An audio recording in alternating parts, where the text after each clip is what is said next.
Dead go! Found on them steady!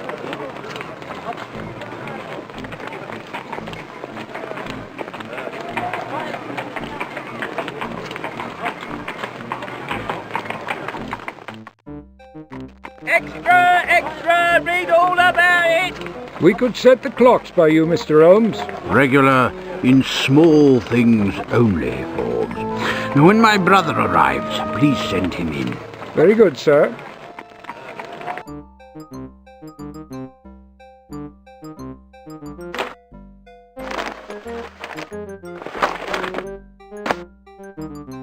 "5 million souls in London, Watson, and not one of them needs my services. An entire week without work. It's intolerable. Absolutely unendurable. Perhaps I can find something diverting in my room. At least I'll escape your censorious glances." Holmes, I protest. Your personal habits are no concern of mine.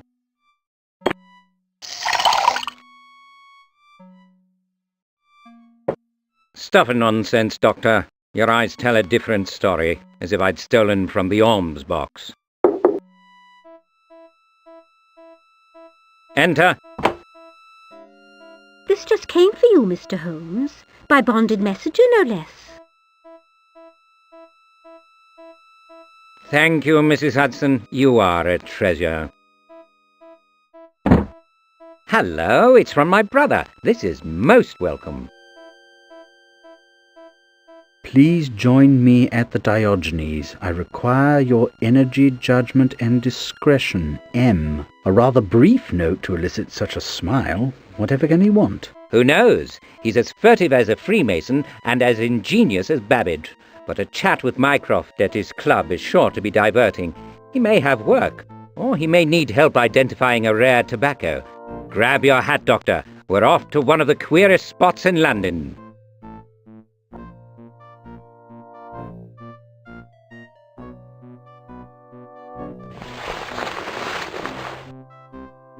Lead on, Holmes.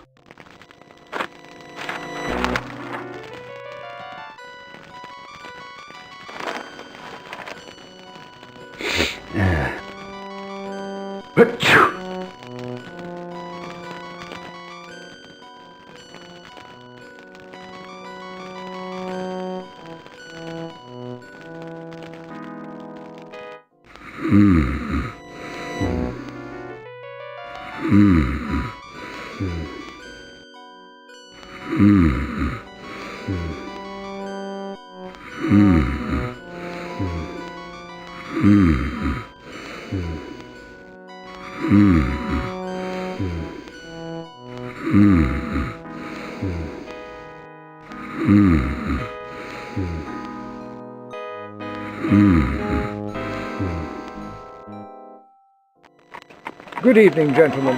Mr. Holmes is expecting you. Thank you, Forbes.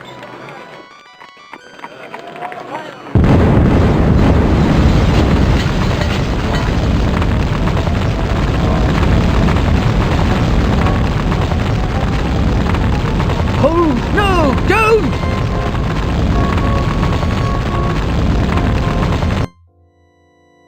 Mycroft, mortally injured on account of a gas leak.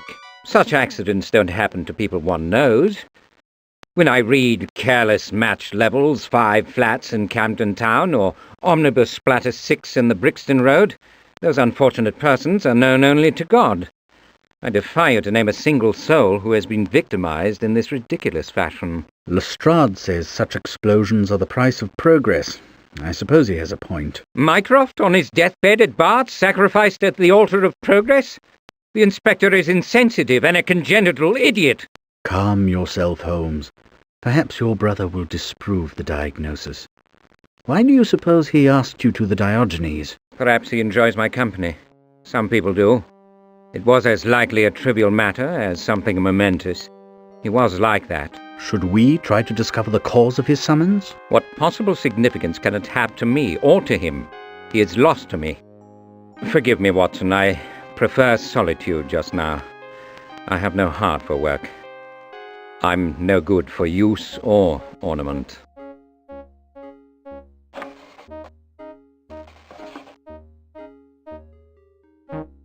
I'll find a way to distract your grief, my friend. Perhaps Lestrade has some work for us.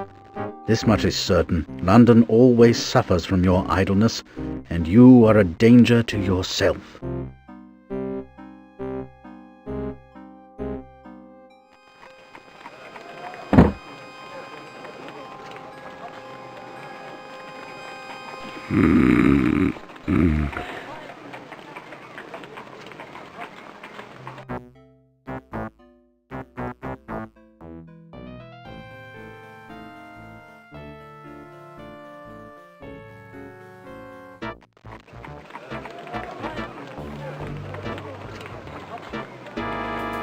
Constable, I'd like to nip in for a word with Inspector Lestrade. Impossible, sir. Your local station can handle any police business. Well, this is a personal matter. Mr. Holmes often assists the yard, and I... Save it, sir. It's nothing to me. Just move along. Perhaps you could direct me to someone with more authority? I'm Lord and Master of this pavement, sir. Now mind the sign and push off.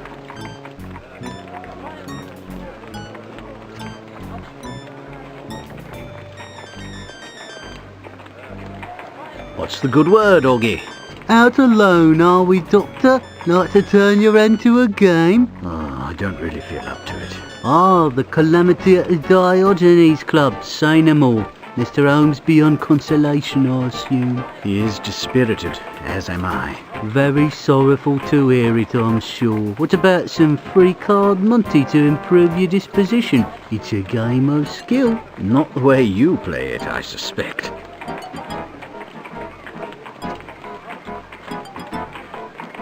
I'd like to get into the yard. Can you help me? I can lighten your cares and your wallet. Can you distract the constable? No go, Doctor. He's a clever and vindictive brute. You're just a visitor here. I have to make my living. If you've ideas of how I might get inside, I beg you to give them up. 3 ways to my knowledge. They're yours for £50. Put it on my account. Speak. Commit a crime, marry Lestrade's sister, or change your name to Holmes. Lovely. Perpetrate any of 3 felonies. Beggars can't be choosy. No, they're allowed to throw their money down a rat hole.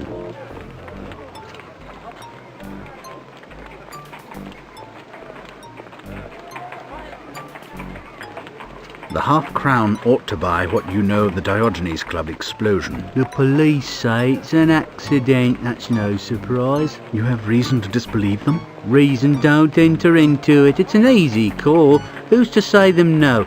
But the truth's worth money, and they ain't asked for an halfpenny. Beware of free information, Doctor. Might have been some terrorists about, for all you and I know. I heard there's some about. Any more bright ideas, Augie? None that I think you'd pay for.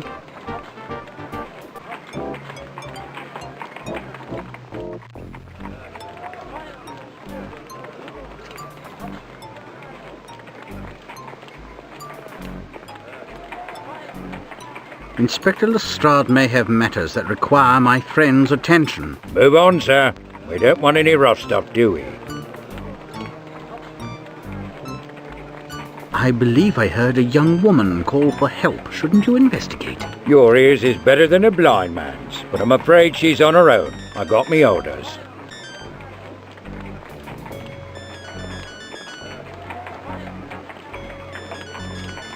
Please let me pass. I'm Sherlock Holmes' colleague. Surely you recognize his name. Of course I do. Round here enough, isn't he? Like he owns the place. But if knowing him was a ticket, I'd have half a Newgate prison inside. Lestrade's Christian name is Giles. Only his intimates know that. I must speak with him. Show off, or I'll have you before the Bow Street magistrate. Constable, have you heard anything of interest about the explosion in Pall Mall? If you're looking to employ Mr. Holmes, that dog won't bark. The Diogenes case is closed. Fire brigade said it was a gas leak. But sometimes, Constable, men in your high position, men with great authority, hear things. I'm sure you take my meaning. Well, one lad did remark on the damage, with so little gas being laid on and all. And? Said it looked like the club was bombarded. Some club members insisted on going inside, and they were shocked to their shoes at the damage. I did hear that Mr. Mycroft Holmes had regained consciousness at Bart's. Much improved. Now please, sir, move along.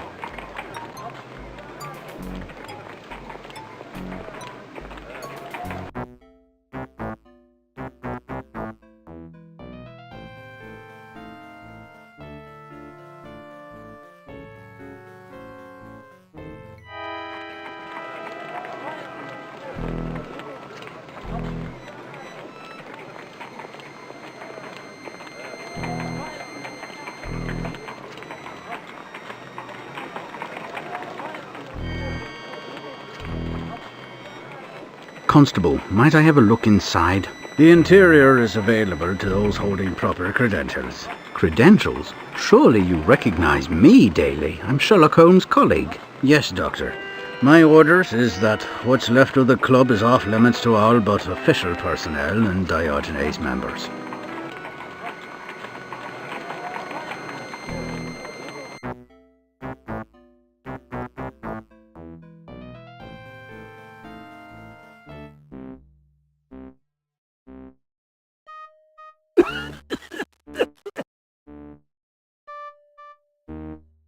Matron, might I look in on one of your recent arrivals? This is not Christie's picture gallery.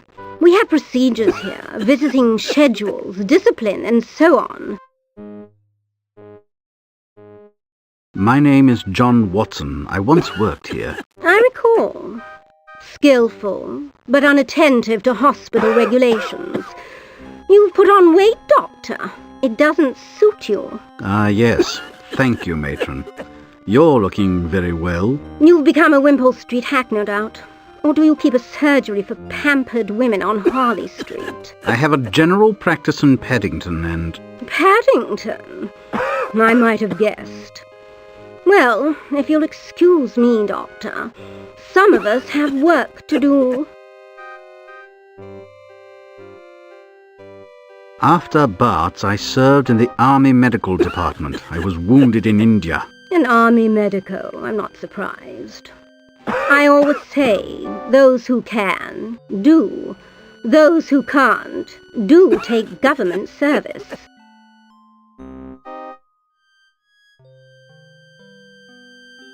Matron, I'd like to see Mycroft Holmes. I'm a close friend of the family. But you're not his physician.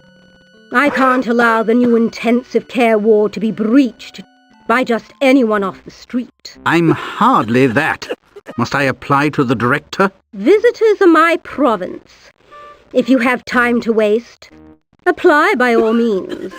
She'll return from Paris in a week or two.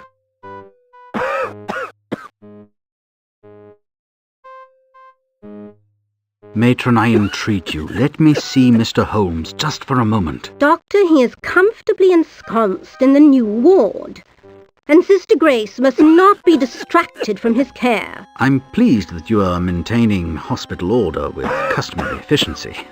I've always admired that. Persiflage will not serve you, Doctor. As you have no business here, be grateful that I haven't had you forcibly removed. Thank you, Matron. I won't forget your kindness. Don't abuse it, Doctor. Now, I have work to do.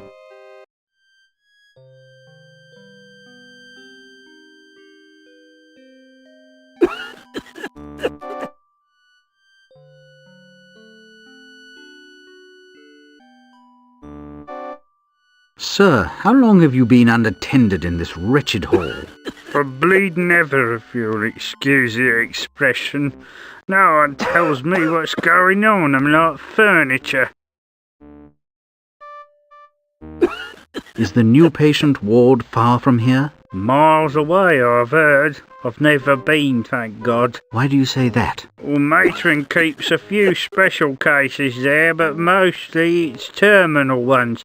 Morgue's close by, you see. Long as I'm out here, I can't be too sick.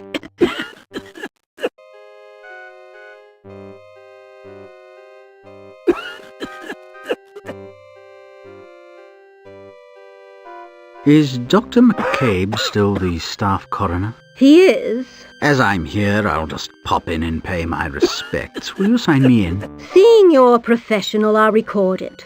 The morgue only, mind. Don't make a nuisance of yourself.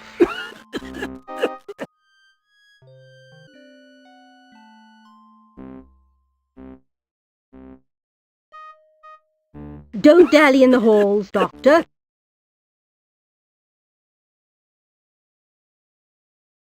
Greetings, McCabe. You're well, I hope. Might I have a word? Hello, Doctor. A word, by all means, but not much more. I'm rather busy with the subject from the Diogenes Club conflagration. My God, that's not Mycroft Holmes. No. He's in the new ward. This is Sir Hubert Fortescue. You didn't know the old fellow, I surmise. Well, now you never will.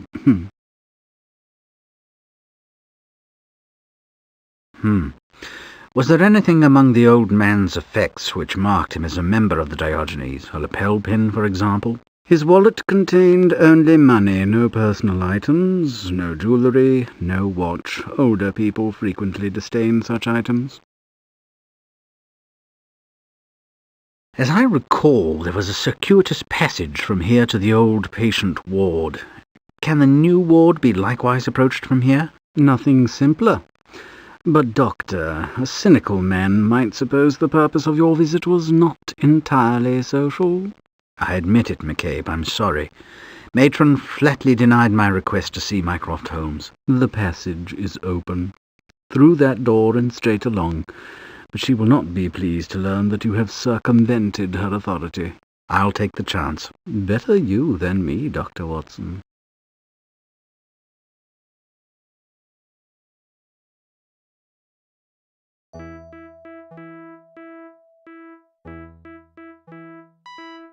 My dear fellow, I had no idea. How are you, sir? Always as comfortable as can be, poor dear, though we won't say so. I had no idea Mr. Holmes' injuries were so extensive. What is his condition? Tolerable, though we won't answer a direct question and rattles on most peculiarly from time to time. However, the party you addressed is not Mr. Holmes. I beg your pardon? The gentleman in white is not Mr. Holmes. Mr. Holmes is in bed 3, as you can see for yourself. Ah, yes, of course, to be sure. Has Mr. Holmes said or done anything that you can tell me about? Mostly he's a lamb, Mr. Holmes is. And if he continues to be a good boy, I'll give him another dose of morphine. I think he has had quite enough medication.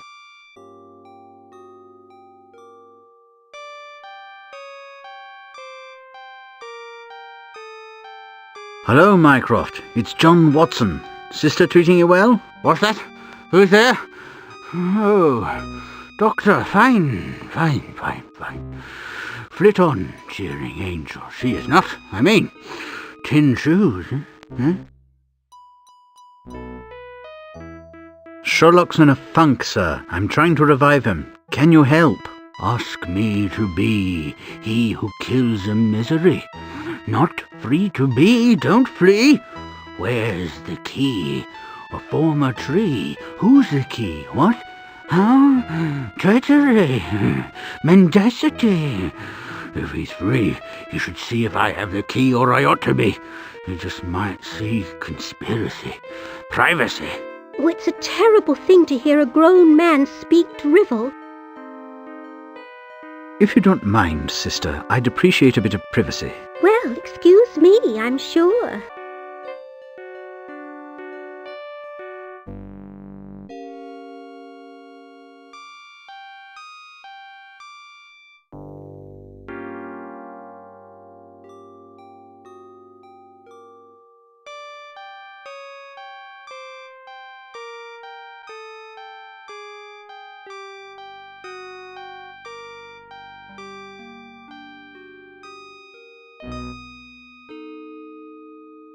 I'll tell Sherlock you're in good hands. Please, don't interfere with the patient, sir. No touching. Very unsanitary.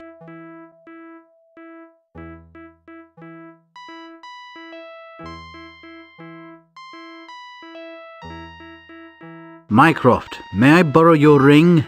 Security, prudential, speed, essential, treachery, pestilential. I'm sure, but may I borrow your ring? Security is prudential, speed.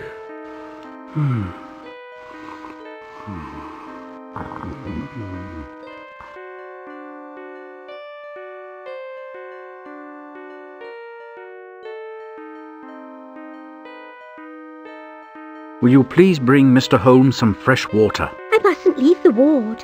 My patients depend on me. Please make an exception. I'll watch your patients. I'm a doctor. Very well. Anywise, I'm perishing for a cup of tea.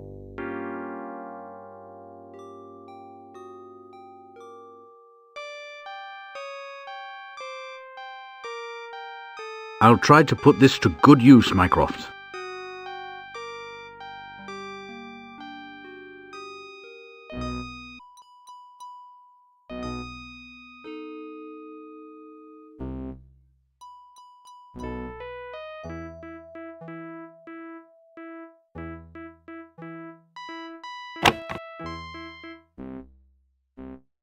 You took your time, Doctor.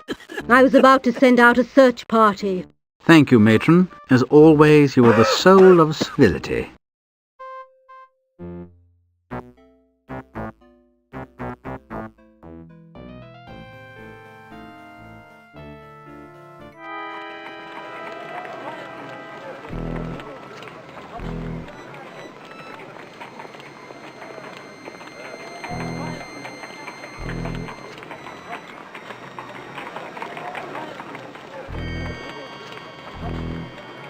Well, why didn't you say you was a member? Save us both some aggro.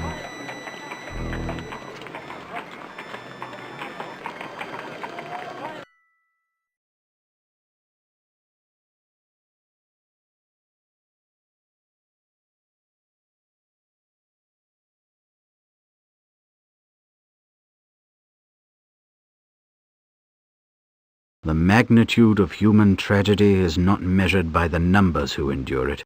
A simple, solitary, displaced possession of a particular man is most affecting. Are there other such signs about?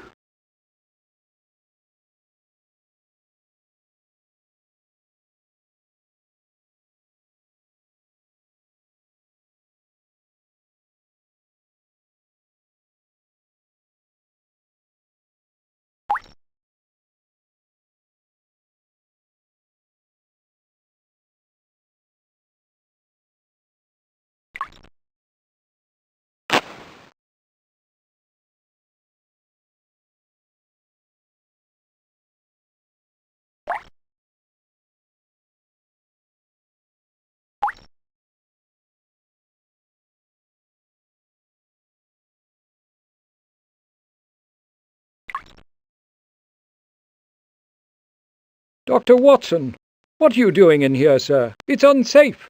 You'll have to get out. None but authorized persons are allowed.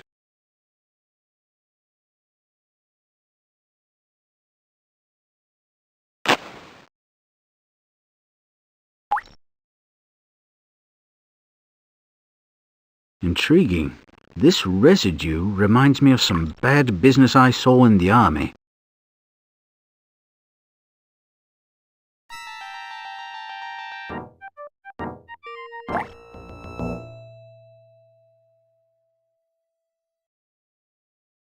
Dr. Watson, you should be ashamed of yourself.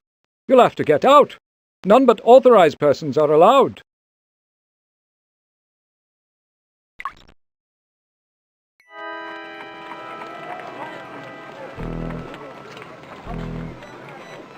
Horrible mess, no?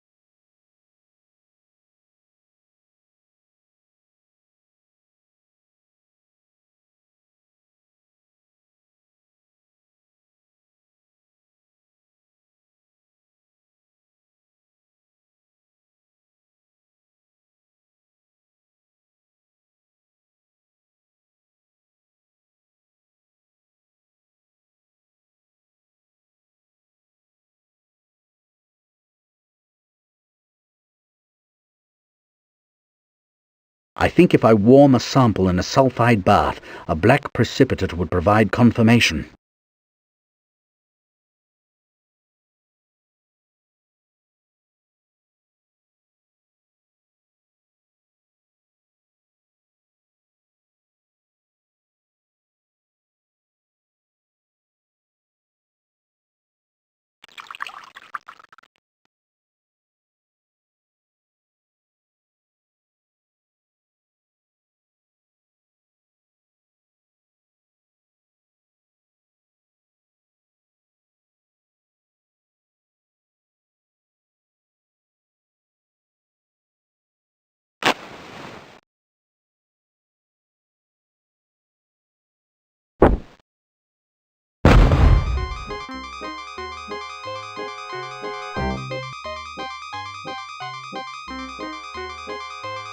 What in blue blazes was that? Are you trying to kill us? I'm trying to satisfy your partiality for proofs, and I wanted your attention. You have it. My experiment confirmed that residue I recovered from the Diogenes was explosive fulminate. A gas main was ruptured, it exploded, but that explosion was caused by an incendiary device. Let me gather my thoughts, Watson. I am beginning to suspect a strange and peculiarly terrible chain of events. And, Doctor, thank you for showing me my duty. Fulminate of mercury. The black precipitate is decisive. Mycroft felled by a bomb. Damnable villains. An outrageous and unconscionable act. The misbegotten maggots. If I had them before me, I could not be trusted. Have you been ingesting stimulants, Holmes? Let me have some tea brought up. I'm as sober as Carrie Nation, Watson, and more determined. Let us get on with it. I will have the fiends who tried to kill my brother.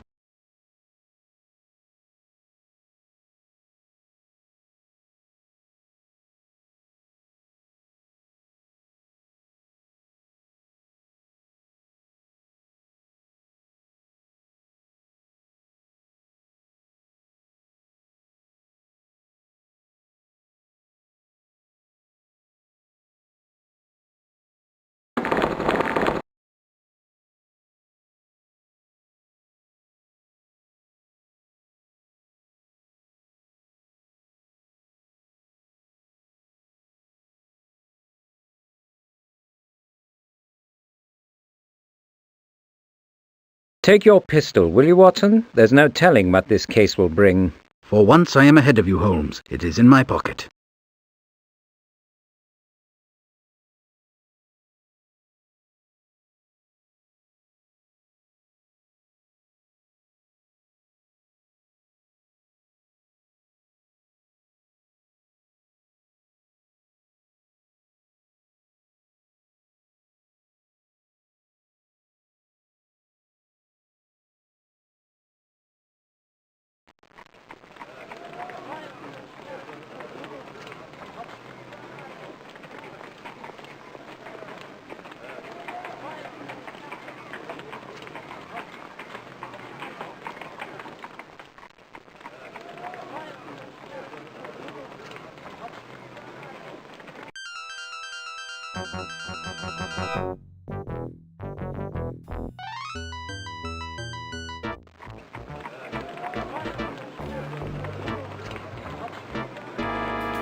Hello, Oggy. Anything doing? Not enough.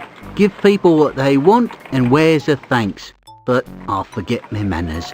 Condolences on your brother's demise. Your expression is premature. Mycroft is alive. Oh, but near death, surely. I have it on the best authority. Your source is impeachable. Demand a refund.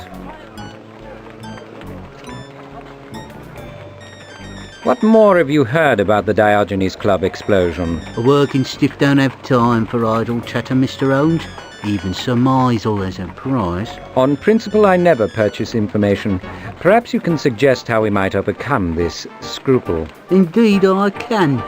Ante up a shilling and we'll play a little free card Monty for the tidbit. Best 2 out of 3. You win, the info's free. Lose, it's yours for 10 bob. Eh?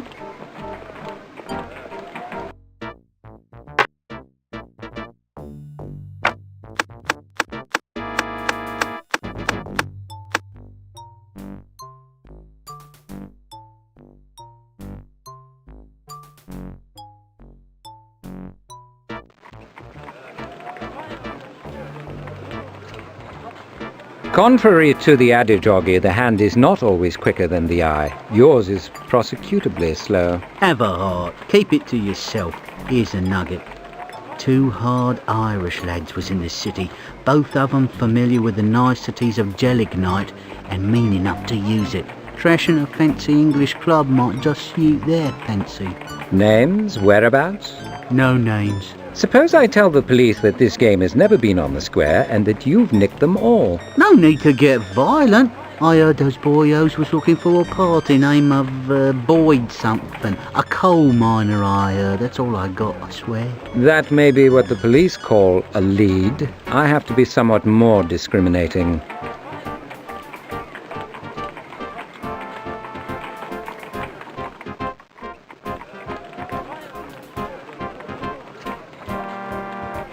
A quiet watch, Constable? As I prefer it, Mr. Holmes. I'd like a word with Lestrade. You're not alone, sir, but the inspector is engaged, and he's left particular orders not to be disturbed even by you.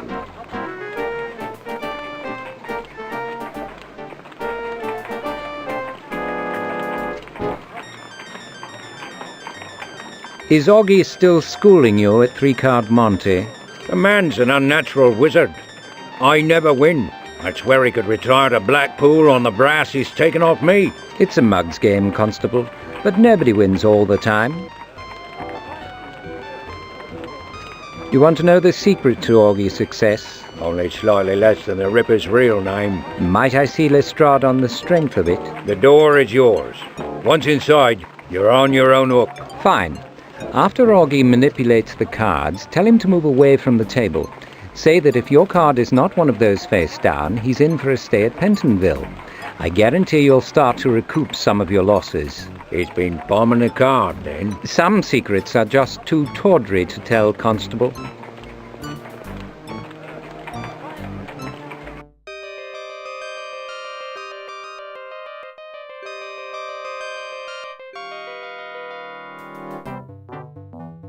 Sergeant, might I have a word with Inspector Lestrade? You might, Mr. Holmes, if he were free, but as you see, he's not. Dissipating his meagre talents on trivialities, no doubt. You'd know best. If you wish to wait, you may take a seat.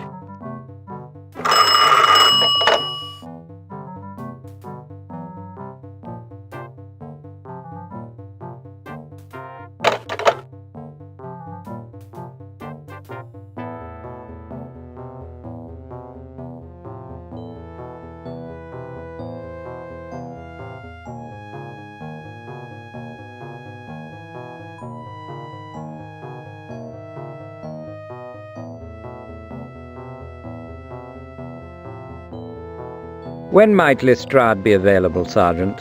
I couldn't say, sir. She's been burning his ear for a longish spell and shows no sign of weakening.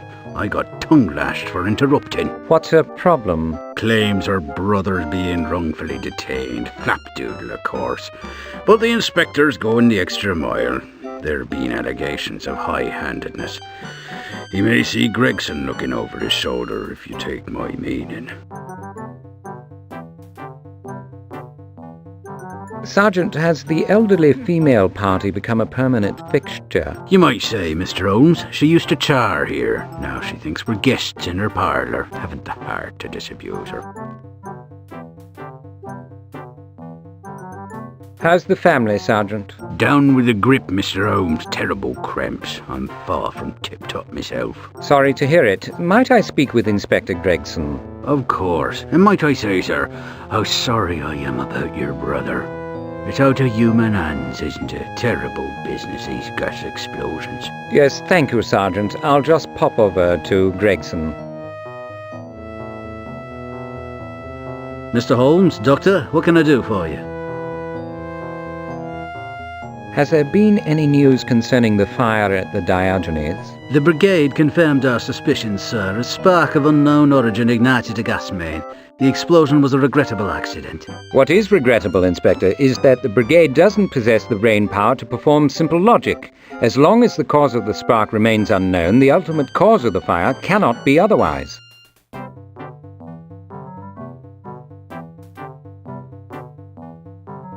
Does Lestrade have anything to add to the brigade's report? Doubtful. He has several cases running and was eager to close the book on this one. Typical. Always the easy way.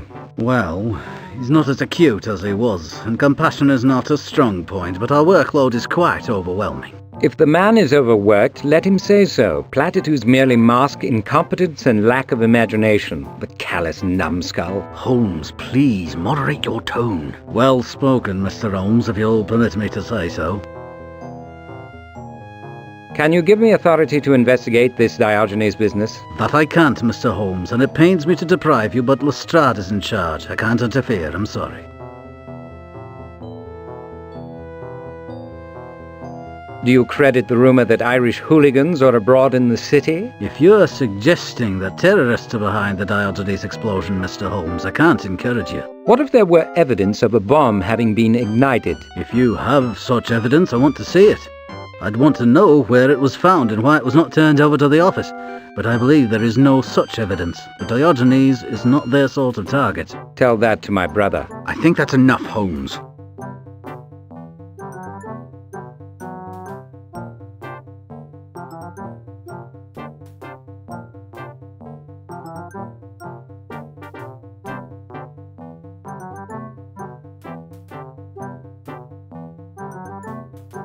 Police bureaucracy is perfectly suited for certain types of work. What types are those, Holmes? The tedious, the repetitive, the fatuous, the unimaginative, and the squalid. As that covers most criminal activity, it's a wonder you stay busy. Drop the sarcasm, Doctor. I'm determined to be angry with the police. If I am unreasonable, I expect you to humour me. May a patient's maladies be diagnosed from their ravings? A specialist might be able to. I'll wager alcohol plays a part in this episode. Is it current drink, a history of abuse, or a seizure? It's a fair question. Note the particularity of his tics and gyrations. They are suggestive. And the alterations of his complexion. An even better observation. I have been as previous as the police. The man is ill, some form of epilepsy, perhaps. You appear discomfited, Watson. Is there a problem? Do not concern yourself, Holmes. The draught is wreaking havoc on my sinuses. Simply makes me feel more thick-headed than usual. Is there anything here to detain us further, Watson? If we don't talk to Lestrade, did we not waste our time?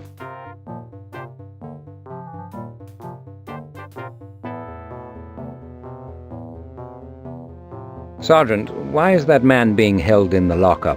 Nutty as the proverbial fruitcake, as you can hear. He's waiting for a lift to St. Mary's. What is the delay? That woman claims he's nut bunkers. She says he's sick. She is indubitably correct, but how sick, and from what?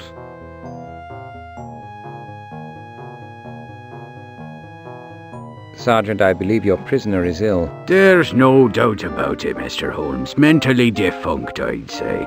Criminally insane. No telling what he'll get up to on the loose. I think not. He's an epileptic. Dr. Watson will support my observation. Well, I'm loath to contradict you, Mr. Holmes. But your say-so just don't cut it in this instance. The bloke's loopy.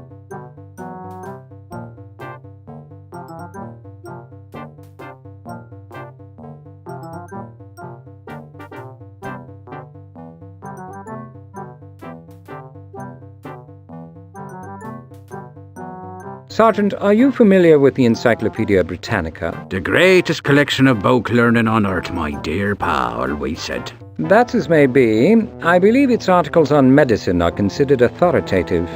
Next to God, they're all the truth there is, sir. Pa said so. If you'd like to save the inspector's reputation from careening downhill and protect the yard from litigation for unlawful arrest, you should know of the latest research on epilepsy. Pay special attention to the sections on grand mal and psychomotor seizures. That man is sick. Jensen, the man in the lockup, may be epileptic. Look up grand mal seizures in the EB and convey your findings to Inspector Lestrade. Right away, Sarge.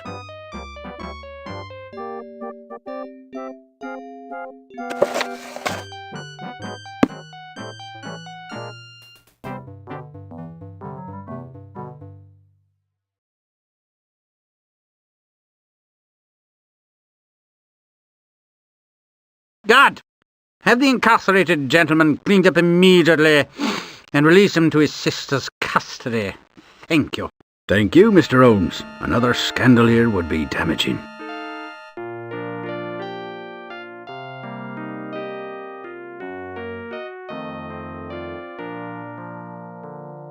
You're finally ready to resume your duties, Lestrade? I appreciate your assistance on that medical matter, Mr. Holmes, but the arch tone is out of order. What can I do for you? Evidently nothing, even though there is more to the Diogenes disaster than the pathetic official examination has divulged. Suspicions are your trade, Mr. Holmes. Proof pays the bills in police business. Proof? I'll give you proof. If your people... We wondered, Inspector, if... I'm perfectly capable of speaking for myself, Watson. If you won't investigate the explosion further, you might at least assist me. How? Give me carte blanche at the explosion site and the morgue. Something sinister is going on, Lestrade, if only you had the wit to see it. I will ignore the insult in deference to your fragile emotional state. If you want to waste your time, I won't stop you.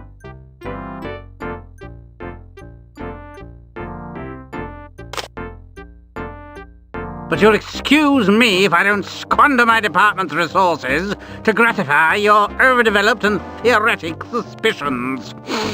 Without well-founded supposition, Lestrade, reason staggers and the mind dies. You might remember that.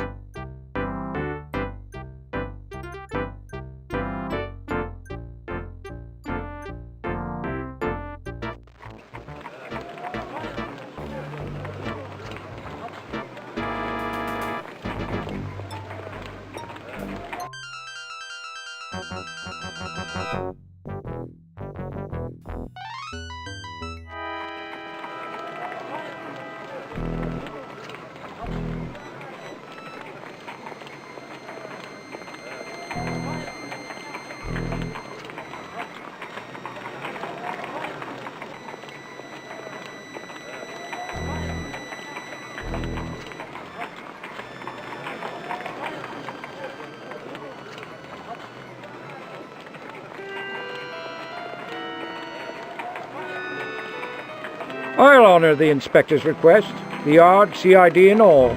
Respect for authority is the cornerstone of civilization. Must maintain discipline. Would have preferred a personal appeal. Indeed, I'll tell him you felt slighted. He's sure to be mortified. Did you happen to spy any suspicious persons lurking about earlier? I tolerate no loitering on my watch, Mr. Holmes. Members don't like it. If I so much as sniff a tradesman, I move them along sharpish. Forbes, what happened after the explosion? Did you notice anything unusual? I was stunned. Not myself for a few moments. You saw no one on the street when you revived? No one except yourselves.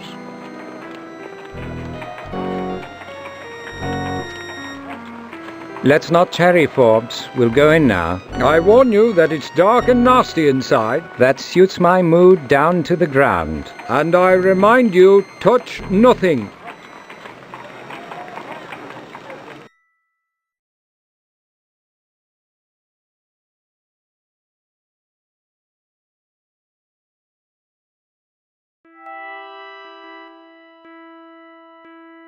I've asked you not to touch club property. Put that back, if you please. Forbes, my brother's snuff box is not included in your purview.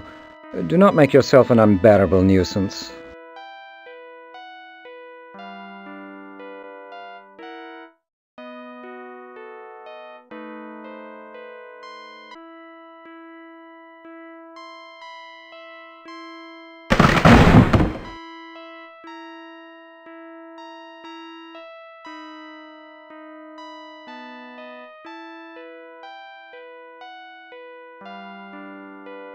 Brother or no brother, you'll receive a bill for harm to that door. It's club property.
I've asked you not to touch anything, Mr. Holmes. That's club property.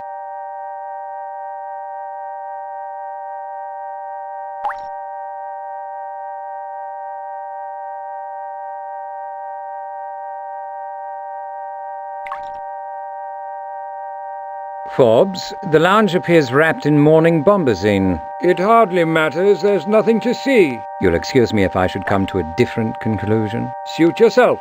Remember, touch nothing. Club rules must be enforced, even in... Please don't put yourself out. We can get on by ourselves. You may think so. It's my job to monitor the activities of strangers.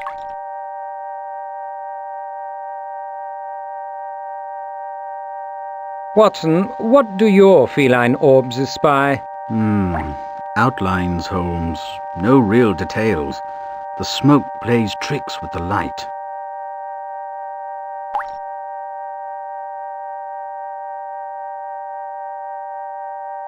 Are you guarding the perimeter, Forbes? This seems the best vantage point, Mr. Holmes. Considering the upper story could collapse at any moment and crash down on our heads. What? Oh, right, yes. Out of harm's way. Very unstable. Another reason to touch nothing. Was your clock face near the grandfather, Watson? It was, Holmes. How did you guess? You know my methods, Doctor. I do not guess. I observe. I deduce. Anything of significance, Watson? Not that I can see, which isn't much. I'd like more of what you found, or your skill in finding it. I wouldn't call it skill, Holmes. It was dumb luck. Most men's modesty is a sham or an excuse, Doctor. Your modesty becomes you. I don't suppose you have a bullseye lantern, Forbes. As it happens, I do not. I'm not surprised. Fortunately, we are not dependent on your effects.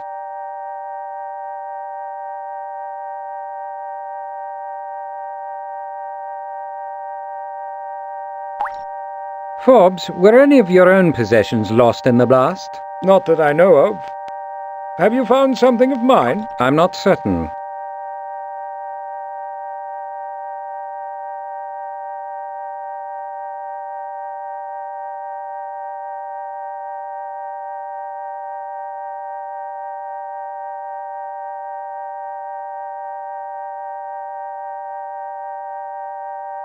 Has anyone worked on the gas lines in the last day or so?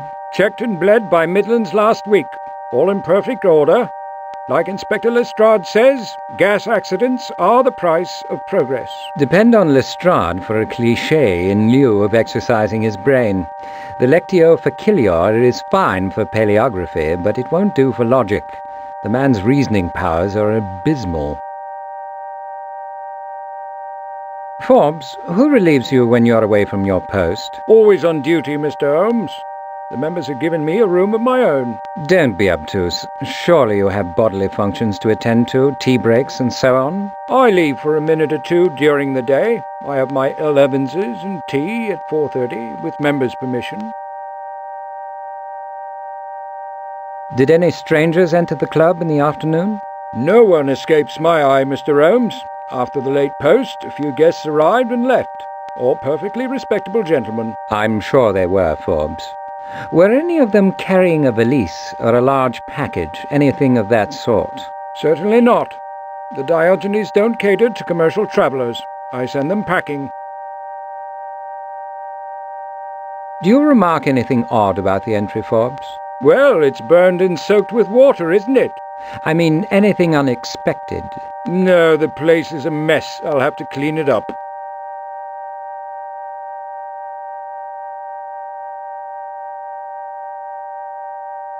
Watson, where did we find Mycroft exactly? It was just here, Holmes, beneath his portrait. You swept him up in your arms as if he were a child. Your strength amazed me. Adrenaline, Doctor. Danger animates and strengthens as often as it paralyzes. Impressions, Doctor? It is difficult to be very observant in such conditions. I am surprised by the uneven nature of the damage. With a few structural exceptions, the easily flammable object suffered most. Very astute, Watson. This fellow is too eager to assert his authority, Watson. He's as willful as a mule, but not as smart. I wouldn't mind taking him down a peg if the opportunity arose. If Forbes continues to be obstructive, Watson, will you distract him? With pleasure. We can't have him hovering. Listen for my sign. I'll start jabbering incoherently. But how will I recognize the sign, Holmes? I just said... Oh, very amusing, Watson. Very droll. Mycroft never travels far without his snuff-box. Must have fallen from his pocket when he was struck down. Unlikely. His other personal effects were undisturbed by the explosion. What is your hypothesis? Any speculation would be less than idle. I imagine it was blown in from somewhere. The lid might tell a story. I'll keep the box as a memento.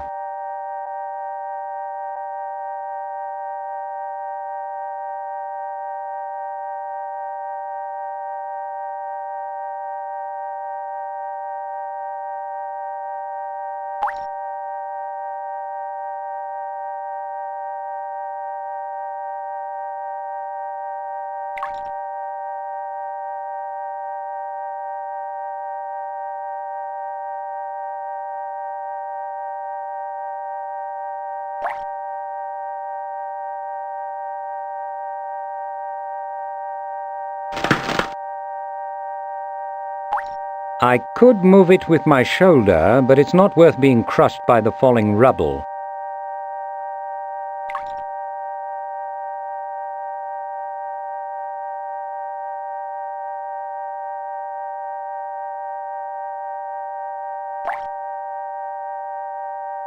Mr. Holmes, I've told you, touch nothing.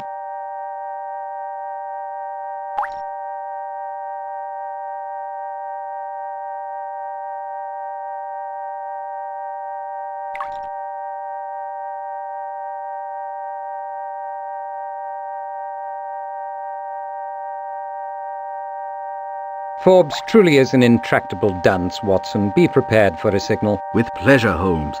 But please don't be premature.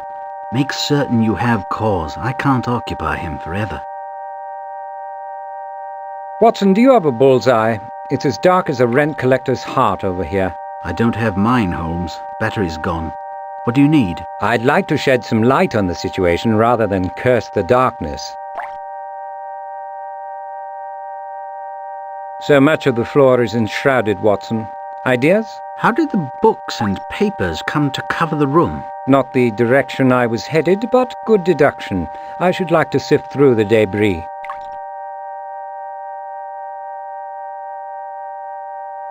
Come, Watson, let's carry on. If we must, Holmes. This is a deuced gloomy place. These timbers must be hewn. I'm no lumberjack, Holmes, and we have no saw. There's more than one way to fell a tree. Watson, might I have a word? What is it, Holmes? Do you see a way to dislodge that particular beam without loss of life or limb?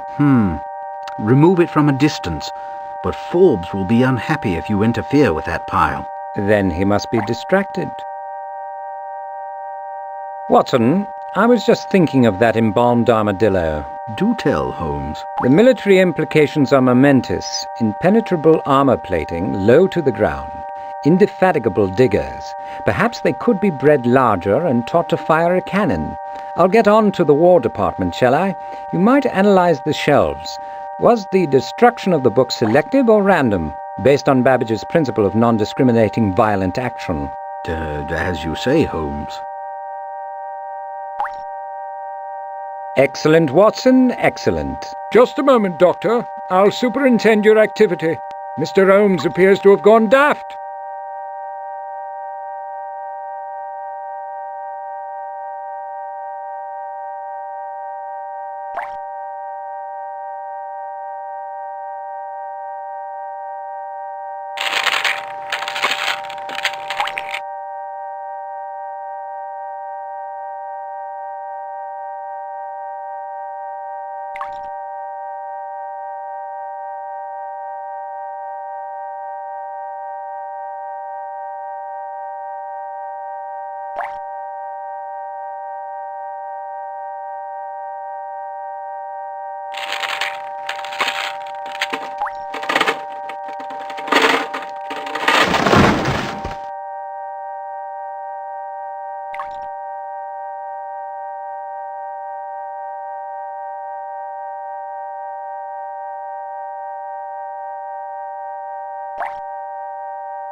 Here's the little darling, unexpected and therefore most interesting, but an expert would find it even more illuminating.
I hope you're satisfied. You'd be the last to know, Forbes.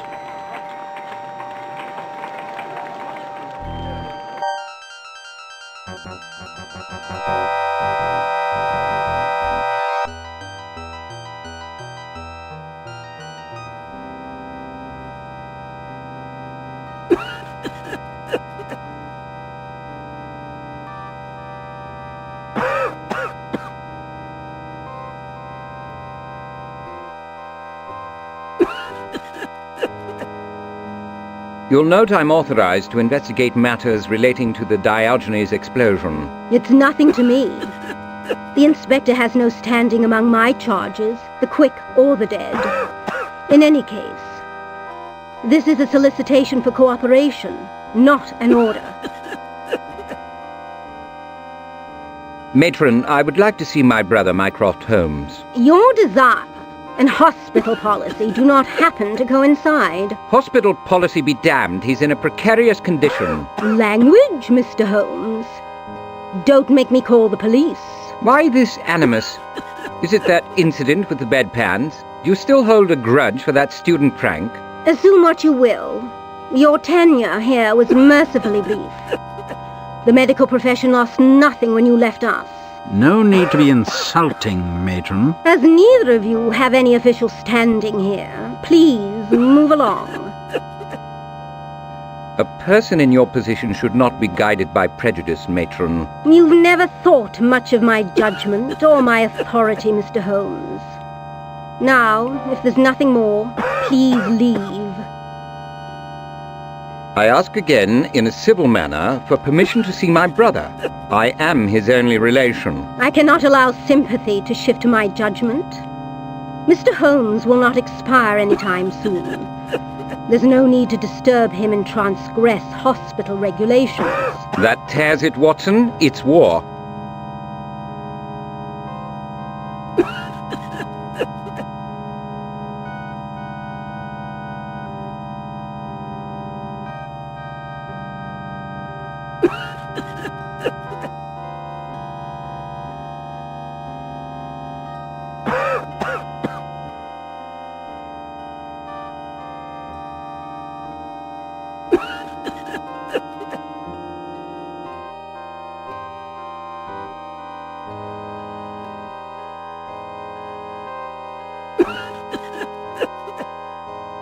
Matron, Why is this patient forced to languish in this pestiferous hall? This hall is scrubbed daily.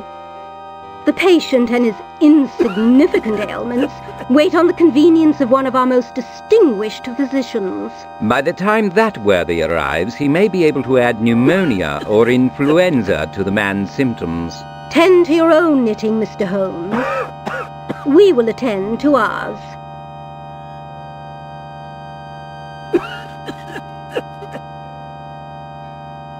Is change forbidden at Bart's? So it would seem. I feel transported back in time. Indeed, to the Dark Ages or some similarly dismal and repressive era. No, to my days as a staff surgeon. Perhaps to the heyday of the Inquisition.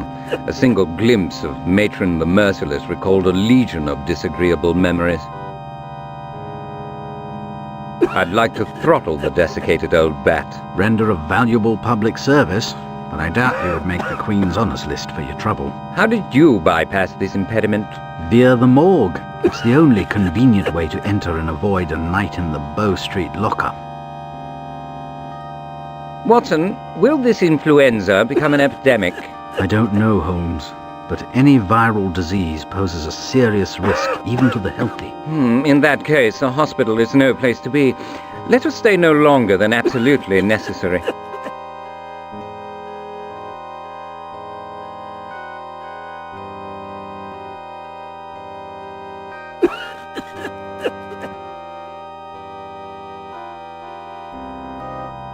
Excuse me, sir. What is your ailment? Stagnation at lungs. I'm weak. Then why are you languishing in this draughty hall? They're going to stitch up my head what I bashed when I fainted. So I got to take me chances. But if I get this new influenza, I'm for it. Sir, how long have you been unattended in this wretched hall? For bleeding ever, if you'll excuse the expression. No one tells me what's going on. I'm not furniture.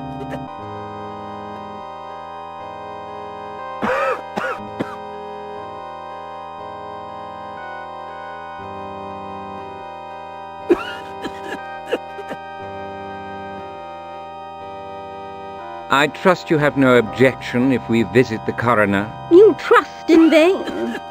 Dr. Watson has recently pestered him. I can't think of any reason why you should do the same. Have you conceived of a perfectly gruesome method for disposing of the brute? Nothing so permanent, alas, but a diversion might serve us. She can't attend to her patients and her paperwork at once. Watson, I'm grateful that mischief is part of your makeup.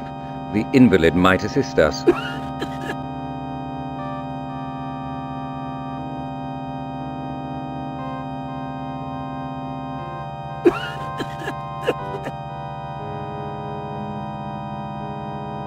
Would you mind if I pushed your gurney to a warmer and more sanitary spot? As long as I'm on it, I couldn't care less.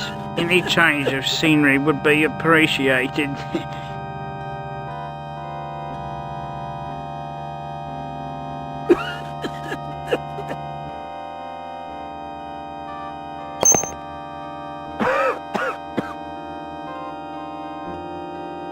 That patient must be retrieved.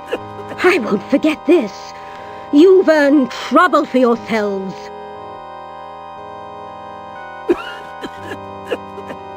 Watson, I think we should take this opportunity to explore the bowels of Bart. I'm with you, Holmes. I wouldn't want to face her alone.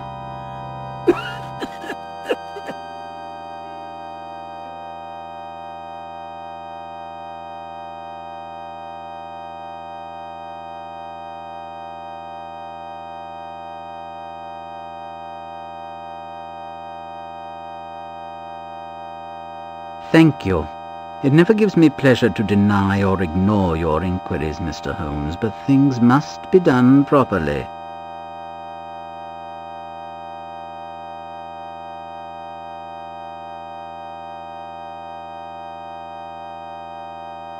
Your findings on Sir Hubert, please, Doctor. The official cause of death was asphyxiation. There is evidence of extensive brain trauma. And the laceration on his head? Occurred before death. It is not, however, the source of the brain injury. Typically precise and pertinent, Doctor. Flatterer. Now that you've had your way with me, you'll be off to the new ward just like Dr. Watson. You'll pass from my morgue like snow in April. Perhaps. But we all must travel this way again. We are all yours in the end, Doctor. Might I examine the body? Yes, I'll try not to take your request as a criticism of my performance. Might I see Sir Hubert's clothes? Help yourself. You know where I keep them. How many cadavers do you process in a given day? Too many. Please excuse me. I'm up to my elbows in work. Not a terribly felicitous expression considering your vocation. Perhaps, but accurate. Your visit had a point, I suppose, besides to criticize my choice of words. Excuse me, Doctor, I was rude.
Now, Watson, the means to probe Mycroft's inner sanctum are in hand. Hello, brother. You're keeping well, I hope? Yes. Elephant ears, too inquisitive by her. Imbecilic, treacherous louts. Those fools are playing at what? Where are you? Sherlock! Calm yourself, Mycroft. I'm right here. Tell me why you summoned us to the Diogenes. No. It's safe. Joburg chaps, first rate, who died but was not born. That's too obscure. What's safe? My brain isn't everything it might be, Mycroft. Nor is yours, it seems. What is it, Mycroft? What do you have for me? Where do you have it? Where's the heart? Shush. Here's the secret. Sahara has none. Better than cursing the darkness. Come again? I'm so tired. Now I lay me down to sleep.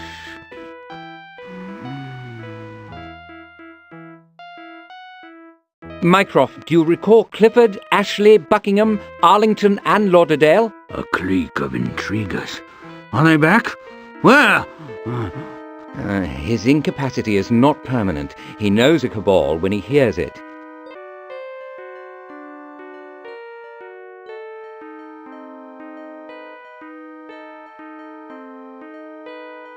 Are you awake, sir? Do you know your name? Sister, I strongly recommend that this patient's vital signs be taken. You may be surprised by the result.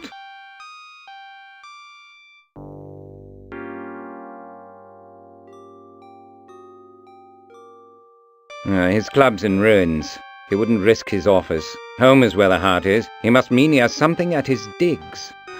I'd rather not get nicked for breaking and entering. I'll hardly be denied access to my own brother's flat. Do you imagine a senior minister's portal is more easily penetrable than Mrs. Hudson's door? As always, Watson, you make an excellent point. I'm armed to do battle with Matron, Doctor. I trust you will support me. At your service, Holmes. We shall secure Mycroft's effects or die in the attempt. When Stevenson wrote that there is nothing like a little judicious levity, he might have added, thank heaven. Have you made anything of Mycroft's speech, Watson? No. I wish I'd read Freud's recent work more closely. Or perhaps the neurologist's would be more informative. He can talk in symbols and anagrams and riddles, but conventional speech seems impossible. Were we not desperate for information, it would be entirely fascinating. But as we are desperate, it is aggravating. We must be inventive.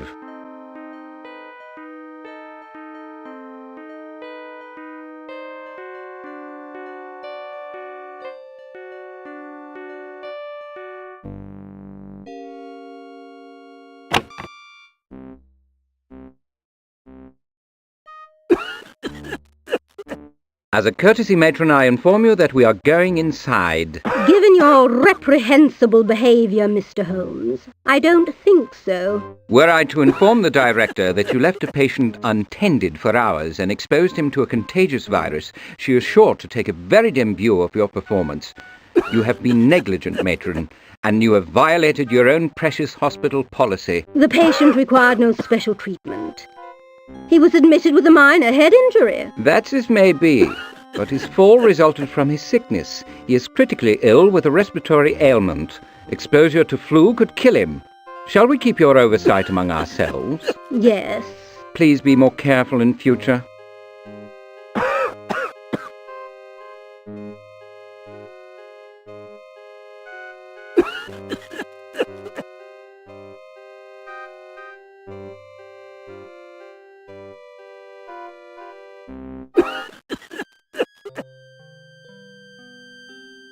Please retrieve my brother's effects, Matron, immediately. I'll take up your behaviour with the director, Mr. Holmes. Your ruse has violated the essence of hospital policy. Matron, this receipt is in order. Spare me the lecture and produce the effects. I note that age has not improved your intractable character. Allegations of theft or misappropriation would not serve the hospital. I'll sign for the keyring. You may keep the wallet and other items.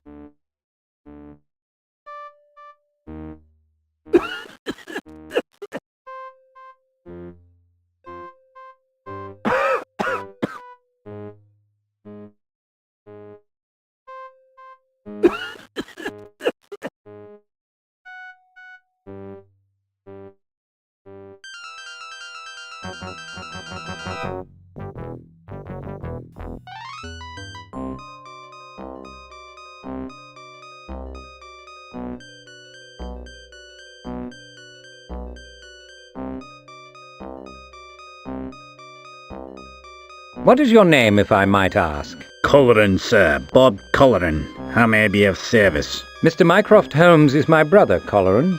I'm sure he wouldn't mind if we waited for him upstairs. That would be out of order, sir. You are not expected, sir. Unexpected guests are not received by residents. Colleran, I assure you I can be trusted upstairs. My brother summoned me. So you say. Have you not heard of Mr. Sherlock Holmes? He is our most famous detective. His cases are the talk of all London. I believe little of what I hear, sir, and nothing of what I read in the press. I should have identification which should entitle me to some consideration. Consideration, no. But if you can prove your relationship, perhaps an explanation is owing. Perhaps a modest inducement of a monetary type would open the door. Bribes are not in my line. Now clear off before I get testy. You are some sort of government official, I take it? In a manner of speaking, sir. I'll appreciate no more questions along those lines. Let's just say I'm charged with the welfare of the residents here and their possessions.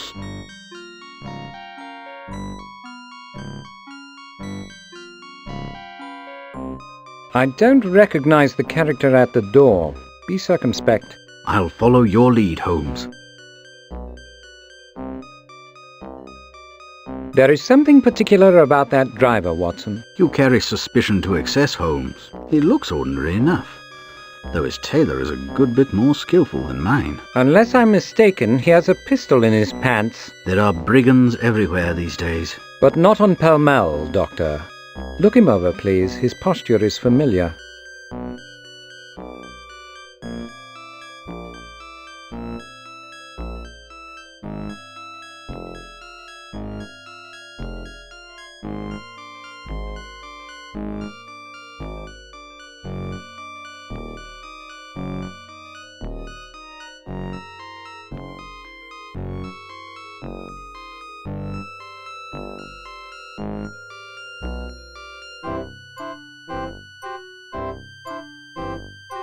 That's hardly decisive, sir.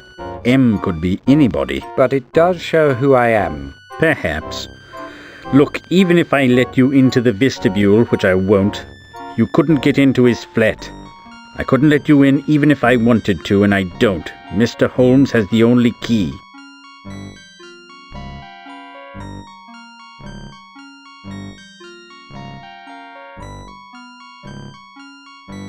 Very interesting.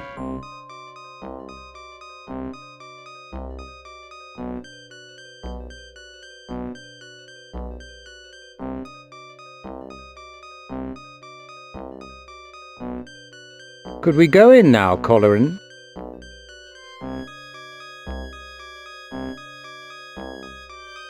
How did you come by the keys? Your welfare depends on your answer. There is no need to manhandle me. Are you a villain? No. Now make me believe that you aren't.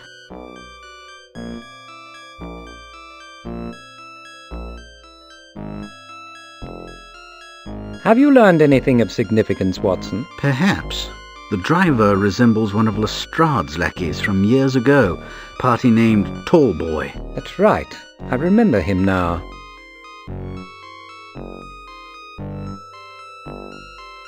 Suggestions, Watson? I wish I had one, Holmes. I'm sorry. The brilliance of Pall Mall makes me feel duller than usual.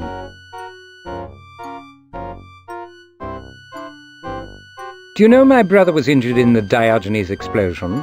You've got my attention. We took him to Bath. I got his keys from there. I'm not at liberty to say more. If you don't, you may be without liberty, period. That sounded distinctly like a threat.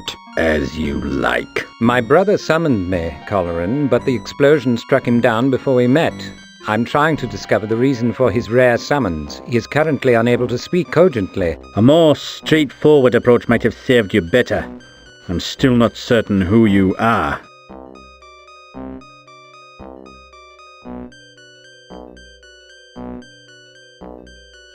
Constable Tallboy, isn't it? Could I have a moment of your time? Yes, Mr. Holmes, though I'm no longer with the force. Would you be so kind as to vouch for my bona fides to Mr. Colleran? I wouldn't mind. These two is all right, Colleran. It's Mr. Sherlock Holmes and Dr. Watson. Done more than one good turn for me when I was with the CID. Thank you, Tallboy. Still at your appointed post, Tallboy? Now and always, Mr. Holmes. It's good work, but not much of it. My clients prefer to walk. Please ensure we are not disturbed while we are upstairs, Colleran. Depend on it, Mr. Holmes.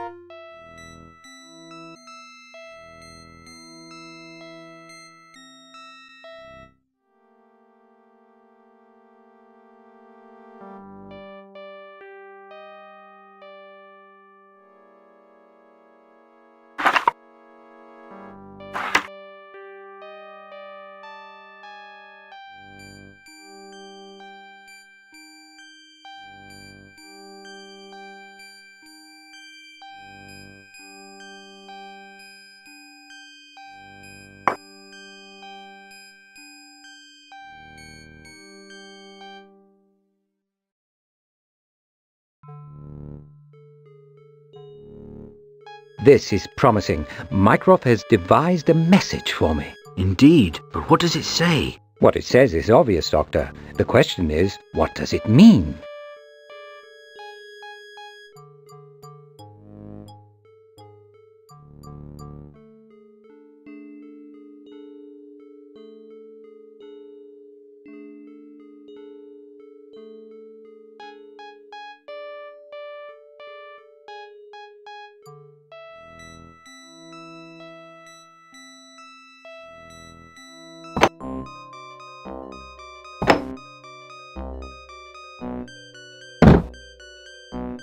Pleased to have seen you, Mr. Holmes. My best to your brother.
I believe I understand the instructions.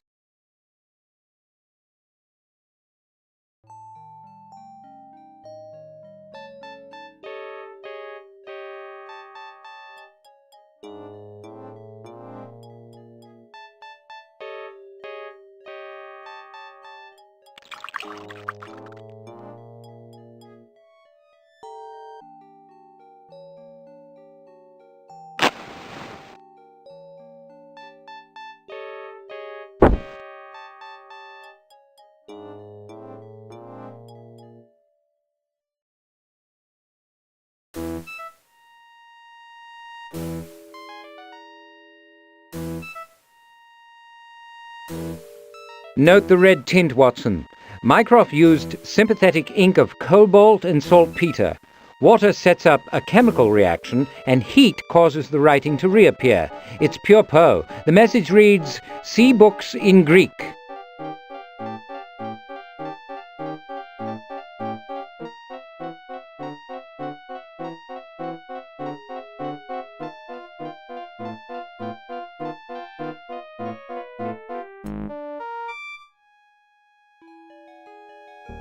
Come along, Watson. The game's afoot. Quite so, Holmes.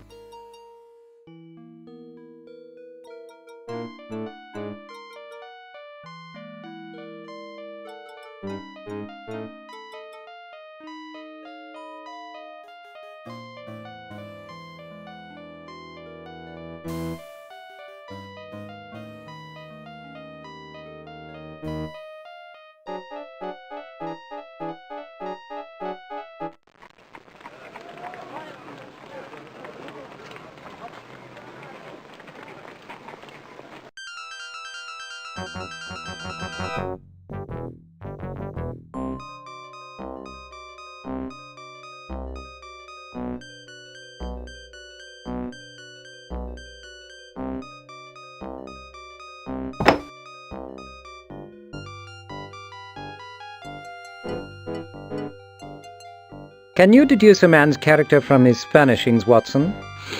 Domestic fixtures cannot define a complex personality, but certain traits may be inferred from them. Mycroft appears fastidious, intellectually rigorous, and intensely private. You never disappoint. Add willful, secretive, and lethargic to that list, and you have a serviceable thumbnail sketch. I'm faltering, Watson, wasting time. Perhaps Mycroft will be more informative. Whatever you say, Holmes. Bart's is not far. I am not hopeful.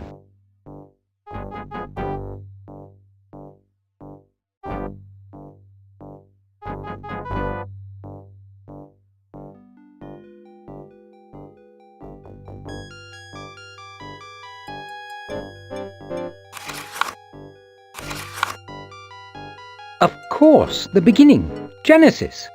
Who died but was not born? Adam. I am a goose.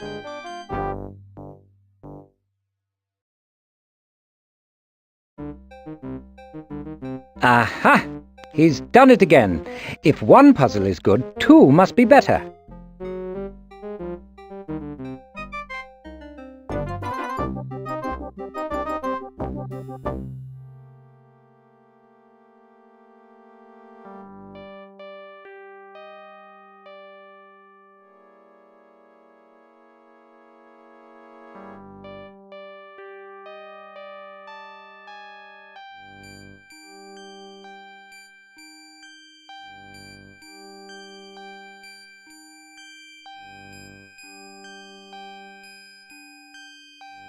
If you require refreshment, Holmes, let us retreat to 221B. Mrs. Hudson can prepare something more suitable. I'm nourishing my brain, Watson, not my stomach. I believe Mycroft has been experimenting with rice water.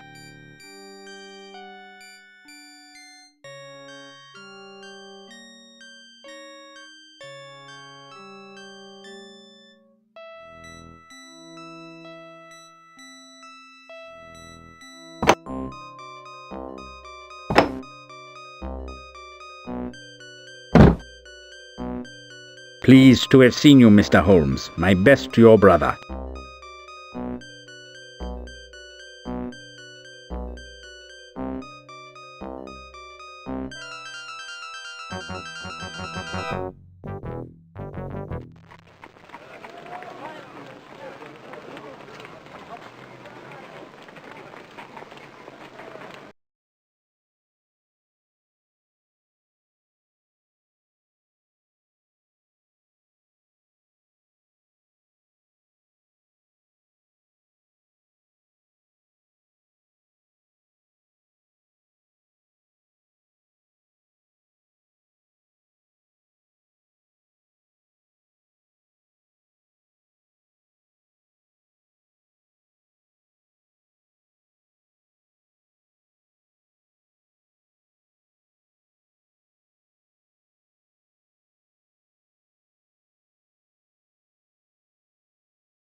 As I recall, Poe liked Zaff and a diluted mixture of aqua regia for sympathetic ink. True.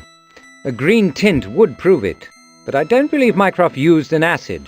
It might be simple rice water. How can you prove it? The proper vapor should provide us with an answer.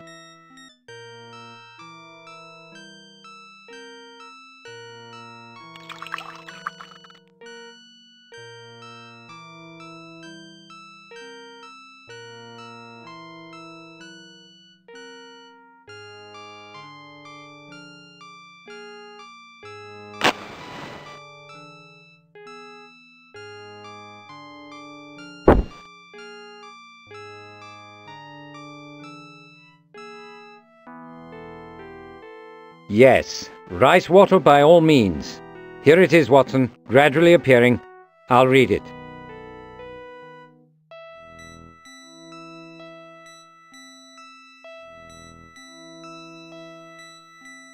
Sherlock, you've likely heard all of what follows at the Diogenes.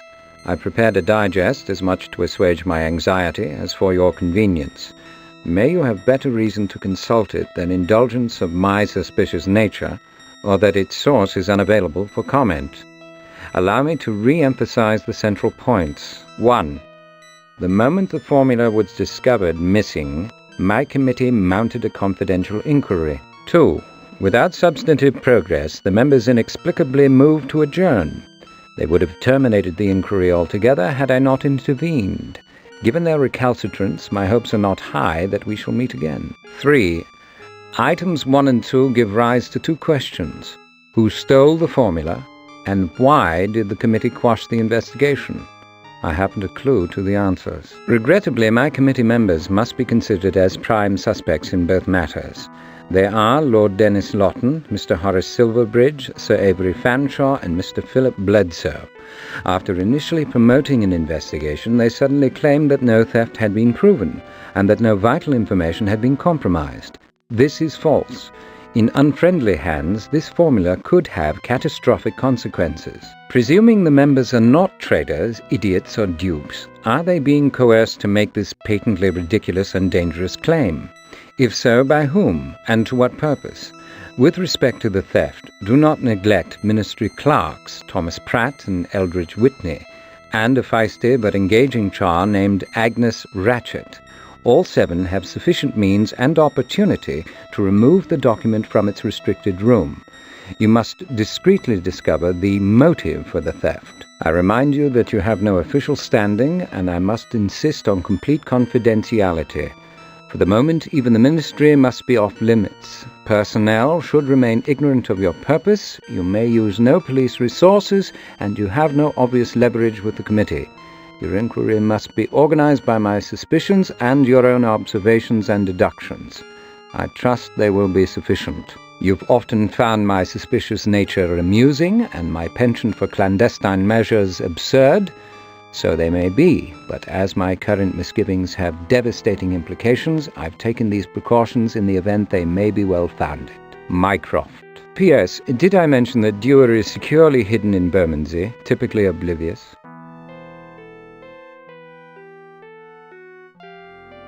At last, Watson, we have material facts. We have relevant knowledge and a structure on which to pin it.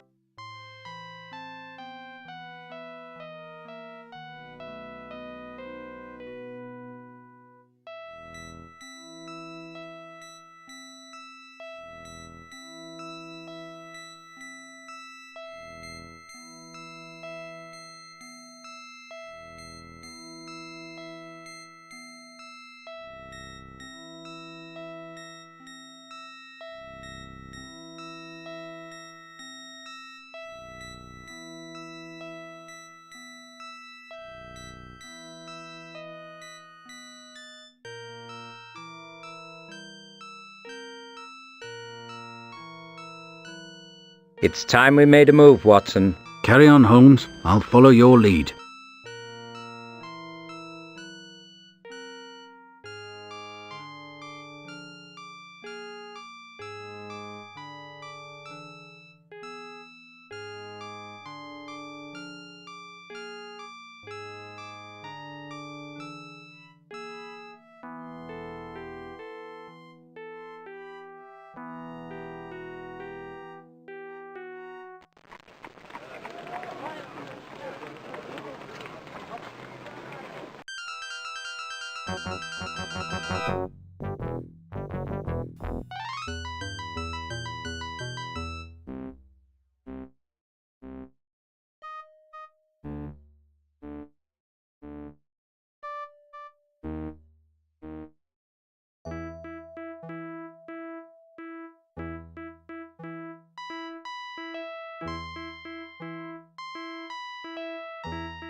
Mycroft, what about Professor Dewar? Why did Cain kill his brother? Yes, I know he's Professor Abel's colleague. I meant, where is Dewar now? Is he in danger? No, sir. Yes, sir. 3 bags full, sir. Where was the boy? The man who made it did not want it. The man who bought it did not use it. The man who used it did not know it. What's it? The 9th prime. Enough of riddles, Mycroft. Speak plainly. So very difficult to find really decent fish and chips. Buffalo chips are used for fuel in the American West. West of Chelsea, all mothers. I apologize, brother. I was frustrated. I've got the pieces now.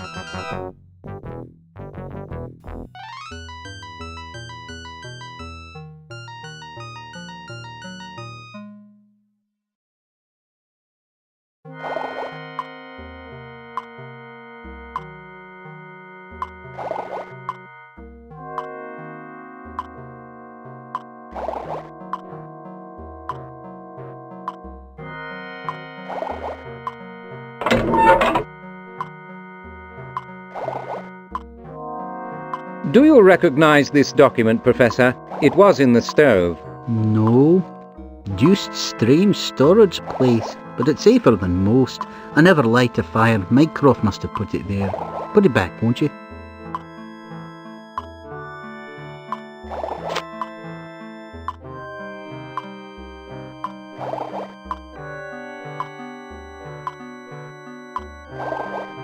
That won't do, Mr. Holmes. Put it back, please. It'll save me a lot of work.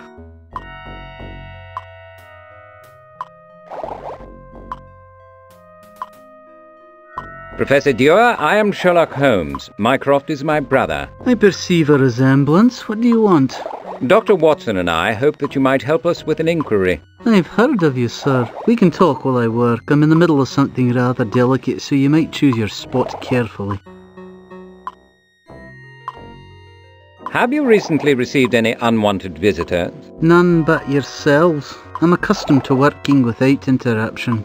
Does your family know where you are? I'm a bachelor, Mr. Holmes. My whereabouts are my own affair. How do you come to be here? Your brother insisted, said the new formula had gone missing and that he wanted me out of the way until it was recovered. Most pleased to find this place decently equipped with research apparatus. Mycroft has been injured in an explosion, Professor. Nothing to do with my work, is it? His club blew up. The police claim it was an accident, but we believe a bomb was purposefully set, that Mycroft was the target, and that the act was related to the theft of your formula. Your hypothesis is based on sound data? It is. And had he been as concerned for his own safety as he was for yours, we might not be speaking.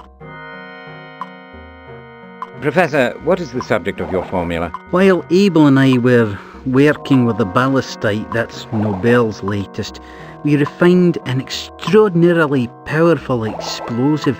It's more versatile and less volatile than nitroglycerine.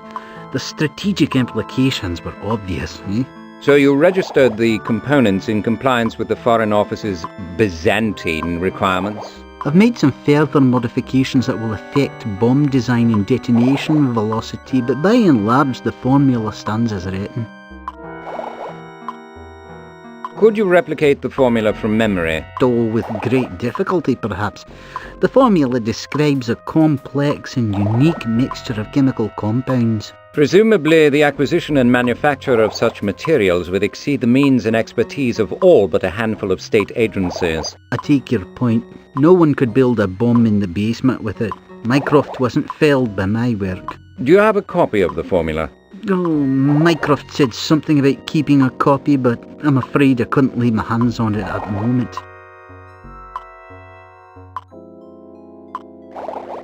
Where is Professor Eales? He's lecturing in America, preaching to the converted or laying pearls before swine, depending on your prejudices. His family's with him. Can the cause of an explosion be easily determined from its consequences? Rarely, but with application and the proper research tools, one can often discover the cause from the type of fire, the nature of the physical damage, and the organic consequences. Dr. Watson discovered some fulminate of mercury, but we exhausted the supply in our experiments. If the explosion was initiated by a bomb, there is likely to be more evidence of the fact, a timing or detonation device, chemical burns, or some such. Is that a copy of your formula, Professor? It appears to have your mark on it. If it does, it's mine. No offence, Professor, but I've rarely whiffed such a rank odour. No offence taken. One man's perfume is another's offer. The smells do have their uses. I believe the neighbours think I'm experimenting with new mixtures of fertiliser. Contrary to the old saw, ignorance is never bliss, but it may serve a purpose. Professor, could you analyse this spring? I have reason to believe that... Enough, Mr. Holmes. I see what it is. You suspect it has material importance to the detonation of your bomb. Don't bias the inquiry further. I must form my own conclusions.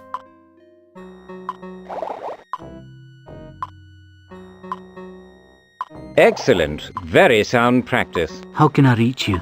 Send a note to 221B Baker Street when you have the results.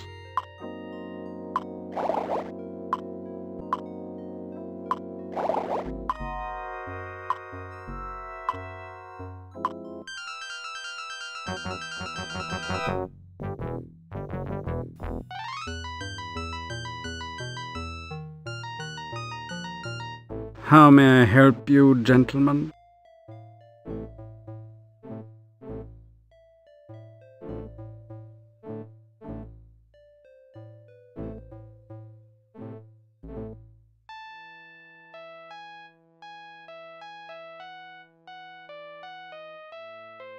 I am always available at 221B Baker Street. I am Sherlock Holmes. Might I have a word with Lord Lawton, please? Might I say, it's a pleasure to meet you, Mr. Holmes, and Dr. Watson, I presume. I'll see if his lordship is at home.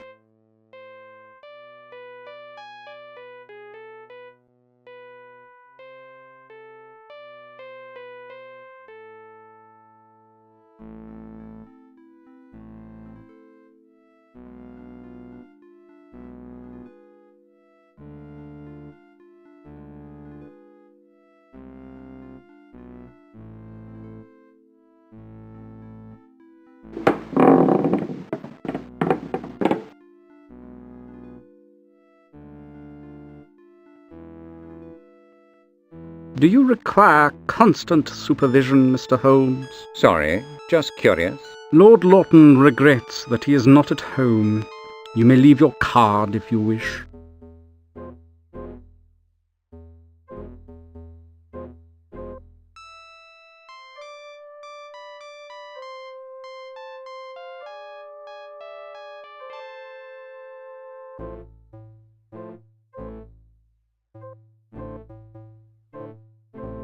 You've been having a good run at the table? Decent.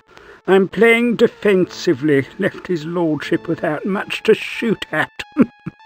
He'd never win a game if I knew the diamond system. Please inform Lord Lawton that this is not a social call.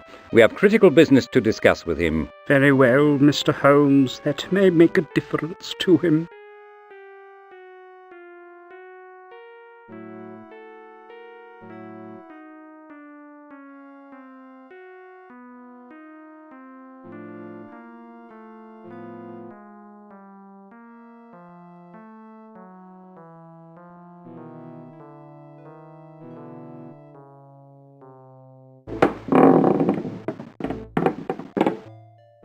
No, my lord, I will not.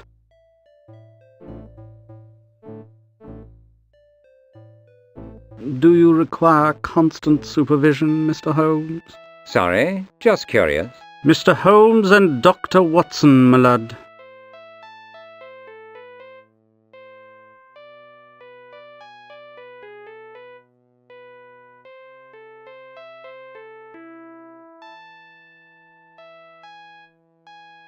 My position requires further reflection. Billiards is fascinating, don't you think?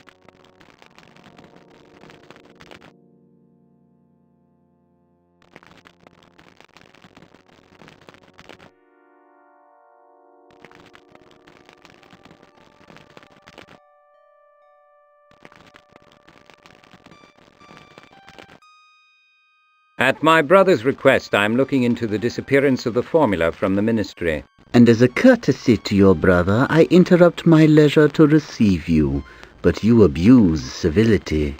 The committee eventually judged that so-called disappearance to be unworthy of our attention, evidently not dissuaded by our good sense. You come here to waste my time.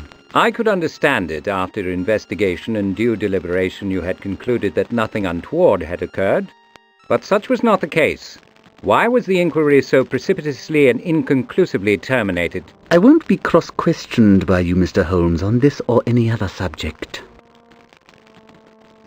Are you aware that Mycroft has been injured in an explosion? I'm sorry, but that's hardly my affair. I think an attempt was made on his life. The blast was related to the disappearance of the formula. It's the nature of your business to think so, isn't it? Conspiracy theories are mother's milk to the consulting detective. Are you purposely offensive or merely obdurate? It is not my intention to be either. But if I am, it does not concern me. You have no position, no standing, and no authority.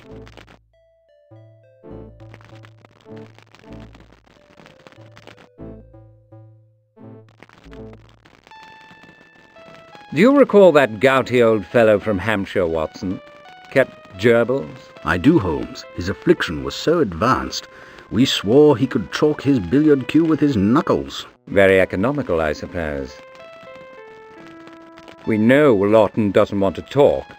We don't know why. An accurate, though not particularly helpful observation. Has the subject closed his mouth? He may be more forthcoming on less volatile topics. Besides which fork to use with the fish course? A touch, Watson. A distinct touch, for all his information may be worth.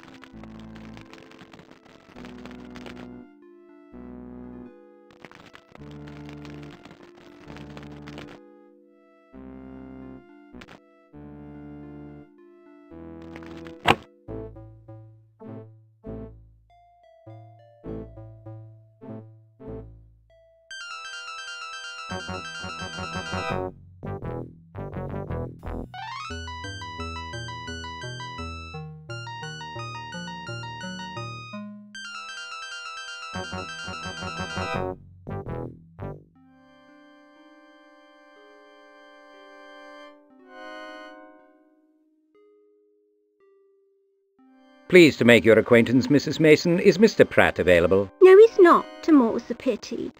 Out entirely too often. Probably carousing with undesirables. Mr. Mason always said, and he knew. Our business is rather urgent, madam. When will he return? For all he confides in me, I might be the char. Has Pratt had any recent callers? I'm hardly his keeper, Mr. Holmes. But since you ask, no. And no surprise either, moody as he is. Have you had any recent word of Pratt, Mrs. Mason? Not a syllable. No doubt he's idling somewhere in the devil's grasp, abusing mind and body with strong drink and who knows what else.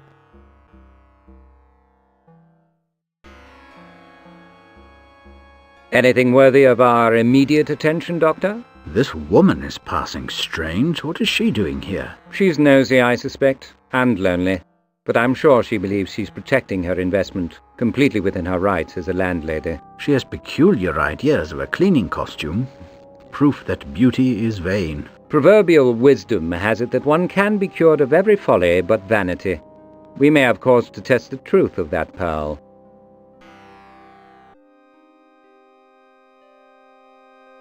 May I leave my card with you? I'm not his personal secretary, Mr. Holmes. Nor did I presume it. Perhaps you could send a note to 221B Baker Street when he returns. I suppose I might. I'll tell him you were here. I would be grateful for your trouble.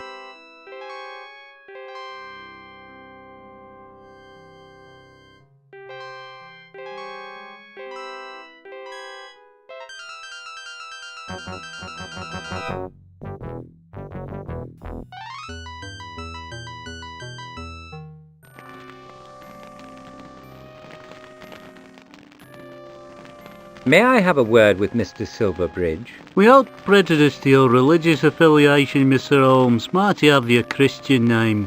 Holmes will suffice. If you say so, sir. Please wait here.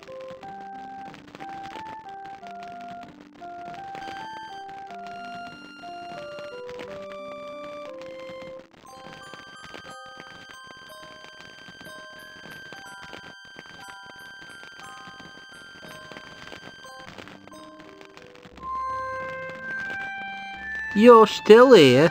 I thought you might have tired of the wait.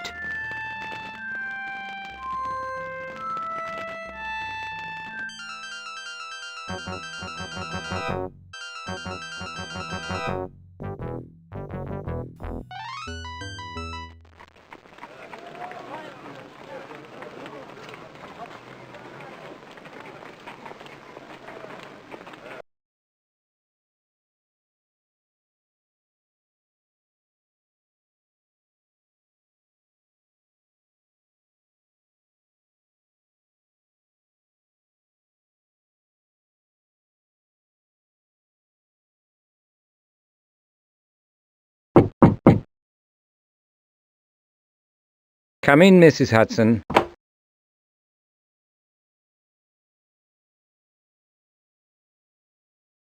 It's from the Yard, Watson. Listen. A body pulled from the Thames at the Needle is not the usual type. Conventional identification impossible. Ticket stubs from the Whitehall line suggest a civil servant. As you aren't currently engaged, you might find it diverting. I would welcome your assistance. Respectfully, G. Lestrade. Very civil of him. He wants your help. Well, we won't throw it away. Keep it for a rainy day, but I have other fish to fry.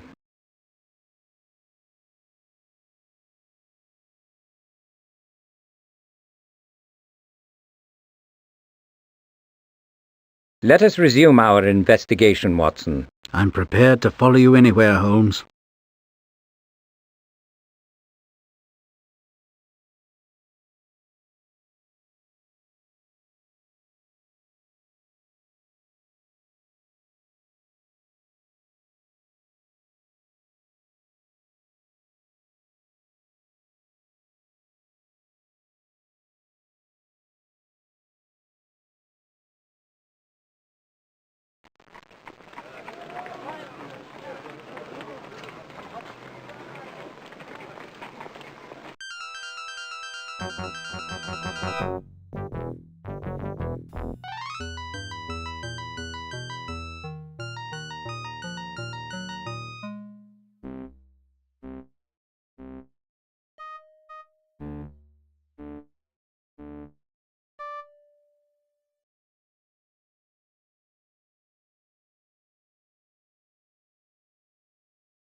Lestrade's missive suggests a problem of identification. Is it real or apparent? Very real. Extremely difficult case from his point of view.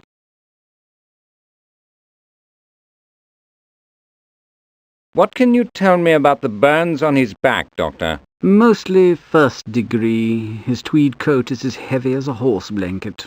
Have you conclusions about the nature of the fire which killed him? I suspect a flash fire. Very hot, oxygen-devouring, but its heat was not sustained. One that could burn convenient fuel, but move too fast to consume heavy furniture, and, forgive me, flesh? Precisely. We must stop meeting like this, Dr. McCabe. I'd prefer a chinwag at my local over a pint and game of darts, but I doubt that's quite in your line. You might be surprised. Inspector Lestrade has asked me to help identify the body that was pulled from the Thames. Is he on the slab? I wish Lestrade had informed me of his intention. You know my practice in these matters. What can you tell me about this victim's cause of death? The formal cause was a massive cerebral hemorrhage. The efficient cause were bullets of a large caliber fired from point-blank range. Drowning and suicide can be dismissed then. I've been experimenting with ballistics. You have the bullets? Useless fragments. I disposed of them. The large pieces must have passed through the cavernous exit wound.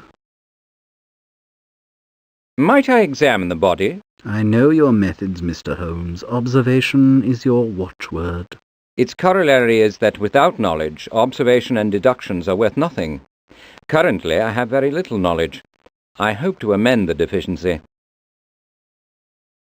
Could I see the victim's effects? You know where I keep them, and it's only the clothes. He came in without shoes, and his pockets were empty. Indeed. Most peculiar. Most interesting. Doctor, did your examination reveal anything else of interest? Well, his lungs were in deplorable shape. Tobacco, I should think.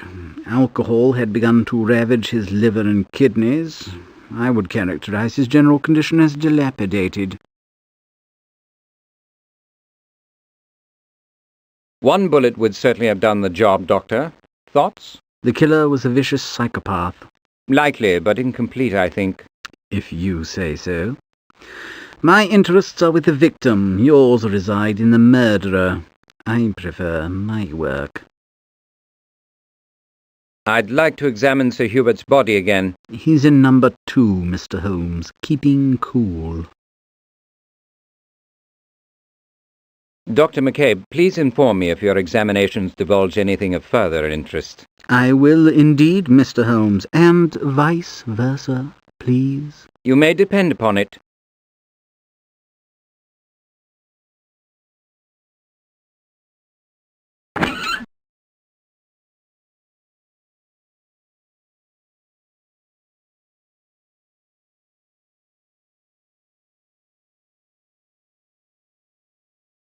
I'll sign for the hat, Doctor. I'd like to take it with me.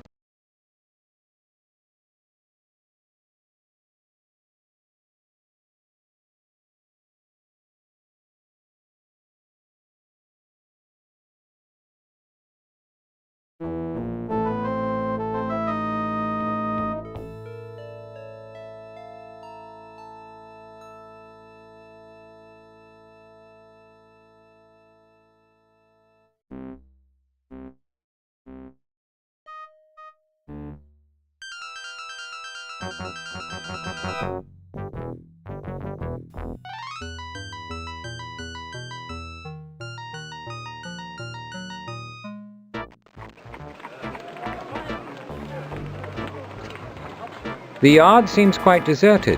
What's the reason? Lawful folk are at home, and the criminal classes see I'm on duty. I'm always on duty. Haven't had a tea break in donkey's years.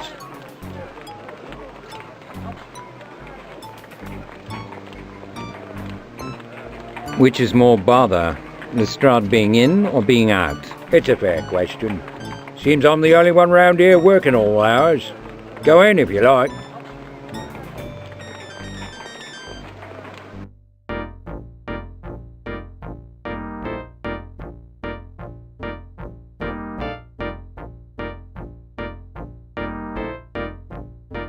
I need details of the corpse you hauled from the Thames, Lestrade.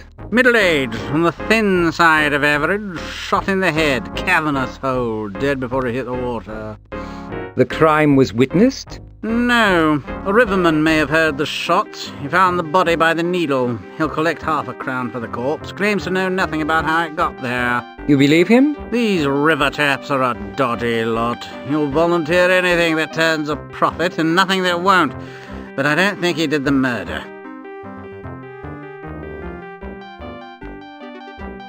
Where can I find this worthy? The body's at Bart's, not a pretty sight. His face is gone. Can't even tell what colour his eyes were. The rest of him's all right.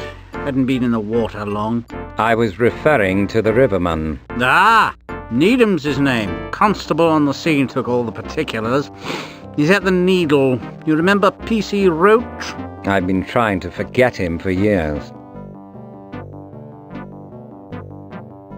Still adrift in a sea of paperwork, Lestrade. I'm drowning, Mr. Holmes. Going down for the third time. Any more information about the corpse from the embankment? Nothing you don't know about. It looks like a random robbery and murder. Much obliged to you for looking into it.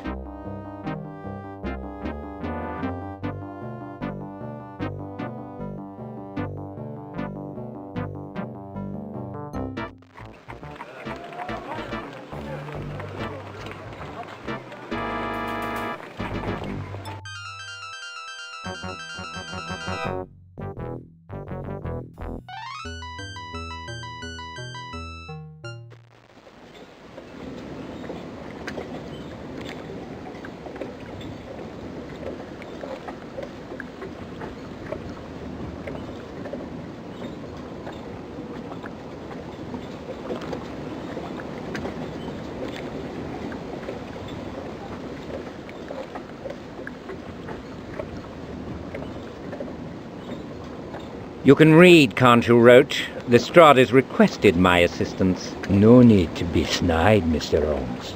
I'm just following orders. Following orders, the last refuge of the immoral and the inept. What's that?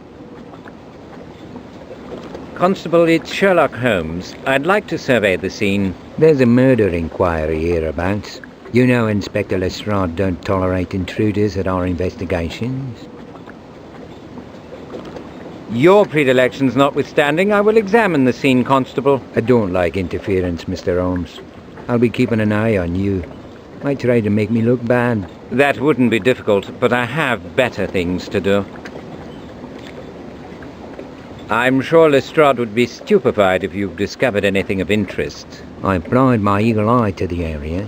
There's nothing here. Better light might reveal more, and the skills of the investigator are not unimportant. Precisely why I'm on the case. There's men for the job. I know a crime when I see it. Very sly. But I doubt your vigilance will be rewarded. Who's to say? I'll be pushing off soon for my tea. What can you tell me about the crime, Constable? Why Lestrade needs you is beyond me. Seems like you're always begging information from us. As you haven't solved the case, perhaps you might humour the inspector and simply answer the question? The victim was shot at close range by an unknown assailant. Probably happened nearby and recently. The body ended up in the river. A wherryman fished it out. That's it. Where might I find the wherryman? Body's name is Needham. Jesse Needham. Lives off the Aldgate High Street. 6 Half Moon Passage. If you're planning a visit, consider a firearm. The inspector always takes a pistol east of Bishopsgate.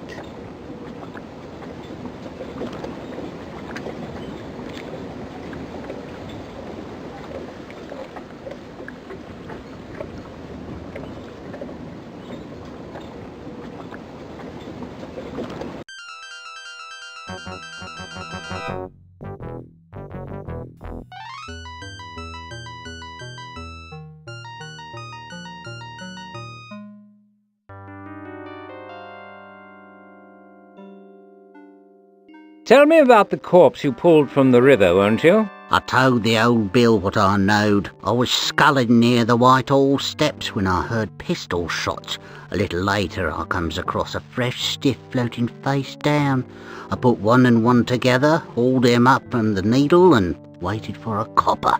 These steps are a good bit west of the Needle, and the tide was running out to sea. You were lucky to catch up with the body. If you've seen the body, you got an odd notion of luck. The police were satisfied. Have you done army service, Needham? I wouldn't say no to the Queen's shilling, but I never fancied work on land. The Navy, then? You were a sailor? Never. Bunch of ponces in uniform, couldn't navigate a drainage ditch. Seen 'em struggle in the Deptford Reach, just running with the tide. Forget the fable you told the police. I think you witnessed a crime on the embankment. I saw naught. Nonsense. You were close by. With no experience of small arms, you identified pistol shots. Whitehall is too distant to hear distinctly, even over water, and from there you'd never catch up to a body moving on the tide. That's just talk. You know what they say, talk is cheap. It depends on the subject and the speaker. The police might find my argument pure gold. Tin more like, or I don't know, PC Roach and Inspector Lestrade. You have a point. Strangely, the corpse you found had no personal effects. Perhaps some of them found their way here. You'll never know. Got no rights to snoop. Man's home's his castle. If you'd prefer, I can bring back a warrant and a load of policemen. No need for that. I'm guilty of nothing. I didn't shoot the bloke. I kept him from going to sea. And took a souvenir from the body, Mr. Needham? A remembrance of your good deed? Go ahead. See what you can find. Nothing worth 6p or I'm related to the Queen.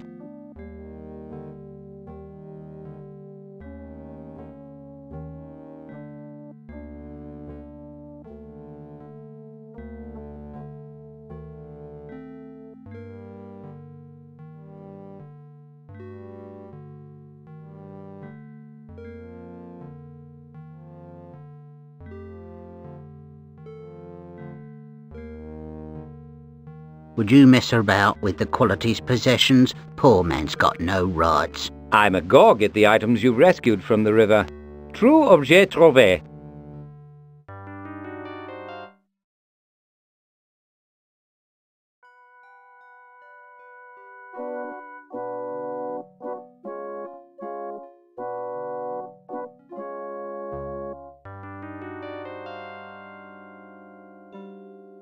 Have you noticed, Doctor, that the East End reduces life to basics? If you mean it appears a mere struggle for survival, Holmes, I do. Hobbes was right, I fear. Existence on these terms is solitary, nasty, brutish, and short. I would have expected a hidey hole somewhere, but I don't spy one. A place to conceal small objects, as might come from corpses? Got it in one. The room is so vulnerable and insecure. He may fear leaving anything valuable behind, even hidden away.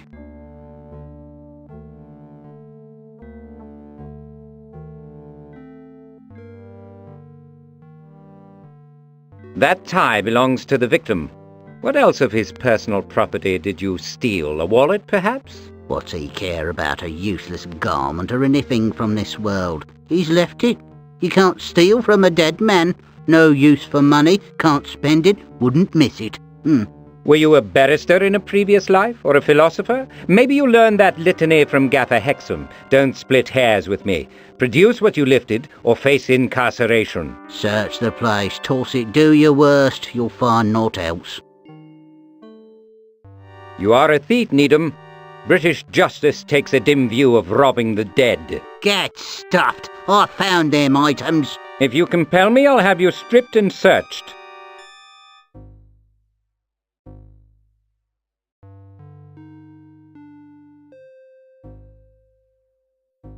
Easy now, there was little enough. A watch and chain, half a crown and 3 pennies. Unless you'd prefer a cell at Pentonville, it had better be. What you took is of less interest to me than what you know. I mean you no harm, but I intend to know all that you know about this crime. How do I know you'll play straight with me? You have my word. A sign of good faith would be more convincing. When did you lose your family, Needham? My missus and daughter died by cholera. I've been alone these 20 years. I'm sorry. A solitary life is hard. Keep the things you found, Needham. I can't approve your action, but I won't condemn it either. That's friendly, I think. Ta. I'd like you to return with us to the embankment. Will you do that? I've given up everything I have. I think not. I want to hear exactly what you witnessed, at the Needle, in situ. Maybe I'll do better with the coppers. You may think so. I couldn't comment. I promise to be fair. If there's no other way, I'll go. You're a gentleman until you prove yourself otherwise. We can take my wherry.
A mass-produced button is less informative than its custom-made predecessor, but it might mean something to Stitch Rumsey. You'll wear out your welcome with him.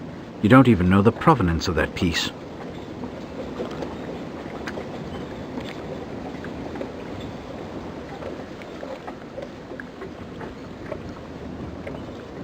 This could be instructive, very promising.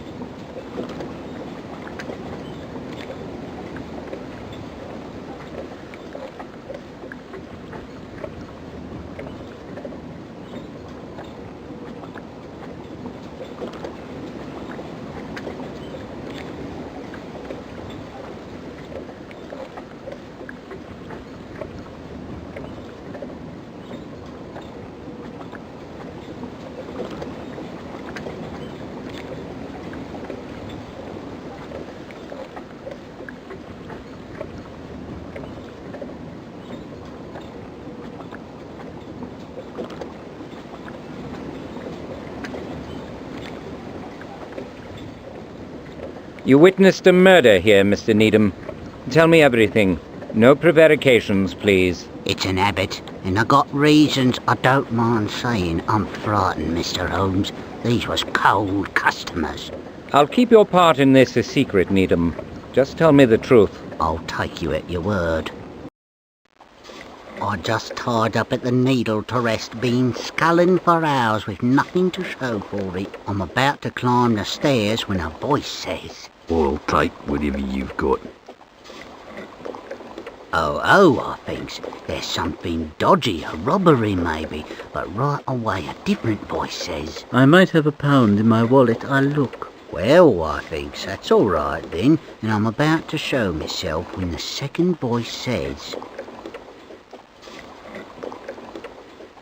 Vincent, what are you doing? and there's an explosion.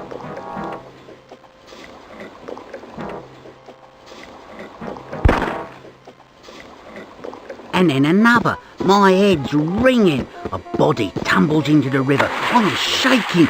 But I peek round the wall. A third man on the landing towers over a bloke holding a pistol.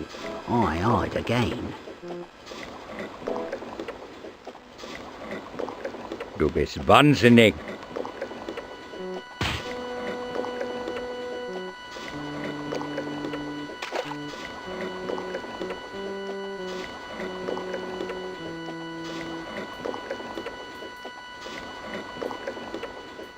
There's a few hard words, a slap, a scrape and a splash. Then footsteps moving away. That's it, Mr. Holmes, for true. I went to fetch the body before it got swept downstream.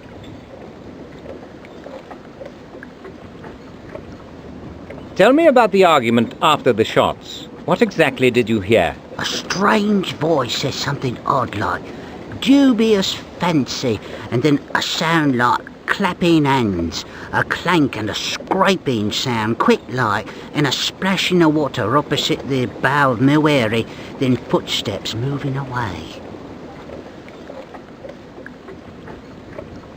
What do you recall about the men you saw? I never seen the victim's face, and when I picked him up, his face was gone. The killer wore a dark coat and hat, collar up, had hard eyes. The third bloke came out of the light. I saw him a little, big hat and cape, yellow beard and some sort of mark on his right cheek. Thank you, Mr. Needham. Can I be on my way then? Some good pickings out there. Just a bit longer. You're an invaluable witness, very observant. I make my living with my eyes. Could you find the object that made the splash, Mr. Needham? Water and me don't agree, Gov. I don't swim, don't even wade, don't drink it, hardly bathe in it. I've noticed. You won't need to get wet. I want your guidance. Just tell me where you heard the splash. How bad did you need it? A guinea's worth? It's as good as found. If you got the means, I got the will. Be specific, Mr. Needham. We're looking for a critical piece of evidence. It's deep in the corner, close to the wall, I'd swear to it.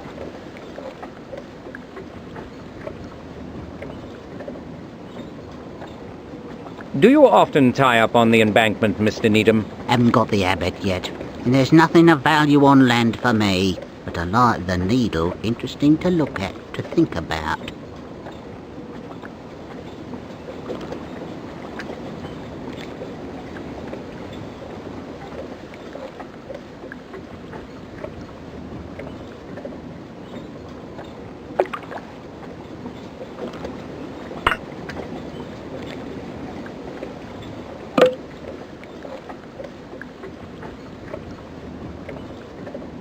Good job, Needham. Your eye is incomparable. Nasty things, wet, Mr. Holmes, but dangerous for all that, I'll wager.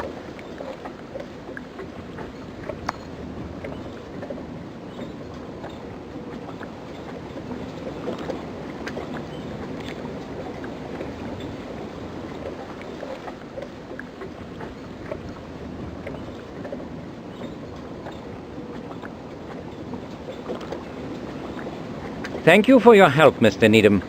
I hope we have no need to trouble you further.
The microscope can't do better than my eye. The gold is old, thin and smeared. You might want to open the window, Watson. If you're going to use acid on the metal, please take care. You remember what happened last time. Very unsettling to hear a woman of advanced years yell that loudly.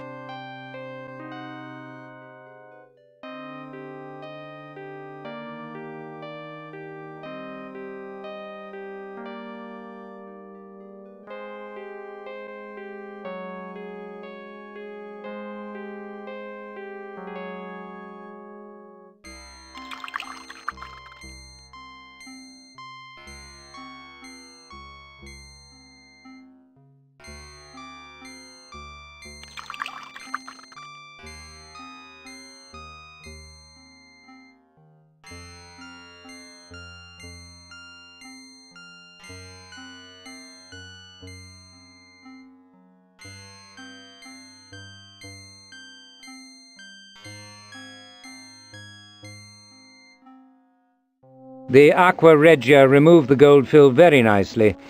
The engraving is visible. The inscription reads, "To commemorate your majority, 23676. If our victim was a Cambridge man, he probably entered in 74.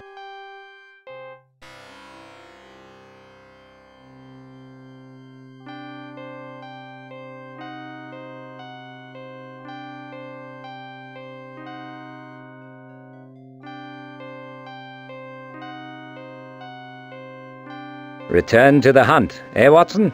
As you say, Holmes, return by all means.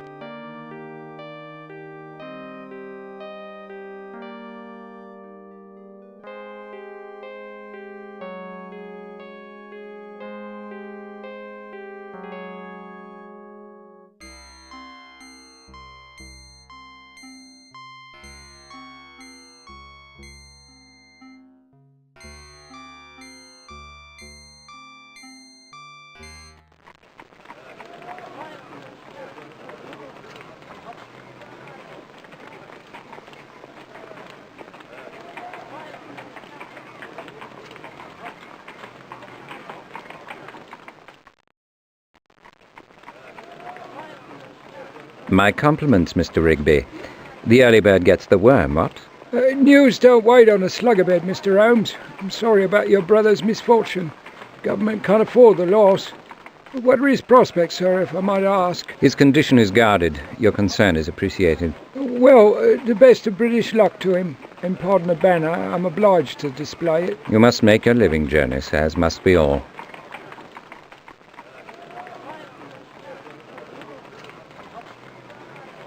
Your kindness to Wiggins does you credit, Jonas. It's little enough. He's led a hard life. He sails too close to the wind from time to time, but he's a good boy for all that. The mean streets waste 100 like Wiggins every day, Mr. Rigby. You've given him a chance to grow up. May I live to see it. Any dubious goings-on in the vicinity, Mr. Rigby? Business has been brisk, Mr. Holmes. The reports of your brother's accident have been devoured by the public, ravenous for morsels of misfortune. Fools cannot be educated or converted, Jonas. They may only be exposed.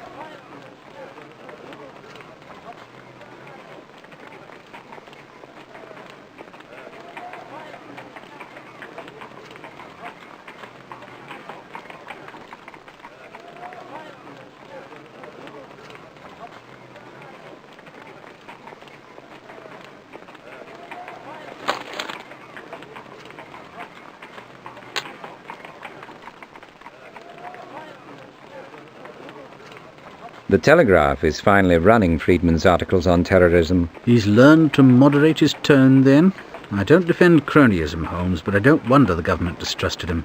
He has an incautious and very sharp tongue. More importantly, Watson, he has a very sharp mind. We may have need of his wide experience before this is over. I know you respect him. That's certainly enough for me.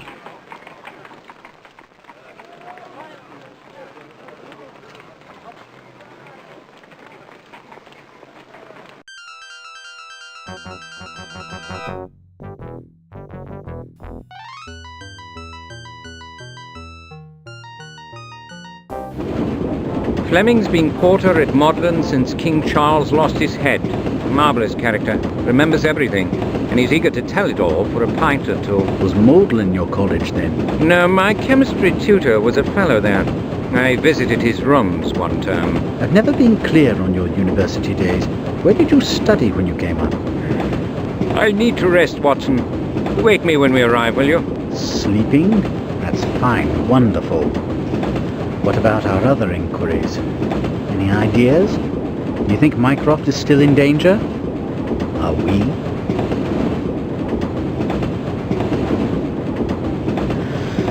Well, I suppose nothing much can happen on a train.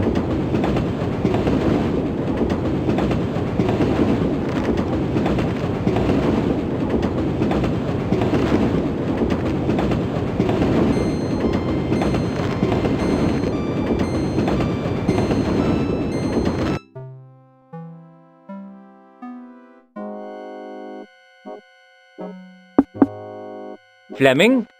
Fleming, old fellow, how are you? College closed. Fleming, I say rouse yourself, sir.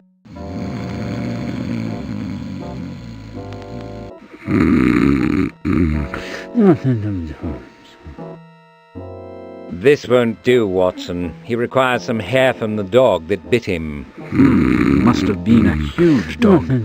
Shall I check his pulse? No need. Collect a couple of bottles of strong ale from the public house we passed, will you? Mind it's not small beer. Some porter for the porter. Sorry, Holmes.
Will you have a drink, Fleming? Never while on duty, sir. Now, please move along. You're trespassing on college grounds. Would you oblige us, Fleming, with your opinion? We're evaluating this ale. Happy to assist young gentlemen in the pursuit of knowledge. So for science, as you might say.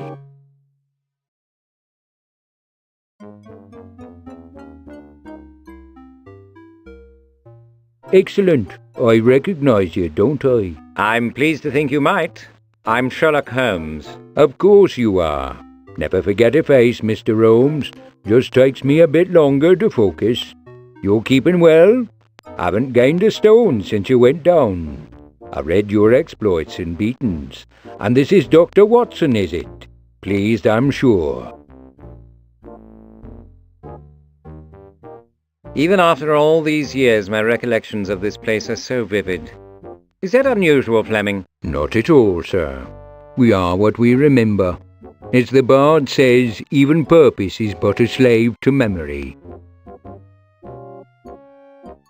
I need to excavate your prodigious memory, Fleming. May I do that? I enjoy a good mystery. Dig away, sir. I saw a tattoo on a corpse. Something about it reminded me of Cambridge. A view of Trumpington Street. Nothing so definitive. It's a neatly rendered blooming rose. You're familiar with such a figure? If it was engraved on the subject's backside, it might be the badge of the Tudor Rose. The Arcane Social Club? Of course. The symbol of England was their sign. I had no idea those rare birds marked themselves. Since your time, sir. Been a drinking club for more than a decade, carousing and such. Nothing much secret about it. Old boys are ashamed to be associated with the newer members. University may revoke their charter, is what I heard.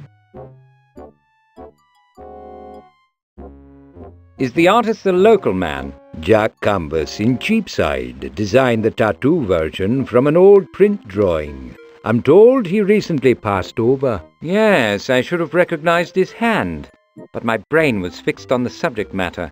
The delicate petals set along the brambles and the thorns. Unexpectedly lovely. I've seen the painting, of course. As a symbol, the old boys was thinking they were England's best.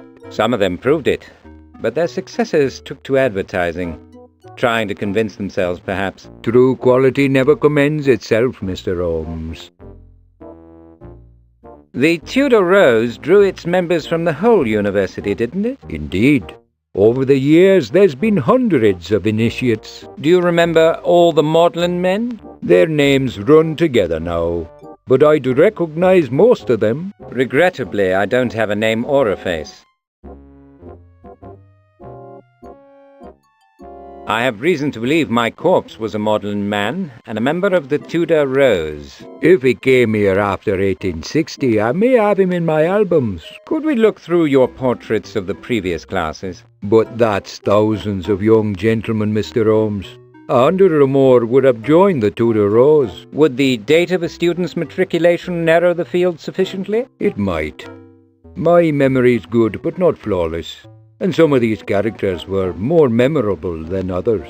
I believe this boy turned 19 in June of 1874 and came to college for the Michaelmas term that year. Let me check my photographs. Ah, yes, 1874. A rum class. Bright, no question.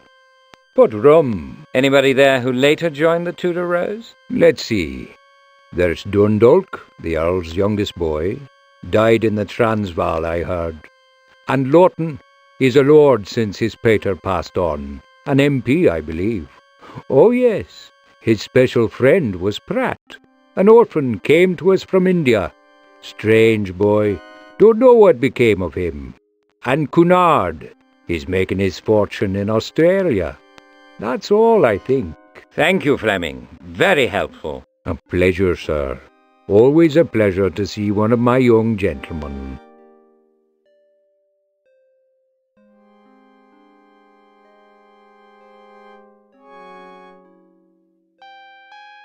We've just time to catch the next train to London. Excellent. Let's be off.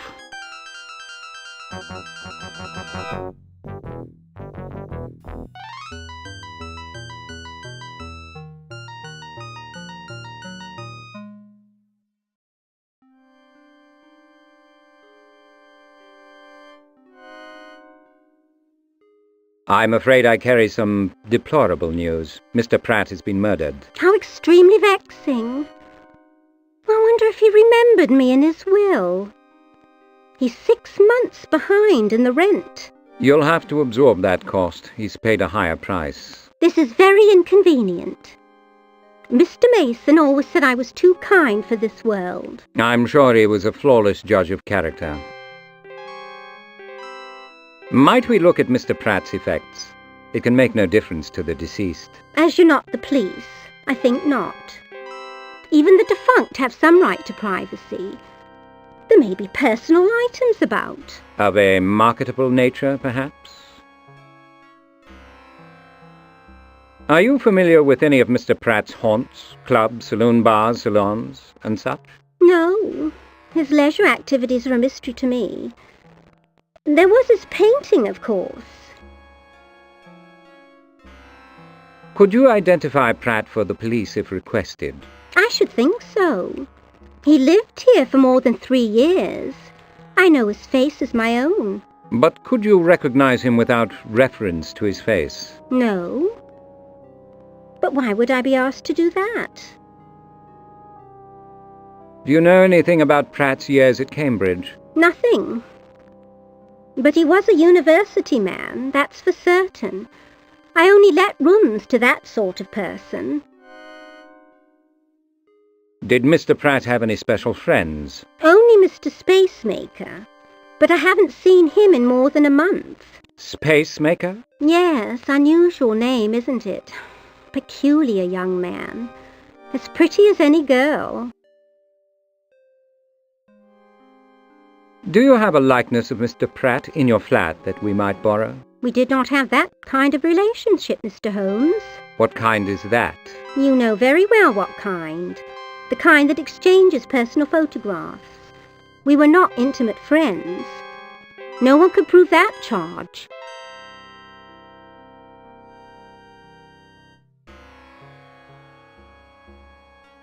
Anything worthy of our immediate attention, Doctor? This woman is passing strange. What is she doing here? She's nosy, I suspect, and lonely.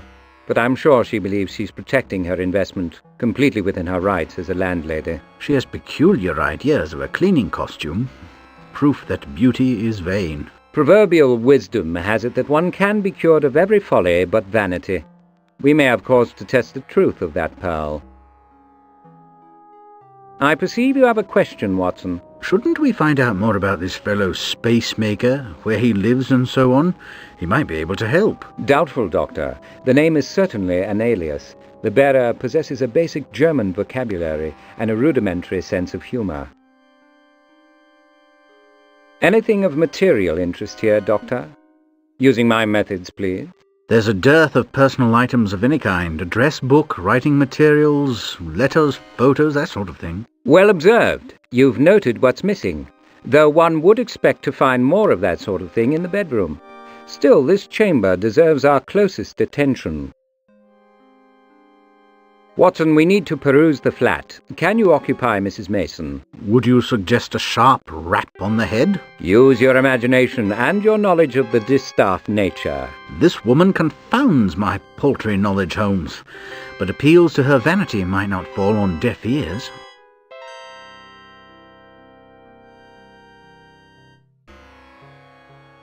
I'm sure he thought highly of you and confided in you. Perhaps you have the names of his friends or relations in your flat? I do not. He was orphaned by the Sepoy Rebellion, and the uncle who raised him has been dead for years. He had no family that I know about. Would the ministry consider paying his back rent, do you think?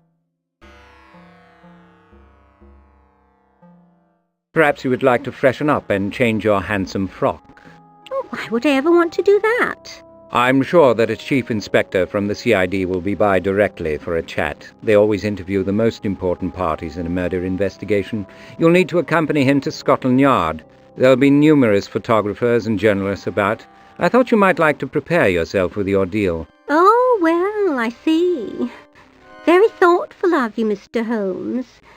Oh, being in the public eye is such a trial. Excuse me, gentlemen. Close the door when you leave.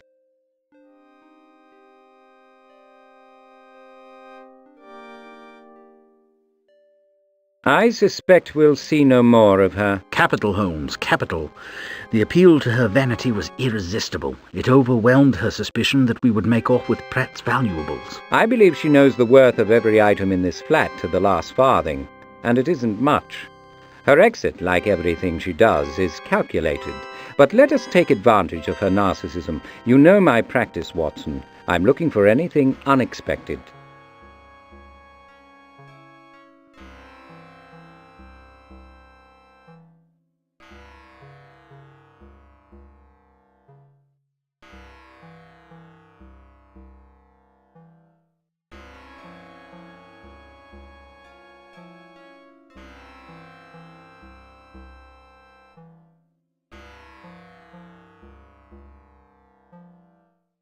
Useful items, hatpins. I'm sure. This certainly falls under the heading of unexpected.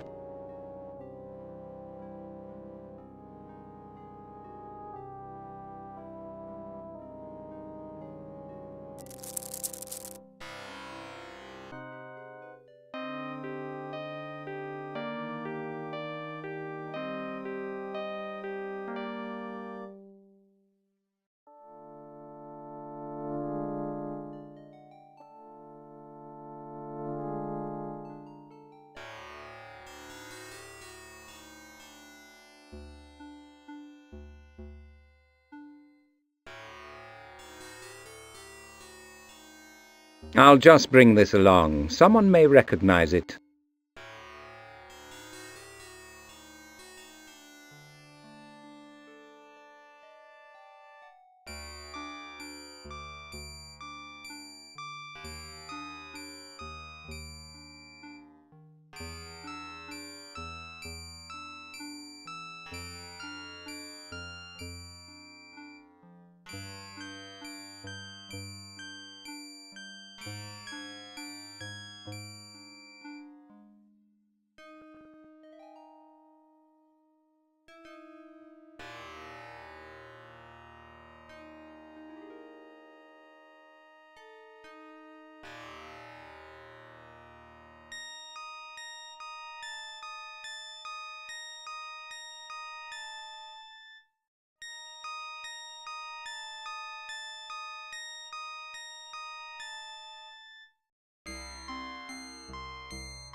perfect tool for cleaning the hookah.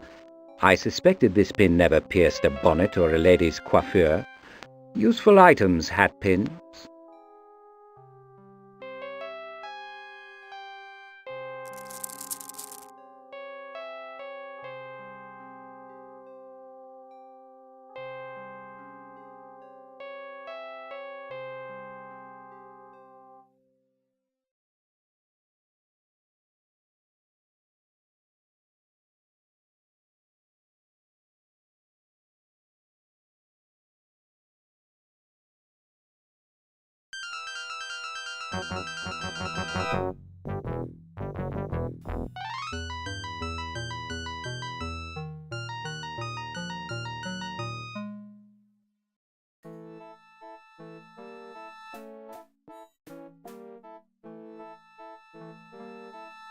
How can I help you, gentlemen?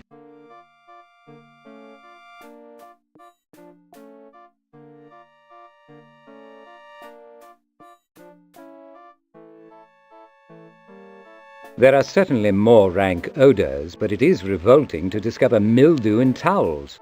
I'm certain the authorities would deem it less than hygienic.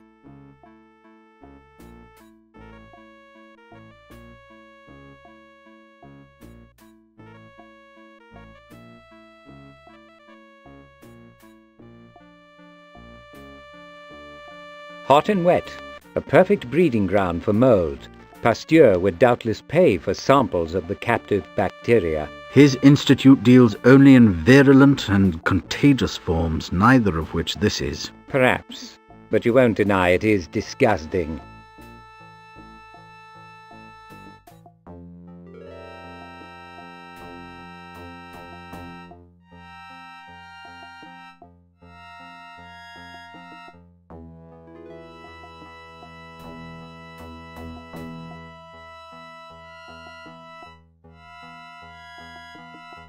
Just a modicum of your garden variety muck.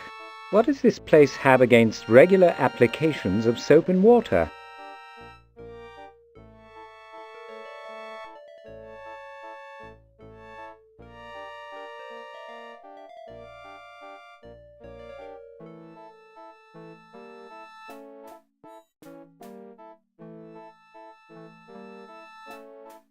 I believe Thomas Pratt was a patron of these premises. When did you last see him? Adrian Russell at your service. Were you thinking of joining us here at Neville's? I can make you an handsome introductory offer. We'd like a private word about Pratt. What are the chances? At Neville's, his privacy is my business. Who are the men on the drying couches, Mr. Russell? Haven't a clue. You don't recognize your clientele? I know a nosy Parker from a paying customer. The premises seem lightly attended. What amenities are available here? We have an exercise room, a steam bath, modern individual steam cabinets, and 2 invigorating cold water plunges. You could do worse. We should like to see the baths. Baths are baths. There are several members back there au naturel. They don't appreciate intruders. Perhaps we will become members, Russell. It looks a decent enough place. Sound thought. Put colour in your frog-belly complexion, improve muscle tone, and you get to meet a nice class of person. All for a modest cost. I'll get your paperwork, shall I? Of course, we'd need to inspect all the facilities. Fine, but as I've said, don't pester the clients. And the baths are not available to you at the moment. I'm not impressed with your choice of tobacco. And the patrons don't complain. Perhaps the smell conceals some other scent. Perhaps you are encouraging some less savoury activities here? Leave off. What about a membership? Think you'd like to join? When I decide I want to spend my leisure conversing with dunces while smoking bad tobacco and acquiring pestiferous skin ailments, you'll be informed. I'm now ready to inspect the baths, Russell. No, you're not. You've no intention of joining up. Listen, you muscle-bound twit. Neville's is in violation of numerous tenets in the Code of Public Health. Mould, mildew, common filth are rampant. Let us pass, or I'll report these unsanitary outrages forthwith. and you'll be out of business by this evening. You made your point. I'll try to keep it clean, but there's too much for one person to do. Can't find any decent help. I'll accompany you. Remember, don't be bothering my clients.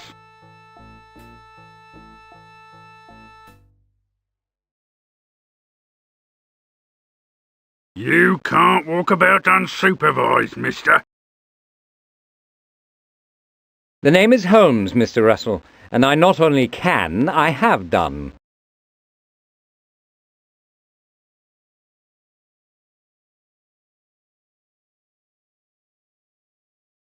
Beg your pardon, Mr. Whitney, sir. As for you, that tears it.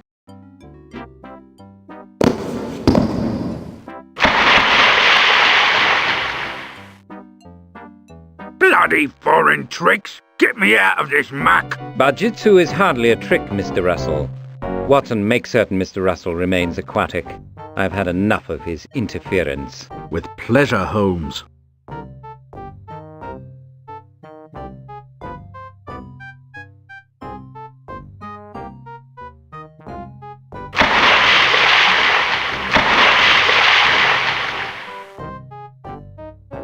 A fortuitous meeting, Mr. Whitney. I am Sherlock Holmes. After you've replaced my towel, you might ask if I care. Considering your position, Whitney, you might curb your impertinence long enough to discover my purpose. Your purpose is of no interest. If you continue to harass me, I will take steps. Naked and enervated?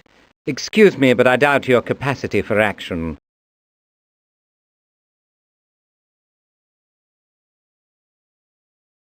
As your attendant is occupied, let's talk about the formula missing from your reading room. That is a ministry matter. You have no claim to my cooperation, and your brother's obvious indiscretion may be actionable. My brother's judgment is not likely to be challenged. Yours, on the other hand... Save your threats. They are ignorant and rude. I speak only on the authority of my superiors, of whom you are not one.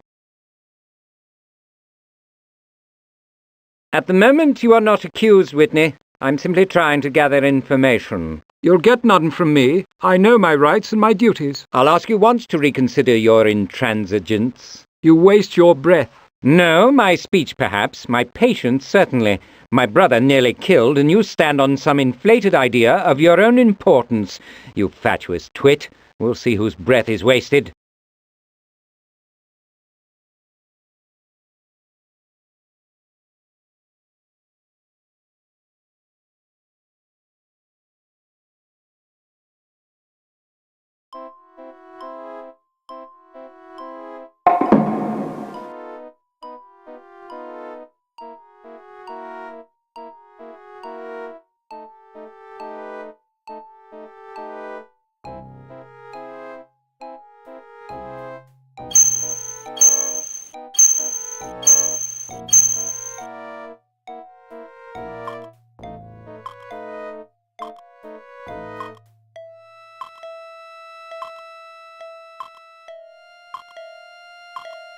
You will not trifle with me, Whitney. Tell me what you know. I recognize extortion when I see it. This is not a joke. I'm having trouble breathing. You'll have to do better than state the obvious. I had no part in the initial disappearance. It was not my responsibility. I do my job very well. I know nothing about this. But if pressed, innocent as you are, you might speculate about the guilty party? Yes. Question the ratchet woman, the Char. She is an internationalist. Have no idea why she's kept on. Could you turn down the heat? A small taste of Hades for you, I should imagine. Go on. Many times I've mentioned security is very lax, very slipshod. She could walk off with anything. The heat, Mr. Holmes, could you?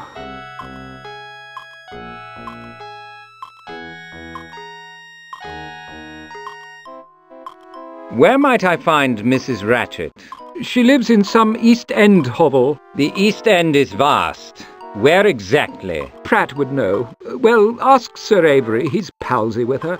Is it any wonder respect for the British Empire is on the wane? She's the Char. I ask you. I mean, for heaven's sake, I don't take tea with a woman. Fortunate for her. Describe her, please. She's a plain woman. Brilliant. Colouring, height, weight, facial shape, teeth, distinguishing characteristics? Who notices such things about the Shah? If you don't want to be parboiled, you better have noticed something. On her tea breaks she reads. Everything. Reading all the time, classified documents for all I know. And it makes her squint badly. Probably needs spectacles. Are my eyes starting to bulge? Not to worry, Mr. Whitney. You're a fine shade of lobster pink. When did you last see Thomas Pratt? I truly can't recall. Except when we pass in the hall or exchange duties at the desk. We had only Nevilles in common. Turn down the heat, will you? Thomas Pratt has been found dead, Mr. Whitney. You don't say. Well, nihil nisi bonum de mortuis, but I suspect he had numerous unfortunate habits and the associations to match. Would you care to elaborate on that obloquy? The truth defames no one. He was an unhappy man, and I'm sure he indulged in drugs. Died by his own hand, did he? Hardly. He was assassinated. To punish him and complicate his identification, his face was obliterated. The bullet nearly blew his head off. Why? Because he knew something he should not have known. If you're involved in anything you shouldn't be, have a care, Mr. Whitney. Can you conceive of a connection between Pratt's murder and the stolen formula? There isn't one. How can you be sure? I didn't just fall off the back of a turnip wagon. I am mentally acute. That is palpably false, but for the moment I'll assume you're simply ignorant of a connection. Our conversation thus far has been neither difficult nor painful. It can become both, if you insist. I've nothing more to say to you on any subject. Just replace my towel and leave. There are few things I appreciate less than being lied to, Mr. Whitney. I'll try to remember that. Test my patience and I'll make certain you never forget it.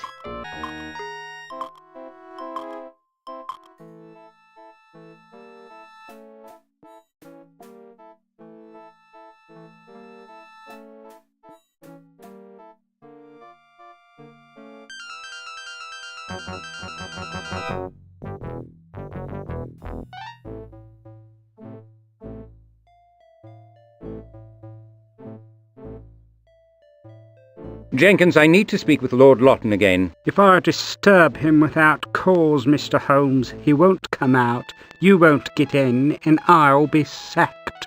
He's in that foul a mood since the last time. Please show me in. I have tragic news for Lord Lawton. Did his favourite nag break a leg? A colleague of his named Pratt has been found murdered. Young Master Thomas. I am sorry. He was a nice boy, troubled but kind. In the old lord's day, he was often here. Haven't seen him in years.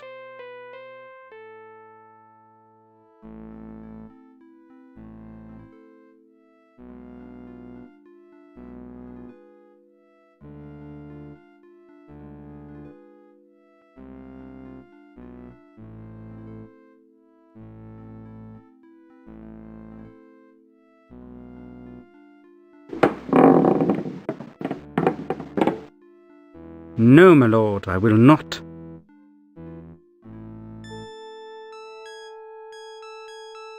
Do you require constant supervision, Mr. Holmes? Sorry, just curious. Mr. Holmes and Dr. Watson, my lord.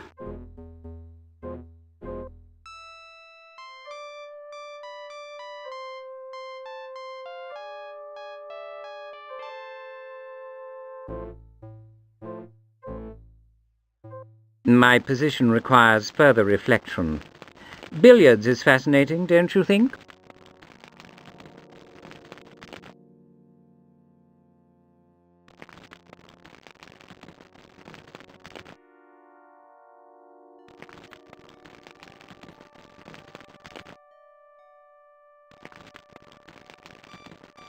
I'm sorry to inform you that your friend Thomas Pratt has been found dead.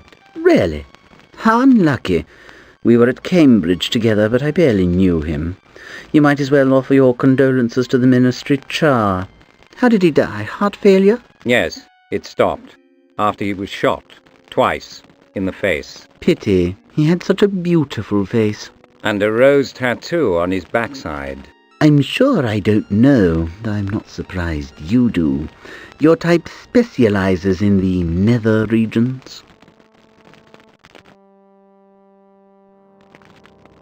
Your colleague should know of Pratt's condition and other developments. Where might I find Sir Avery Fanshawe? He took Brumwell's old pile in Chelsea. Wife is infatuated with redecorating. He'll be riveted by the news, if you can wake him. And Philip Bledsoe? Haven't a clue. Heard the unsociable lout has chambers in Gray's Inn. How about the clerk, Eldridge Whitney? Do you know anything of his whereabouts away from work? The pathetic sod keeps a cot at the ministry, uses a public bath as his dressing room. What do you think is the connection between Pratt's murder and the formula's disappearance? There is no connection whatsoever. I must now decide whether you are remarkably unimaginative or a liar. Perhaps both. I don't have to tolerate insults in my own home. I'm sorry, tact has deserted me. There is no doubt that Pratt's execution and the theft of the formula are related, Lord Lawton. If Pratt was not the thief, he knew who was. So you say. The problem is, no one, your brother included, has conclusively proved that the formula was stolen. What a surprise. The body charged with making that determination cancelled its inquiry almost as soon as it began. I ask again why the investigation was terminated. There is no need to make mountains from molehills. Bring the ministry into disrepute every time some papers are mislaid. Go there yourself. You have my permission. You'll see what sort of place it is. Despite your brother's efforts, it's not terribly well ordered. You expect the formula to turn up, then? I think it probable. Well, it's a definite possibility at the very least. A clerk may have misplaced it, or the char, or one of the members. Stop grilling me and go bother them, or better, return to your own affairs. Just so you know, Lawton, the discovery of the formula would not complete this investigation. We are far beyond the resolution of a simple theft. You neglect this fact at your peril. If you want someone to bully, bother Fanshawe. Or Silverbridge. He initiated the call for termination. Rake him over the coals. I have nothing more to say.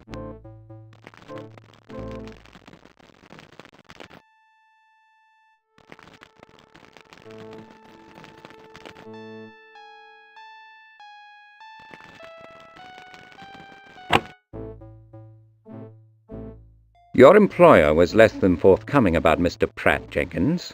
I wonder if I might have a private word. Possibly. Highly irregular, probably disloyal, but possibly. I liked that boy.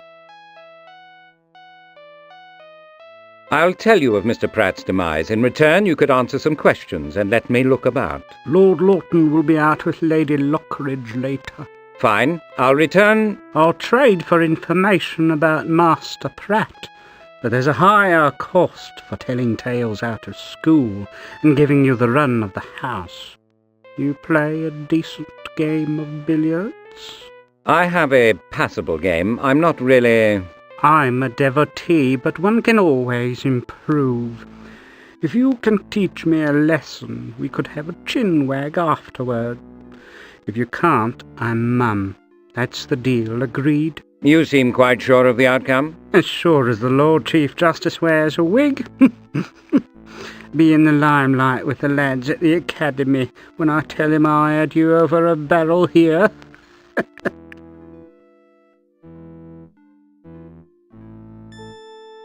Why have some of the furnishings been allowed to deteriorate? Want of money, of course. The present Lord's personal habits have impoverished us and ruined our reputation. I'm sorry, Jenkins. It must be a sore trial for you.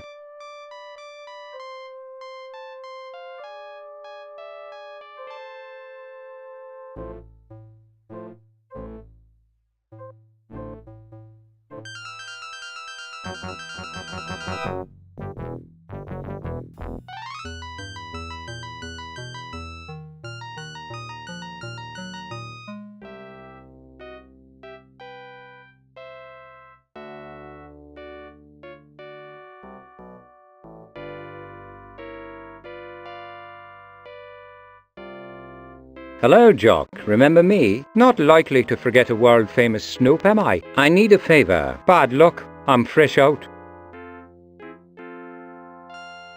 Your marital affairs appear to have altered precipitously. What happened? My marriage is up the spout. I'll leave off before I stow this cue in your gullet.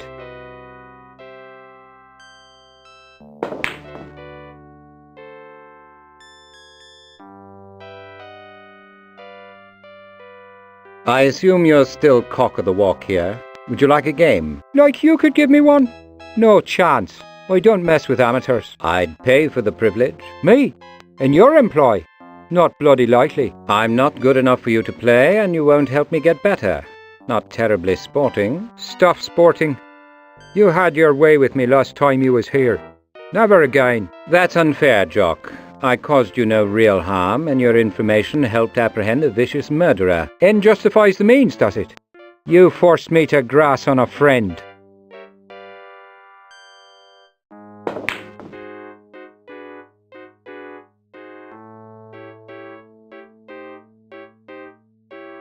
Do you prefer billiards or snooker? Makes no difference. I prefer drinking at my local and a game of darts.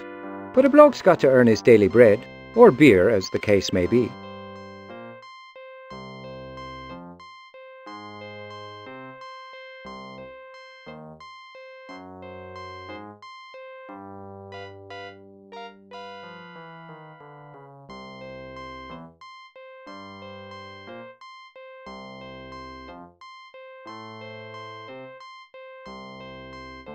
The aphorism claims that skill at billiards is a sign of youth misspent. Do you credit it? No more than any other decrepit clichés. A good man who can handle a cue is no less admirable for that fact. Quite the reverse.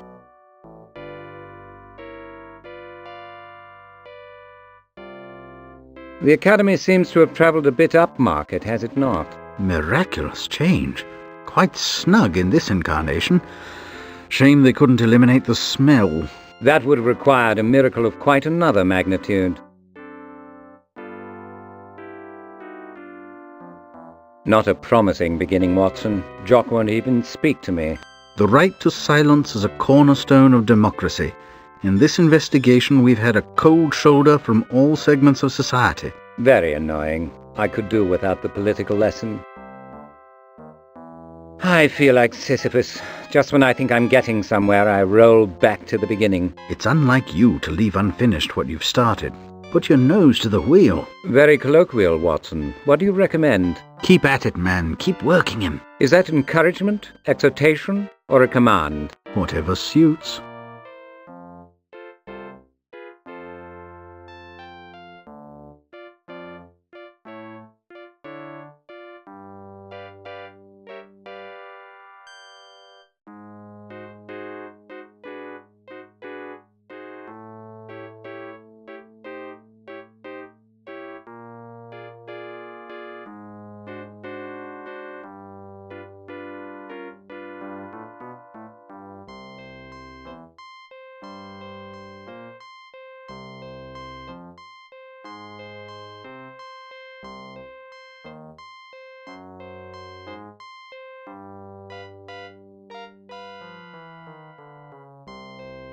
Attractive redecoration, but you've lost some of your humbler custom. We continue to receive gentlemen of leisure and refinement who take pleasure in the joys of intelligent conversation and a game of skill. Sounds like a magazine advert. It is.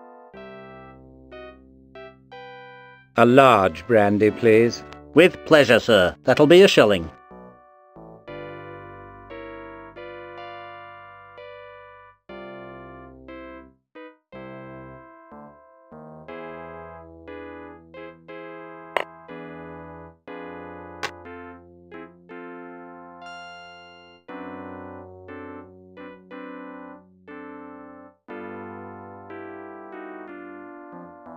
Why is Mr. Mahoney in such a foul mood? I deal drinks and darts, sir. Information concerning my customers cannot be purchased at any price.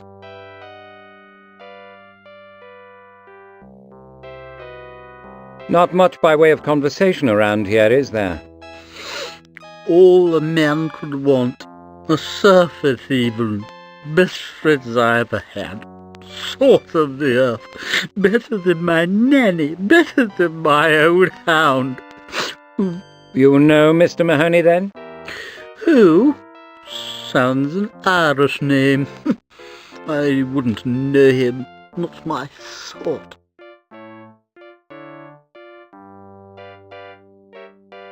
The Metropolitan Police deal harshly with violation of the Temperance Act. Which is supposed to mean what? You're serving spirits to an inebriated person. What was it you wanted? Some civility for starters. Has Mahoney lost his wife? In a way, she sailed off to America with the whole O'Shea clan. I'm sorry for his loss, but I need Mahoney's help. What can you suggest? He's a hard man. Threats don't move him, and he doesn't care for money. Lost his appetite for pleasure. Doesn't even enjoy busting up a room or breaking a few arms like he did. Competition is all that keeps him alive. And beer, of course.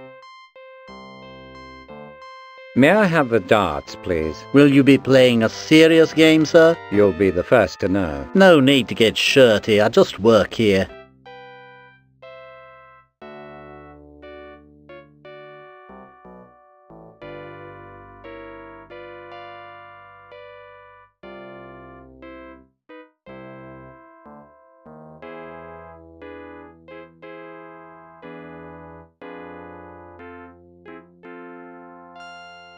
I'm sorry about your wife's decision. I hope she'll return. I doubt it, but keep a good thought.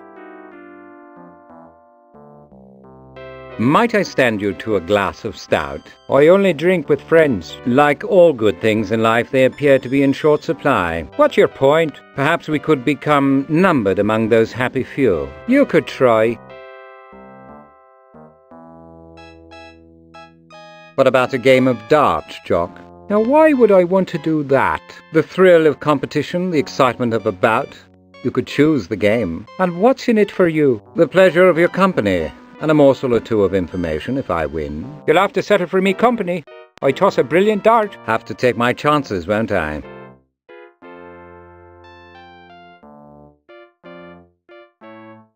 How about a game of 301? Make it easy on yourself, Mr. Holmes. It's all the same to me. Better play to your strength. 301 it is. Choose your weapons.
Care for another match, Jock?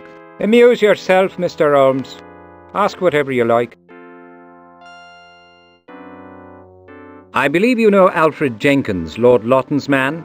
Can he give you a run? At billiards? Alfie? In his dreams. It's very important that I impress him at the table, Jock. Could I give him a game? I didn't say he was rank. Alfie's got a good eye. Better stroke than most. But he's limited. No strategy. Sees nothing but the shot he's got. And you? I'm thinking 3 or 4 shots ahead. He thinks I'm lucky, but I know where the cue ball is going. I tumbled to a system. The diamond system? Exactly. I've been keeping mum, but lots of the lads have figured it out. Poor Alfie can't suss it. Will you show it to me? Will you show it to him? Probably. But can he master it on one viewing? And if he does, I suspect it would not put a player of your skill at a disadvantage. You're right, and a deal's a deal. Here's how it works. You just need a little knowledge and the proper tools.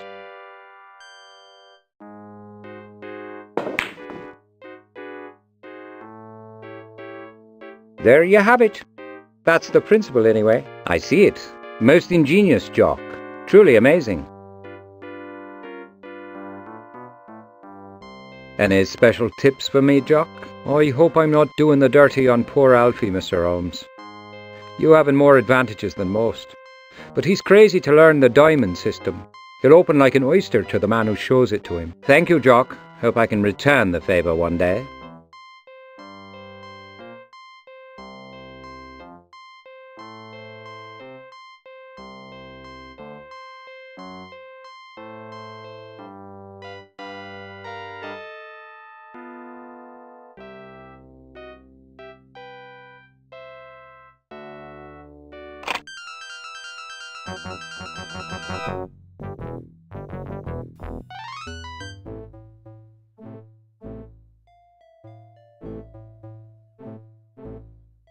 Are you ready for our chat, Jenkins? If you're ready to play, Mr. Holmes, let's not dally. I was just admiring the room. A faint reflection of its former greatness. Only a few nice objects remain.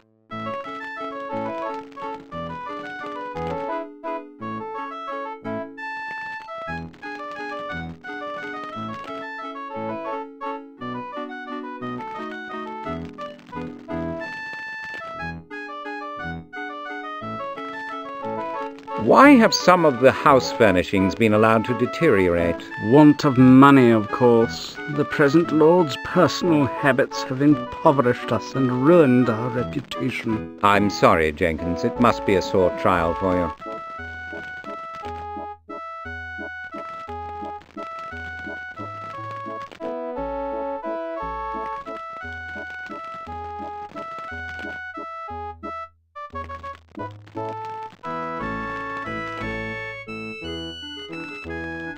May we get started, Jenkins? Cut to the chase, as they say. You're that anxious to have your clock cleaned, Mr. Holmes?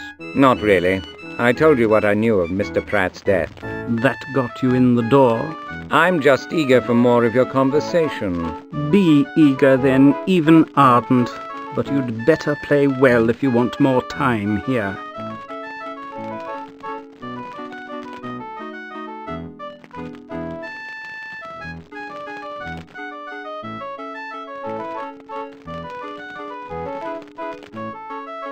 We won't waste time with a match, Jenkins. I possess something you want. I'm sure, but this is not about knowledge, money, or a nimble tongue. This is about billiards. Can you play? I know the diamond system. I'll show you how it works. My price is fair dealing and plain conversation. And a look around the house. Done. You are approaching divinity. I accept your terms. Show me now, please.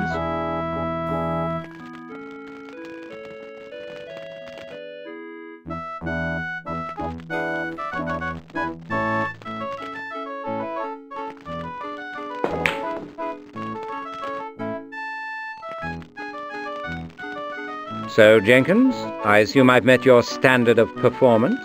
Very impressive, Mr. Holmes. I don't know where you learned it. They say even a blind pig finds an acorn from time to time. Well, do your worst. I'm no welcher. Ask what you will, look at what you want, for the moment you've got the run of the place.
The room must have once been quite lovely. It was, Mr. Holmes. I've become quite weepy thinking about it. Now please be brief. I'd prefer you were gone when Lord Lawton returns. Is Lord Lawton a music aficionado? Very devoted to euterpe and terpsichore. Music's the only thing we have money for nowadays. Cylinders, scores, stands, new felt piano tuning and the like. When was the piano last tuned? Someone came from the studio just the other day. Did you watch him work? Of course not. I heard him from the billiard room, but I don't think he left the piano except to let himself out. Couldn't have been here more than 30 minutes. Did he leave an invoice? Now that you mention it, he didn't leave anything. Then I'd bet the manor that he took something away. Has anything gone mysteriously missing? Not that I've noticed. Are these all of Lawton's photographs? That's the lot. His lordship's not a sentimental man. Keeps only a few mementos and souvenirs and rarely looks at those. The photo from the inside of the back cover is missing, Jenkins. Do you recall it? Invading Lord Lawton's privacy is not among my duties. You never saw the photograph while you were cleaning? Or perhaps he showed it at a gathering? I may have seen it once, by chance. It was the portrait of a handsome female person. He has many of those, but this was different. I believe I've seen the lady, but I can't recall where, I'm sorry. Seen her where? In the house? No, never. It's a guess, but it may have been in the newspaper. Who accompanies Lord Lawton when he plays? Of late it's Lady Lockridge, and a company puts too good a face on it. Catterwall is closer to the mark. Sometimes I have to leave the house for the cacophony.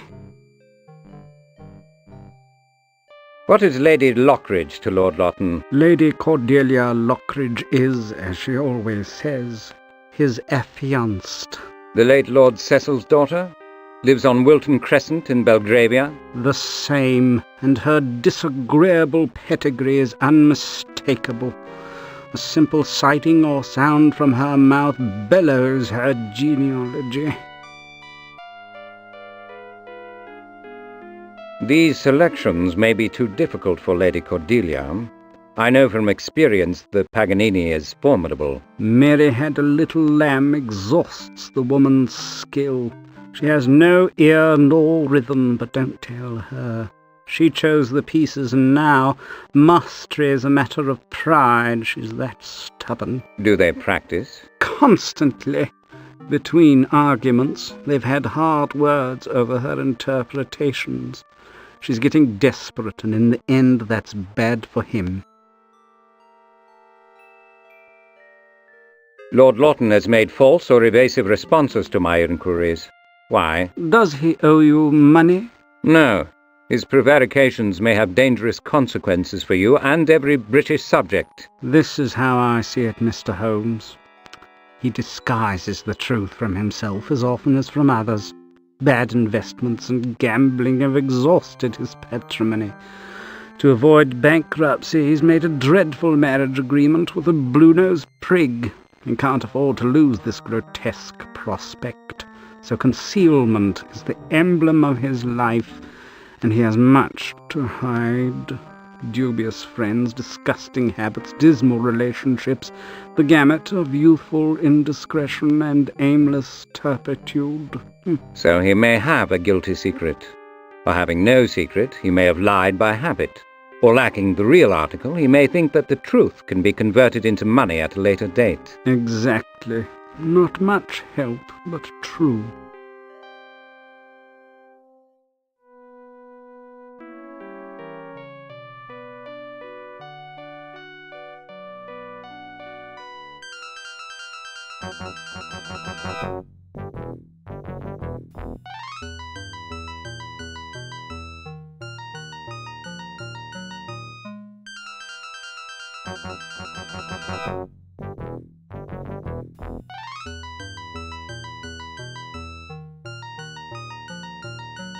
Lady Fanshawe, I am Sherlock Holmes, and this is my friend and colleague, Dr. Watson. Was I expecting you? Where's that butler? Are you the workman I ordered? I have some fascinating ideas for this foyer. Some sad associations here, Watson. You called it the case of the serrated scalpel, I believe. Yes, a heart-wrenching business. But in the end, a job well done. The Brumwells are all deceased. I wonder if the staff stayed on. I doubt it. They were lifetime retainers to the family. The Brumwell butler was a trial. Pettigrew, wasn't it? Pettigrew by name, petulant by nature. Fine conceit, Doctor. And even better if he's still about. What impression have you formed of the lady's taste, Watson? She has none. Even the lovely things have been ruined by her excesses. Beauty is wasted on such people.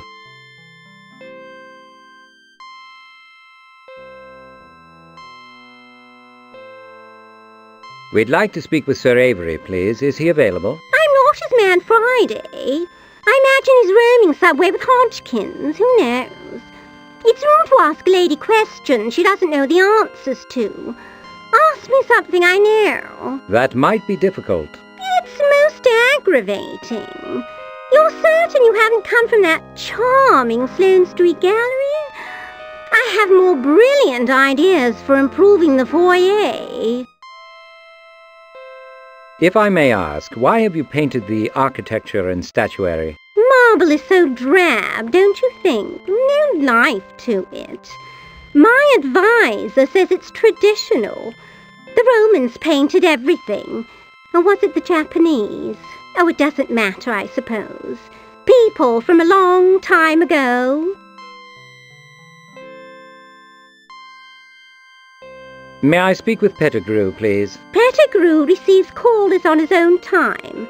Sunday afternoons. Use the servants' entrance. Was there something else?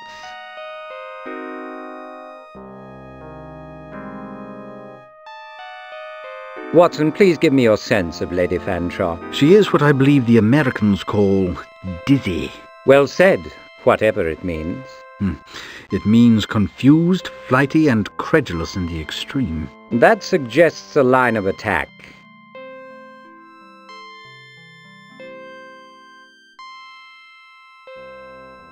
Lady Fanshawe, I must speak with Pettigrew to make delivery arrangements. You are from that art gallery. I knew it. Oh, I so love a surprise. This will be a rather large one. What is it? What is it? Oh, Avery's such a dear. I won't tell him you told. I mustn't, Lady Fanshawe. I've said too much already. The sooner I speak to Pettigrew, the sooner I can deliver. Pettigrew! Come this instant. Au revoir, gentlemen. I won't say goodbye. Pettigrew!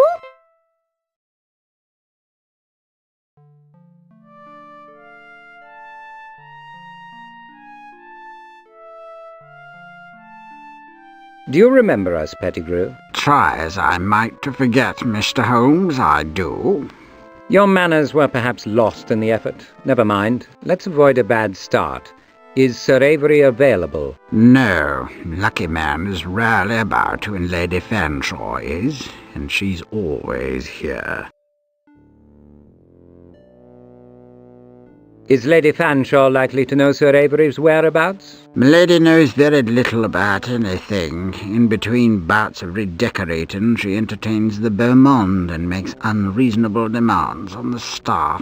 But perhaps she pays well? In truth, she is mean and bloody-minded, and I'm this close to giving notice. Was there something you wanted beyond below stairs, gossip? Where does Sir Avery spend his time? Away from the ministry? I don't know. If that's all, you may leave a card if you wish. My business is urgent, Pettigrew. One of his colleagues has died horribly. Death seems to follow you about, Mr. Holmes. A combination of occupational hazard and bad luck, I imagine. Have your joke, Pettigrew. I'm not the one wearing the clown suit. Please don't allow personal enmity to colour your judgment. I need your help. Helping you, Mr. Holmes, rarely helps me. Have you noticed? I purposefully kept your name from the Brumwell debacle. I don't say you were an accomplice, but Lestrade believed you had guilty knowledge of your employer's scheme. Do not repay me with animosity. You owe me none. The sting of Lord Brumwell's demise is still fresh, I apologize. When Sir Avery is not at what he calls his work, he can usually be found snoozing at the Diogenes Club or feeding the birds in St. James Park. Sir Avery is very old to be out alone. Is his attendant called Hodgkins? Hodgkins is Sir Avery's body servant. Very intimidating party, very dear to the old gentleman. And the feeling is mutual. Of course. I recall him now. The scourge of the Crimea. The same. Still wears his campaign badges and hat. Honours and protects them like his patron. Recently disassembled a man in the Aldersgate Underground for having the temerity to ask Sir Avery the time of day. A cautionary tale, thank you.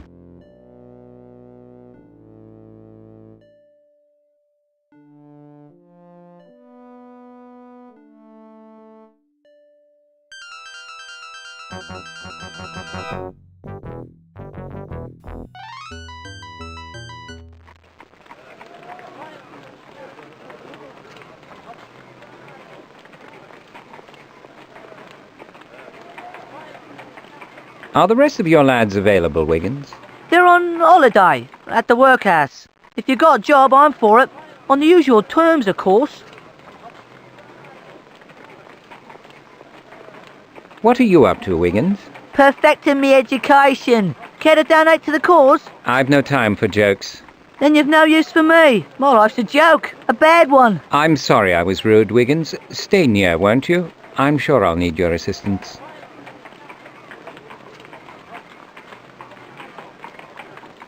I pitched a fair halfpenny in my day. Like to try me? Why not? I've got no pressing appointments. Holmes, have you lost your mind? You're in the midst of an investigation. A diversion will refresh me, Doctor.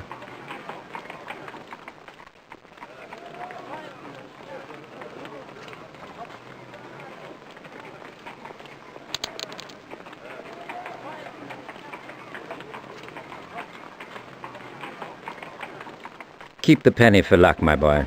Is there anything you're not good at? Personal relations have never been a strong point, and Greek irregular verbs. And modesty is often in fairly short supply.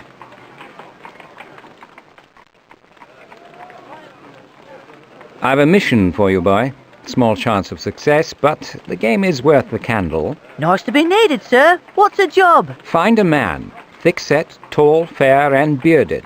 Perhaps a blemish on one cheek. Maybe wearing a dark cape and slouch hat over country clothes. A gentleman? Eye colour? Age? Habits? Unobserved. Confine your efforts to Trafalgar and the embassies. And be careful. At the very least, he keeps dangerous company.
Hello, Charles. We're not interrupting. Just finishing up, Sherlock. How's your brother? Dreadful accident. Coming round, is he? Out of immediate danger, thank you.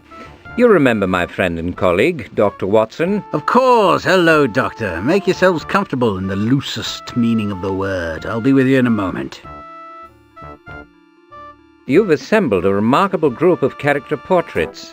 They are open, if slightly smeared, windows onto our capricious times. I keep a collection for similar purposes, mostly criminal subjects. And the small posters are my rogues exhibit, villains all. The portrait of Kropotkin is revealing. Admirable man. His major weakness is prophesying war every next fortnight. Even anarchists need a hobby, I suppose.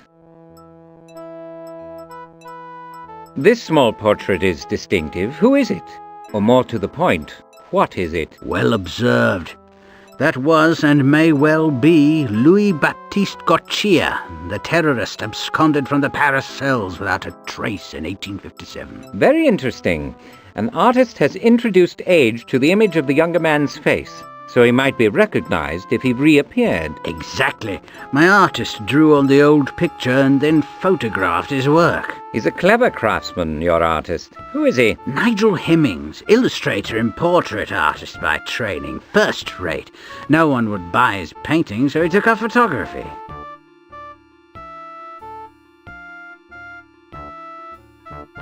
The posters are very well drawn. Same artist? Yes, Hemmings says the American police call them mug shots. Peculiar expression.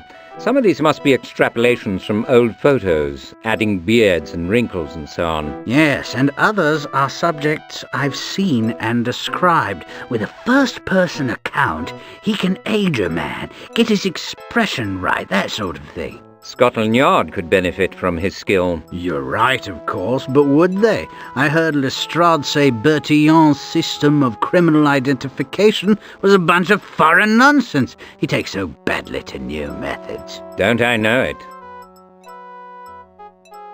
I'm trying to identify a man, Charles. Might I explore your memory? You can try.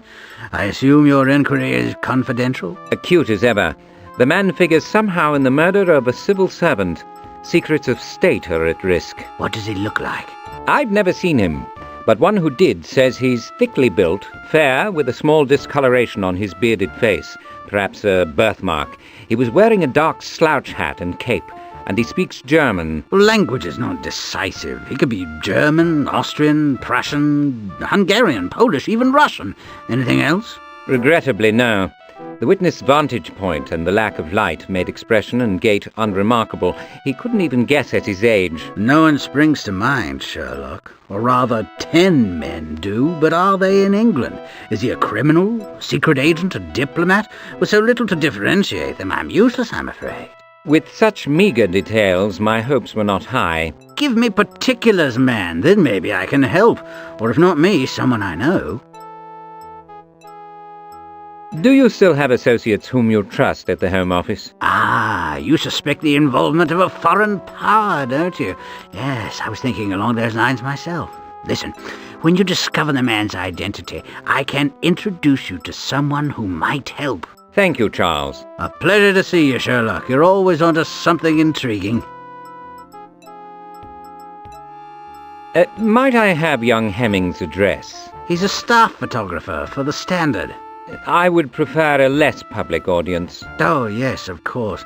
Now, you can often find him in his garret at 14 Montague Street, just across from the British Museum. Is this profusion of papers really necessary? Place is a fire hazard. Impossible to have too many papers. Watson is always at me to cut down on my consumption. One should never be without a fresh newspaper. No item is more serviceable. Absorbs grease from fish and chips, wraps garbage, or lines a threadbare coat. Use it as a towel, a fan, a sunshade, an umbrella, a dustpan, a carpet, and if worse comes to worse, heaven forfend, you can always read it. Help yourself to the Telegraph. It's hot off the press. Your argument is exhausting, if not compelling.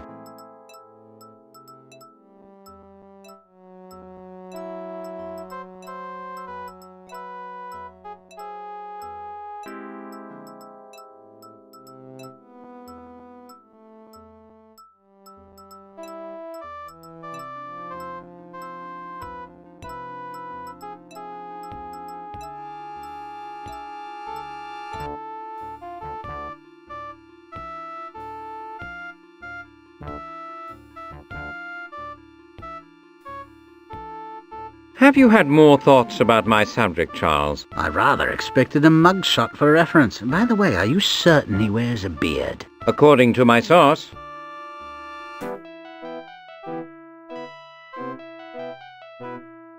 Have you heard anything about terrorist involvement in the Diogenes explosion? Not a whisper. It was an accident, certainly, wasn't it? To say I hope so would be as unseemly as it would be insincere. But if you've heard nothing, let it be.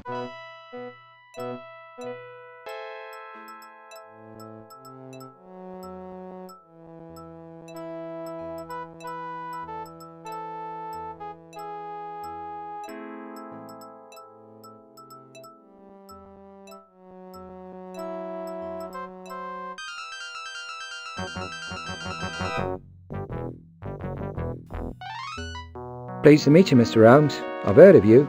I'm just trying this film. With you in Alphamo.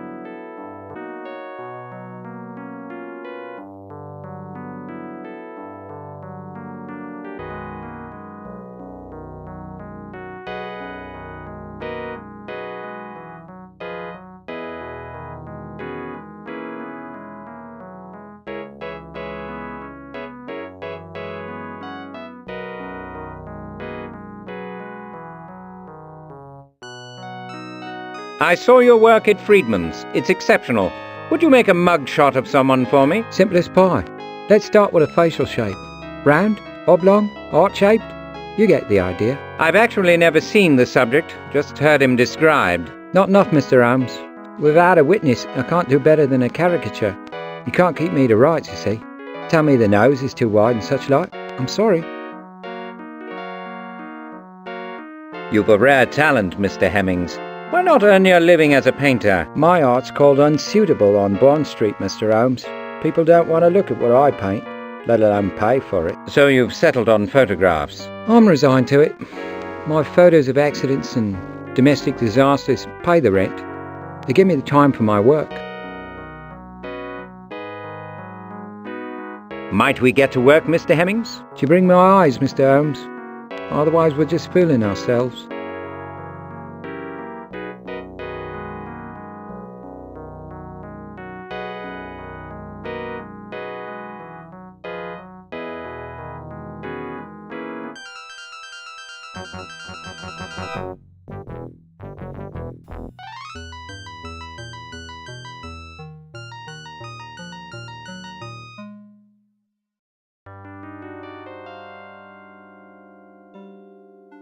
I need your help, Mr. Needham. Will you come with us, please? Why this time? A picture artist needs you to describe the man you saw at the Needle. The third man. I wouldn't expect you to do it for free. Oh, that's all right then. A commission, like. As long as the brute don't know it's me what described him, he had a dangerous aspect. Brought the eyes, have you? Be right with you.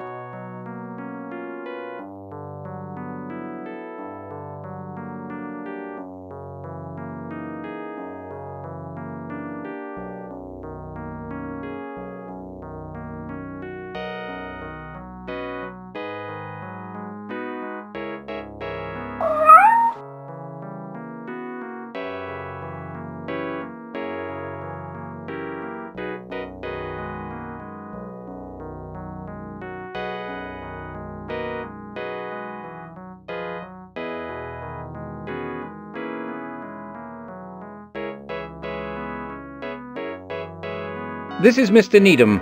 He has seen the person I want drawn. Excellent. You and I will get busy. Perhaps you'll occupy yourself, Mr. Holmes.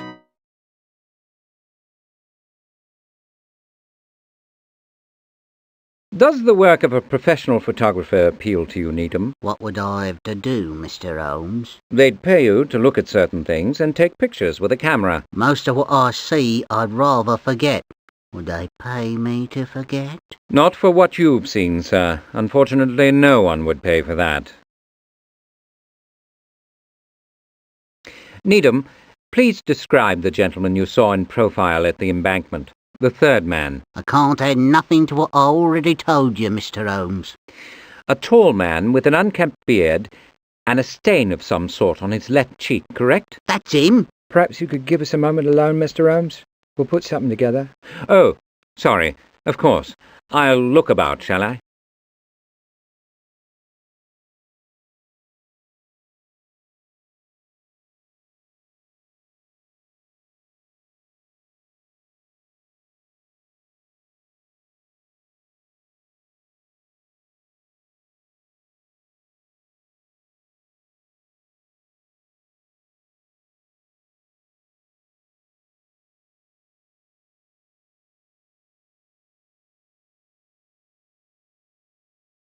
How would you evaluate Needham's powers of observation? Acute. He was clear on the facial structure and proportions, cast of the eyes and position of the ears. There are some problems, but we muddled through. Wonder if the stain is a scar. That's an intriguing thought. May I take the drawing with me? Of course. Hope it helps.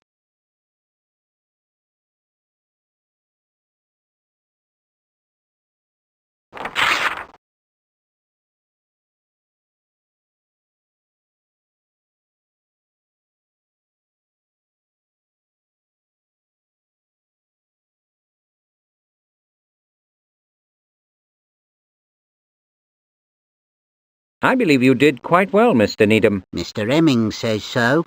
His questions reminded me of things about the gent I'd forgot. In investigations and life, the right answers are impossible to discover without the right questions.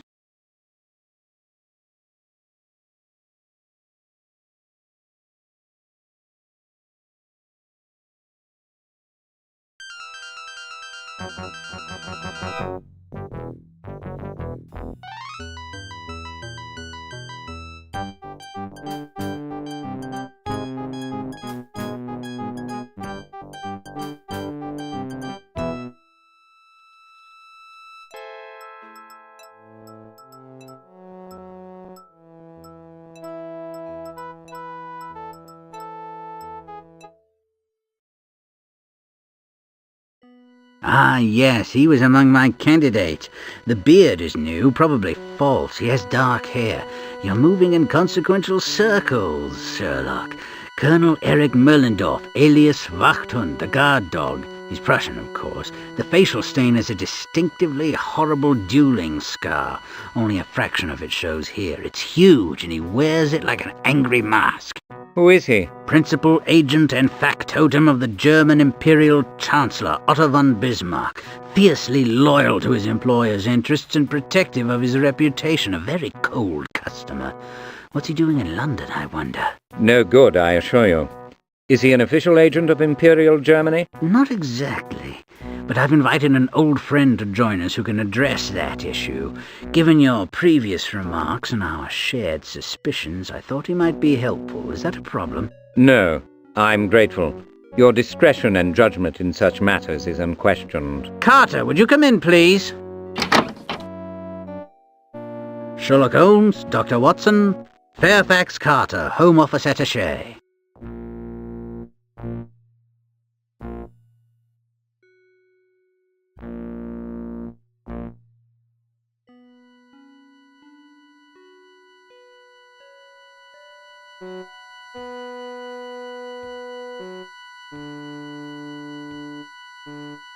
I've heard your name from Mycroft, sir. Friedman has filled you in? As he was able. Might you put us more in the picture? No. Mycroft has requested secrecy. I shall respect that. Reputations are at stake. The nation's security, maybe. If I fail, you should know all. If I succeed, you will learn no more than you know now. Can we deal on that basis? I am not entirely without other sources of information, as I think you know. Your commitment to your brother's cause is commendable. You presumably heard us speaking of Colonel Merlendorf? I did. It must be assumed that this Prussian is involved in an operation hostile to British interests. Is it possible he has the Kaiser's blessing and the sanction of the German Imperial government? I don't believe so. I fervently hope not. He would not risk it. He would not do it. Your reasons? The Kaiser is trying to curb the power and influence of his bitter rival, the domineering Imperial Chancellor Otto von Bismarck. Explain, please. Wilhelm has been courting favor throughout Europe, separating himself from Bismarck's aggressive policies. Discovery of such an operation would undermine his efforts to establish his own authority and demolish the progress he has made in repairing Bismarck's damage. Besides, he is currently well disposed toward his mama, the Empress Frederick, who despises the Chancellor. Finally, he would risk the displeasure of his grandmama, Queen Victoria, and his cousins at this critical time.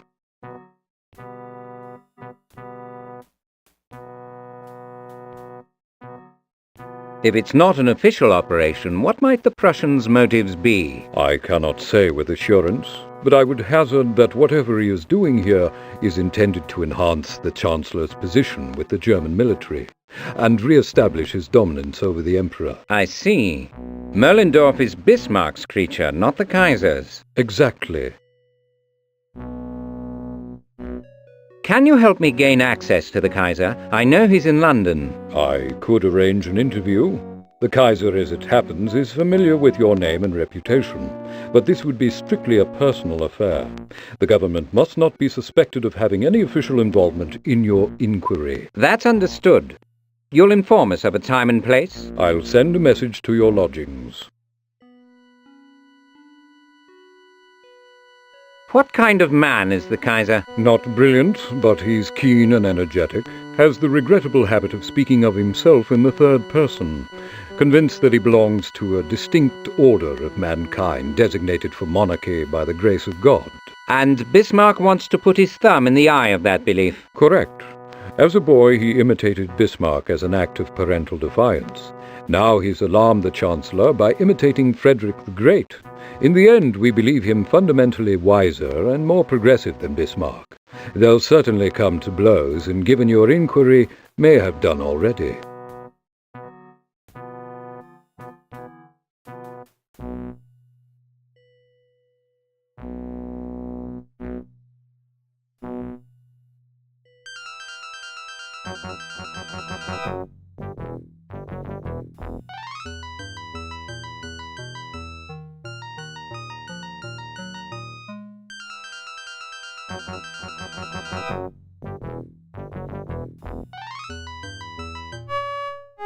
Milady will receive you following her offering to the musical deities.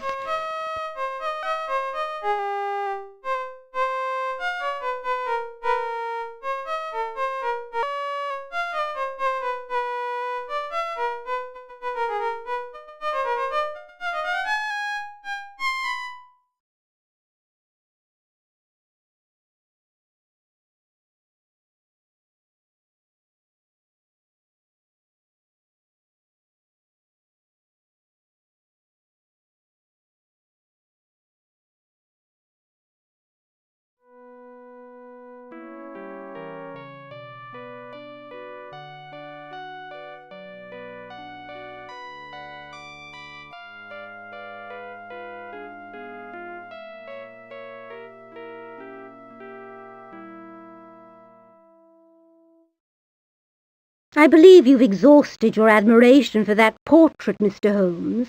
Put it down.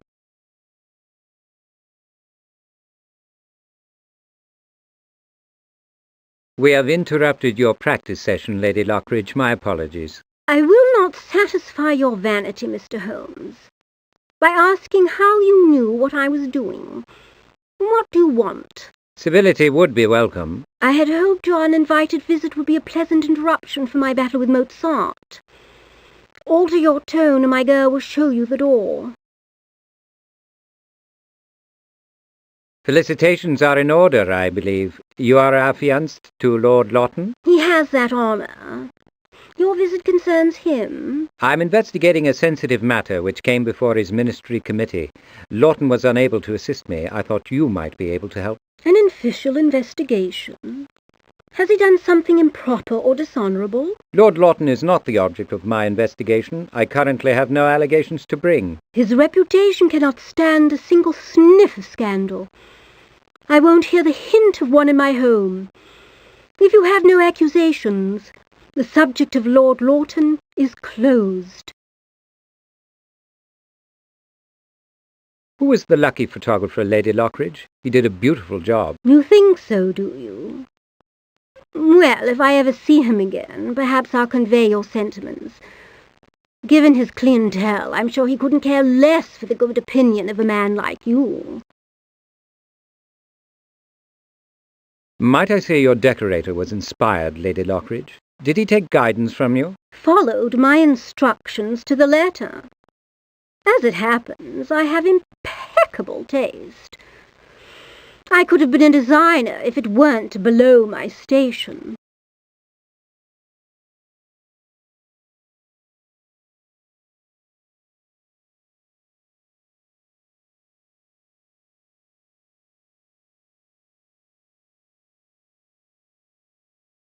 You are a rare and flexible musician, I perceive. Given my technique, I would have been a superb pianist. But my inspiration is consumed by the violin. You must favour us with a selection. I'm sure Dr. Watson would think real music a wonderful change. Those who possess the gift must share it with the less fortunate, Mr. Holmes. Noblesse oblige. Another time would suit. But as you press so fervently, I shouldn't like to disappoint you. Perhaps a little Paganini, as you insist.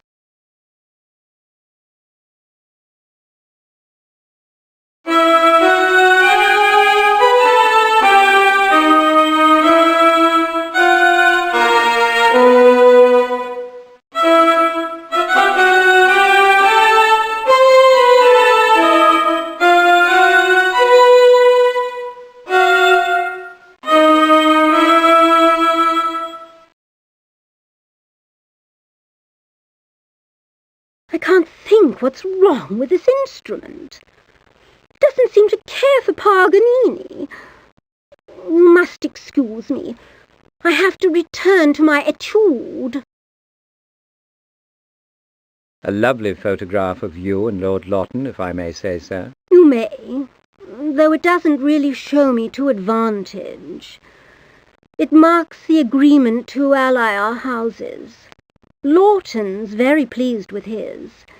Doubtless you saw it in his music room.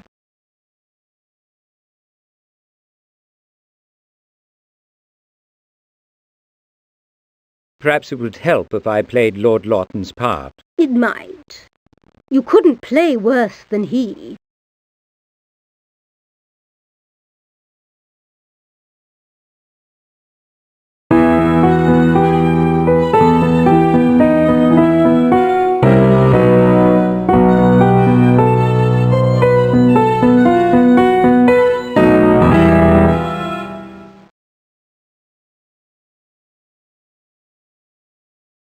You see, it's a hodgepodge.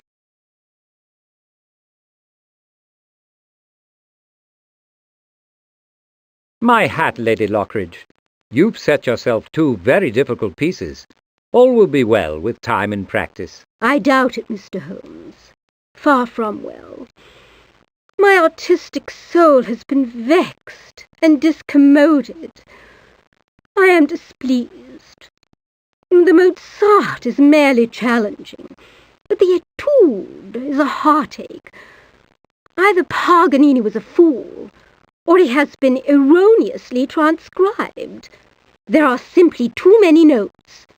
This piece is entirely unplayable. Might I presume to offer my assistance? I can't imagine how you might help. If I may borrow the score, I shall return. Take it, by all means, before I rip it to shreds.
Let's be off, Watson, while the scent is fresh. I'm no tracking hound, Holmes, but I know how to hunt.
Lady Cordelia, I may have discovered where Paganini went wrong. Indeed? I knew it. Show me. I must know his wicked folly. The etude requires a very unorthodox fingering. It's quite bizarre, most eccentric. It violates every convention a master like yourself could be expected to observe. Show it, show it. May I?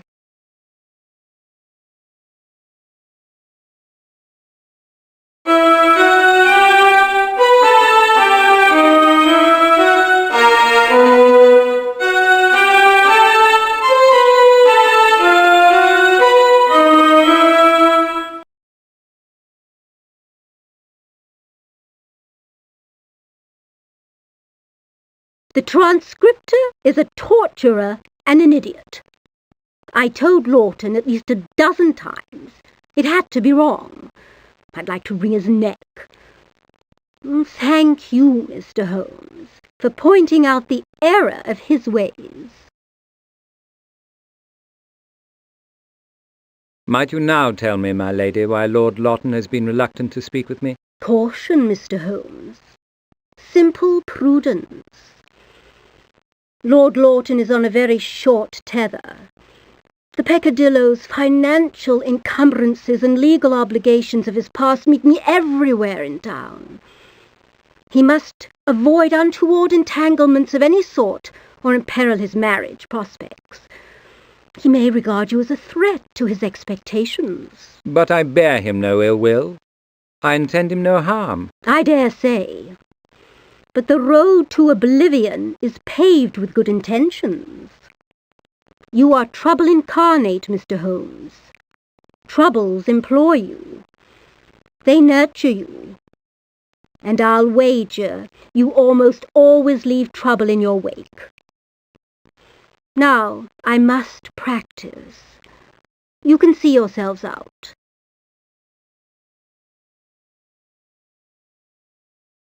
What can you tell me about Lord Lawton's man, Jenkins? He's too forward by half, for starters.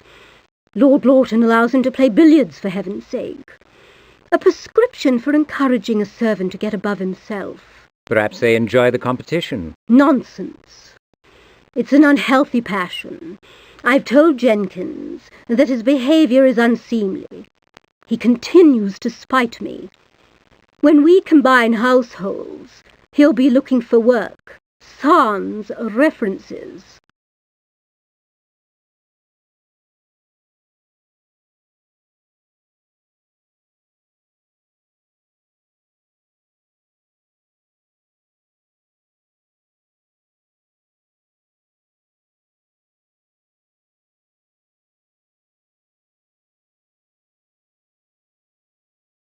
Lady Lockridge, who is Mr. Hargrove? Discovered a secret, have you? I suppose you've earned it.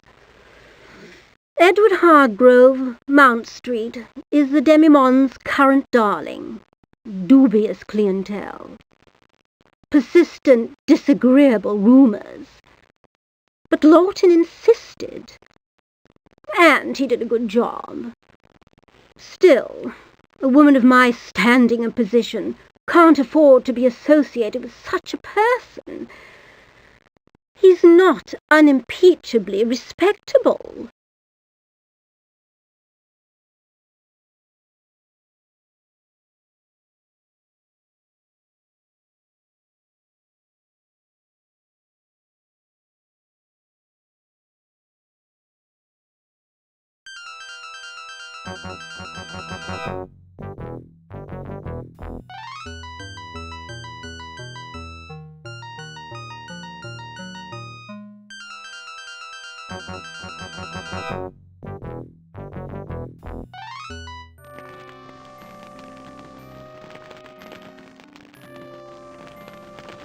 What is the problem, Hepplethwaite? Won't he see us? As it happens, Mr. Silverbridge is indisposed and cannot be disturbed. You gave him my name? I did, and he does not know you. Mycroft Holmes, yes, but you, sir, he neither knows nor wishes to include in his acquaintance at present.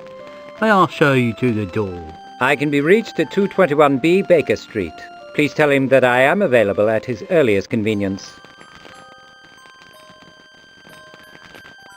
Silverbridge has read the newspapers, I presume? We have. his sympathies to you. The Master anticipates a complete recovery for Chairman Holmes. That's most reassuring. Where is the child whose toys litter the room? Master Virgil's habits can be of no concern to you. If that's all, you may leave. Hepplethwaite, I must see Silverbridge. Immediately. What do you imagine has changed since you were last denied your wish? Certainly not your impertinence, but as you are his keeper, I'll tell you. The probable thief of a ministry document has been brutally murdered. Silverbridge instigated the move to terminate an official investigation into the theft. You may draw your own inferences. I have drawn mine. He may speak to me now, or to Inspector Lestrade later. Announce this now, or I will bring the entire investigative apparatus of Scotland Yard and the Ministry of Defence to bear on this house. Your reputation for subtlety is undeserved, Mr. Holmes. I'll take you in.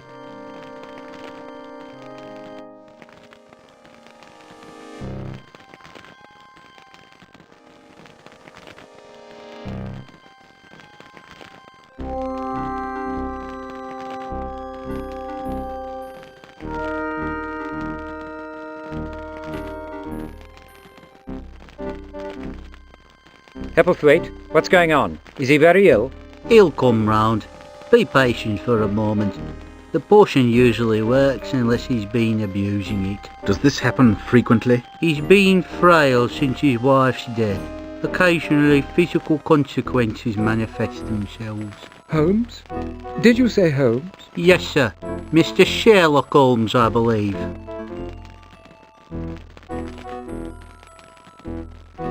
Doesn't the child have his own room? Of course, but he spends most of his time in here with his father. His effects are always available. I'm under instructions not to tidy.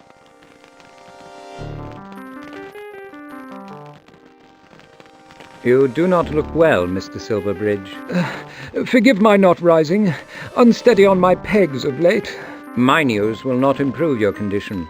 Thomas Pratt has been brutally murdered. Oh, how dreadful. Why was he killed? The motive is unclear, but he was certainly involved in the formula's disappearance from the ministry. The vigorous investigation that you quashed is now not only justified, it is urgently necessary. My brother will expect your support. Will you assist him? No. I mean, oh my heavens,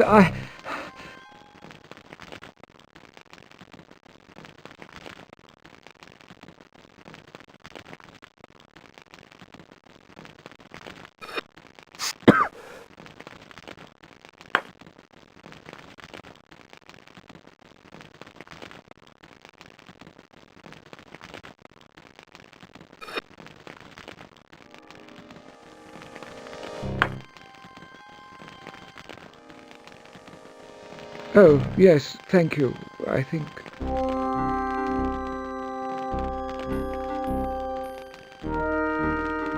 Did you know Pratt well? No, seemed a civil chap, a little dissipated. There were rumours. What happened? He was shot and discarded in the Thames, like a sewer rat. If he was the thief, I should think the matter of the document's disappearance is closed. Hardly. We should all want to know why he stole it, and for whom. Your committee will be especially interested in what he did with it, and my brother will want to know why the initial inquiry was abandoned. I assure you, questions will be raised. You'll have to excuse me, gentlemen. I'm not feeling well.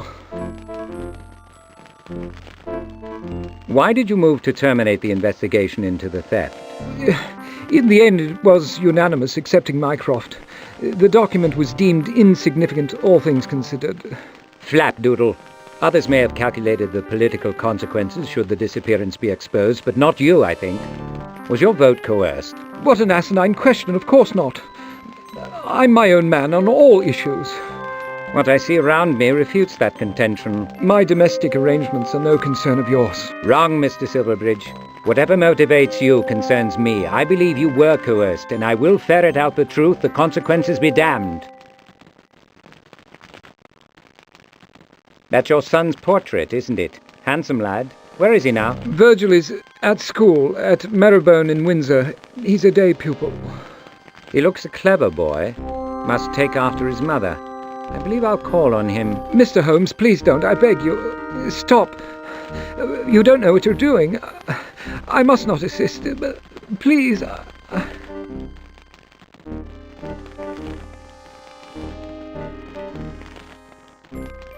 Epplethwaite, where is Virgil Silverbridge? I saw him off to school on a Windsor train. His father believes the boy is in danger.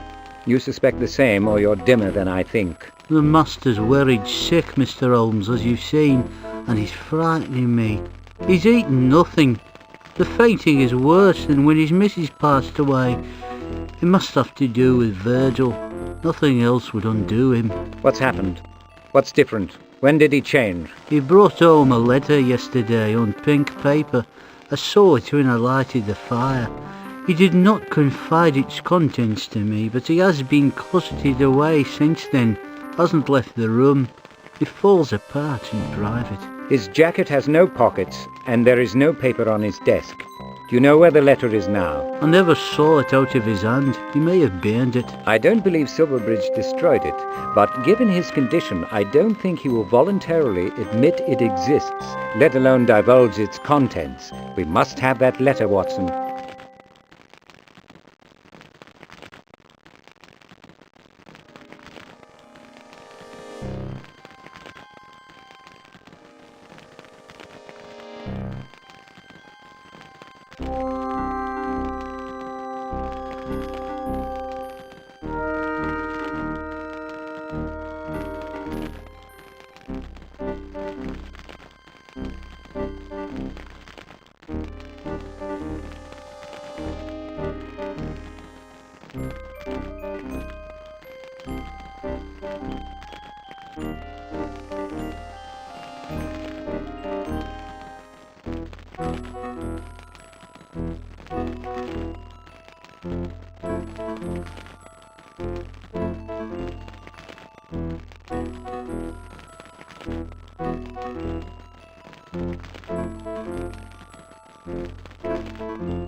What is it, Holmes?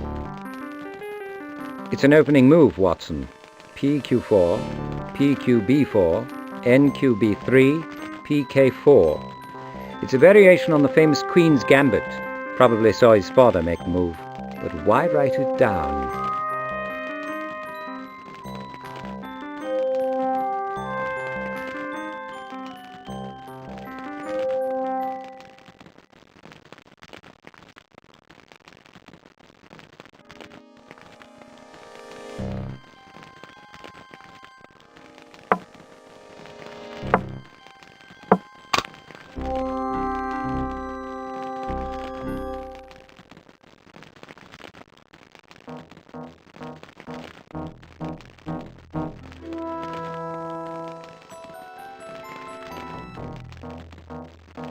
Note the Windsor postmark, the lip gloss on the adhesive, and stationer's watermark.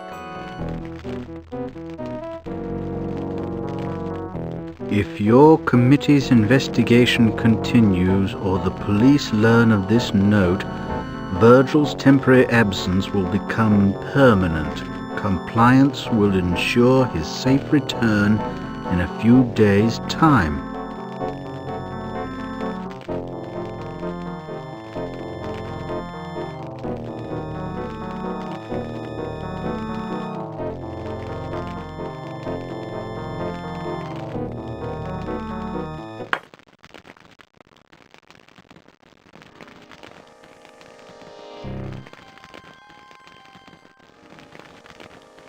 Oh, yes, thank you, I think.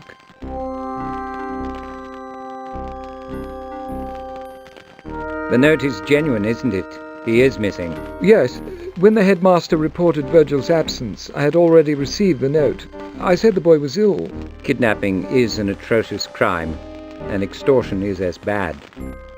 But there is more at stake here than your son's well-being. Virgil is my heir and only child. I could not jeopardize his safety for the sake of a classified document. You may have jeopardized the security of your country. To my everlasting shame, I fear you are right. It was a difficult choice, Mr. Holmes. Pray you never have to make it. I will not judge you, sir. This crime is a strand in a tortuously tangled knot of theft, murder, and conspiracy. Despite the note's warning, I must try to unravel this snarl of deception and perfidy. You are wrong to assume the kidnapper's goodwill. Virgil is temporarily useful to them. When he ceases to be, who knows what will happen? One does not trust the word of extortionists.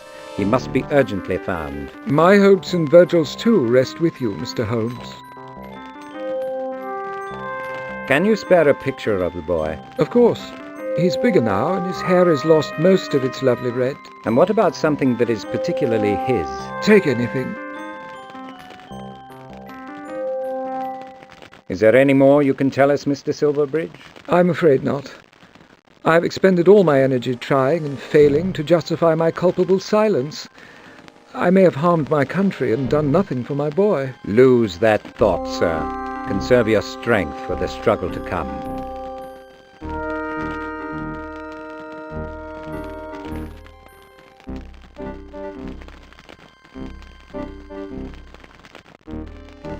We're for Windsor, Doctor. Any pertinent ideas? None you haven't considered. Shall we renew our acquaintance with a certain redoubtable hound? You know my methods. Use the best tool for the job. If your hair is on fire, don't try to put it out with a hammer. Do you know who holds the boy? Not at all. But I do know that a woman with dubious taste in cosmetics sealed the ransom note. I presume she posted it. It is likewise clear that she did not write the note. Clear to you, perhaps. A professional opinion would not be amiss.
My compliments, Sherman. I hope we find you well. Blast you, Sherlock! You've interrupted a perfectly good nap. What do you want? Common courtesy would make for a pleasant change. That commodity's in shorter supply than usual. What's your business? We'd like to borrow Toby. Added a question.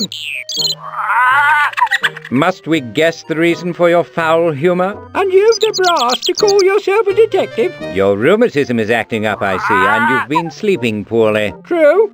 But I'm more than 10.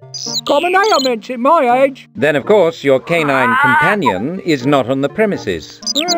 Perhaps you're not as slow-witted as you look.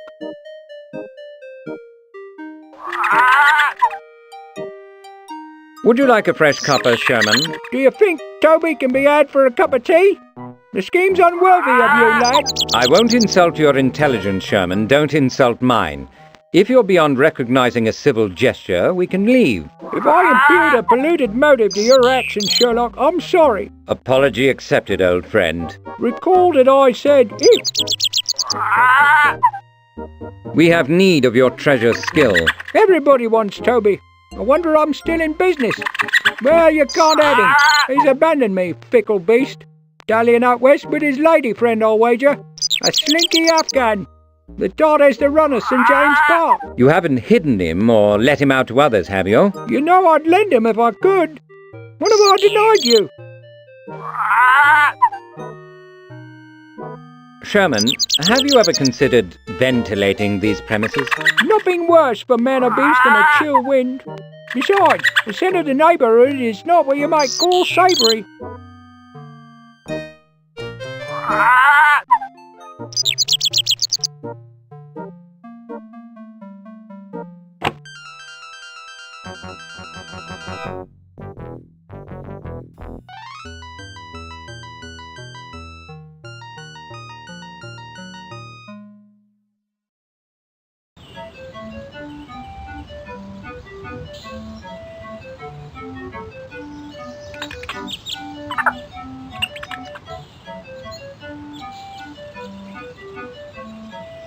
Hello, young man.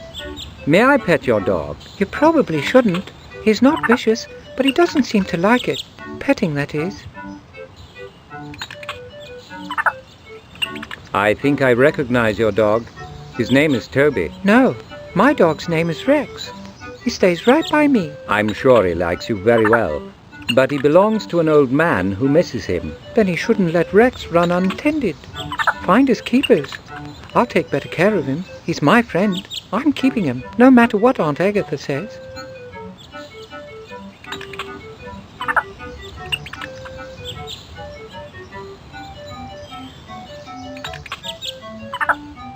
Hello, Birdie. Business brisk? Not so as you'd notice, Mr. Holmes. After government's passed by and trade still stinks, I'll wager not much of the Queen's work got done today. I'm sure you're right. Fred in fine form? As always, more than once I've wished I had his disposition. Have you spoken with Sir Avery Fanshawe recently? Oh, not in 20 years. He's across the way now at his usual spot. Old fool thinks I ridiculed him.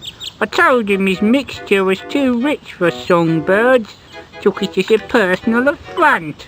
He attracts only pigeons and blames me for it. There's no reasoning with a man whose passion is thwarted. Is that the voice of sadder but wiser experience, Watson? Never mind. You're spot on, and it gives me an idea. Let's feed the birds. Birdie, what do you know of the little fellow on the bench? Master St. John Hart. He's often here, lives with relations across the way. Just took up with that pooch. You know the dog? I've seen him before. Look how he sits so quiet. Seems to understand the boy needs his company. He wouldn't mistreat the animal? Never. Always kind to Fred and keen. Knows all about his simian ancestors. I've been tempted to lend him out. The boy's always alone. Pa's in India. He could use a friend.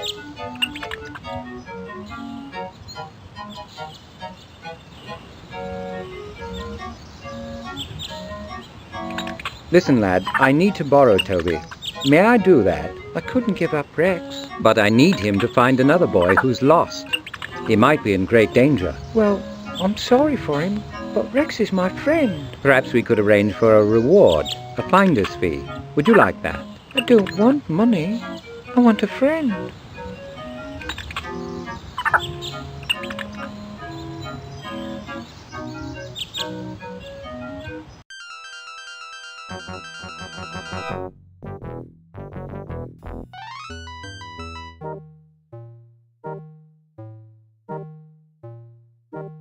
Sherman, a young boy is caring for Toby. I'd like to reward him for his trouble. You're on your own hook there, Sherlock. I'm without funds. He's not looking for money.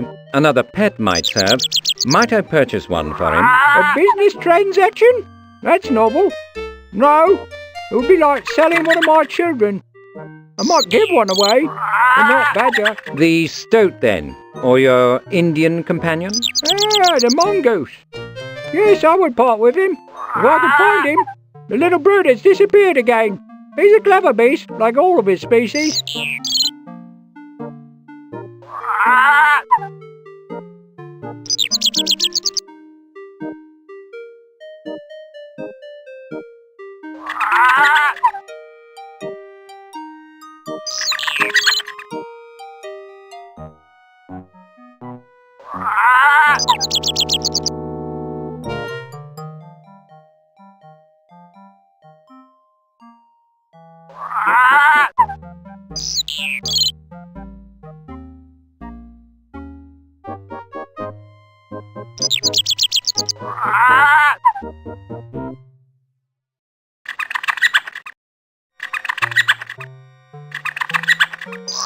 Here's the rascal, taking a kip in your clock. Excellent. I suppose he had the cuckoo for a snack. Naughty goose. Still, you'll make a nice pet for the boy.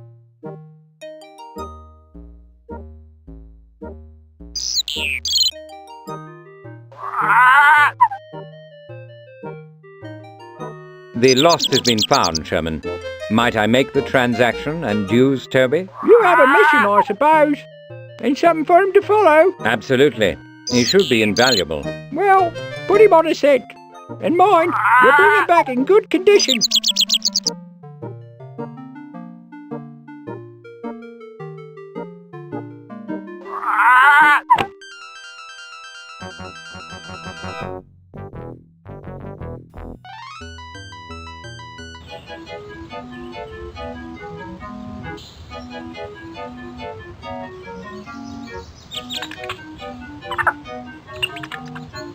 We've brought a new companion for you, Master Hart.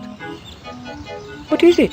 Tell, please, what is it? An Indian mongoose.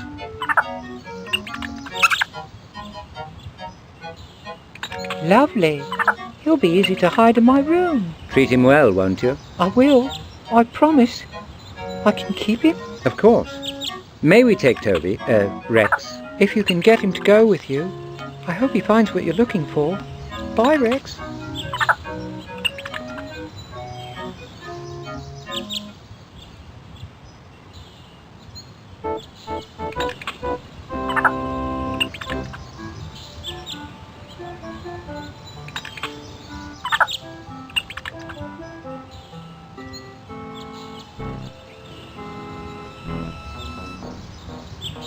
Bring the hound, Watson. We're off to Windsor. I hope the trail is not too cold. We've scoured the town without success. Ideas? My powers of invention have been depleted, Holmes. We've visited every public hostelry and residential hotel. I've run out of pretext for inquiring about the lad. But let's presume that Toby had a reason for coming this way. I'm a bit disappointed in the old boy. In fairness, he didn't have a lot to go on. The lad might not even be in Windsor. I believe the hound is not played out yet, and so do you.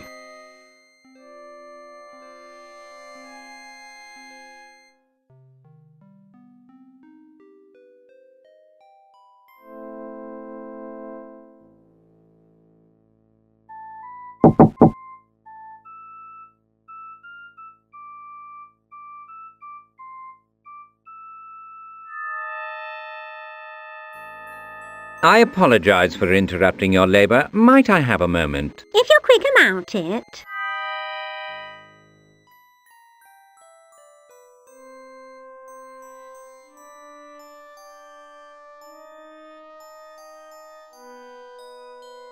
Do you recognize this stationery?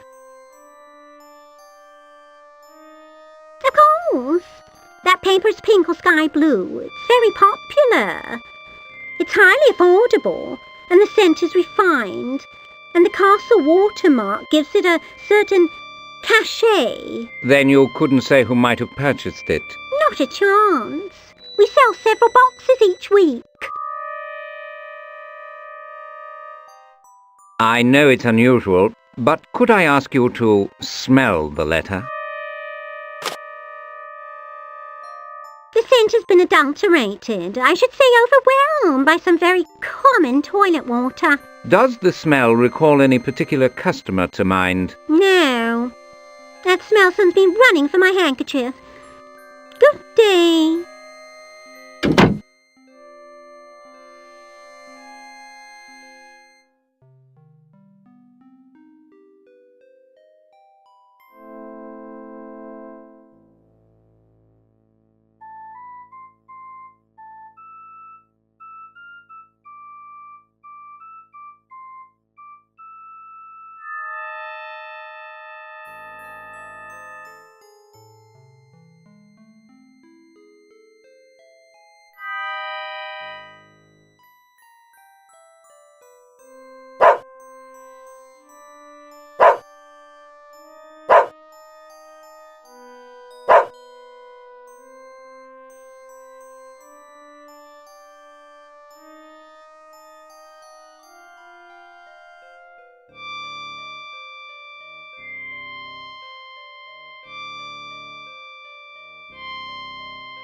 Have you recently seen a boy in a marrowbone uniform? His dark hair may still show some red.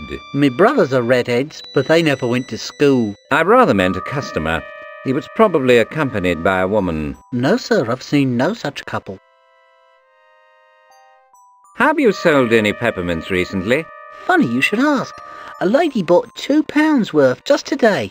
She usually buys toffee, got a real sweet tooth she has. You know where she lives? Can't say. She comes from that way. Thank you, lad, for your trouble.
The appalling stupidity of certain criminals defies the imagination. I hope you can take the greatest possible advantage of your observation.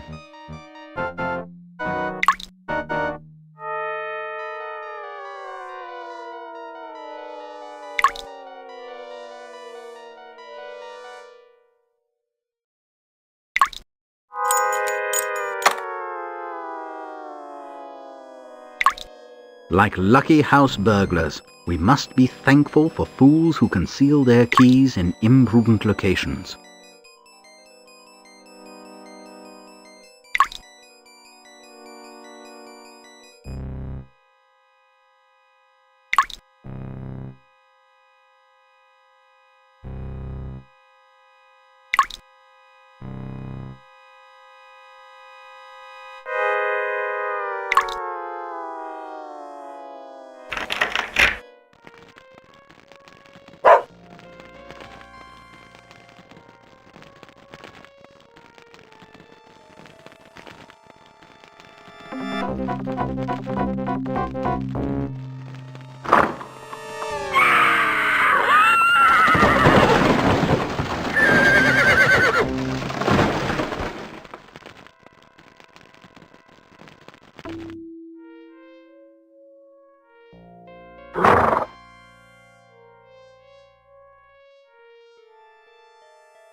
My God, that was awful.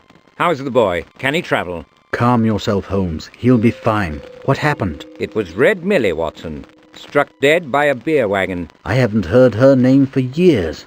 This outrage doesn't seem her style. Who are her cohorts? Well asked. She would never act alone. They wouldn't be the first malefactors to be shot of their crime on learning that you were in pursuit. If you're right, I've been careless. But she can't tell us herself. Her body might. Or this house. What does it matter? We have the boy. Unfortunately, his rescue does not complete our task. We're swimming in very deep waters, and the shore is nowhere in sight. What is Virgil's condition, Doctor? I suspect he's been drugged. If so, he'll be sick shortly. I recommend we remove him from here. Agreed. Go by the alley. The police will be along soon. The accident has drawn attention like manure draws flies. No need to complicate this any further. Take our cab, leave Virgil with Jonas, and discreetly inform his father that the boy is safe. Best return Toby so Sherman doesn't have a conniption. And what will you do? I hope there is more to learn here. In a long chain of evidence, this link is now damaged. It will break and become useless if I don't move quickly. Take good care of the boy, Watson.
Did you send word to the MP, Watson? Discreetly sent and gratefully acknowledged, Holmes. What have you told the boy?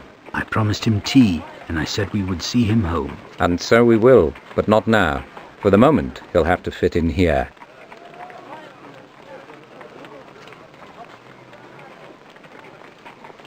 Have you seen the man I described to you, Wiggins? Not dead, sir. I may have done. Report, please. I seen a likely bloke on Whitehall. Taking in the sights he was. When he jumps in a cab on the Strand, I follows, but I lost him in the crush where the Kingsway meets Aldwych. I just got the one glance, and he slid past me. Sorry, Gav. Not to worry. Keep your eye out for him. It was 1 and 6 for the cab.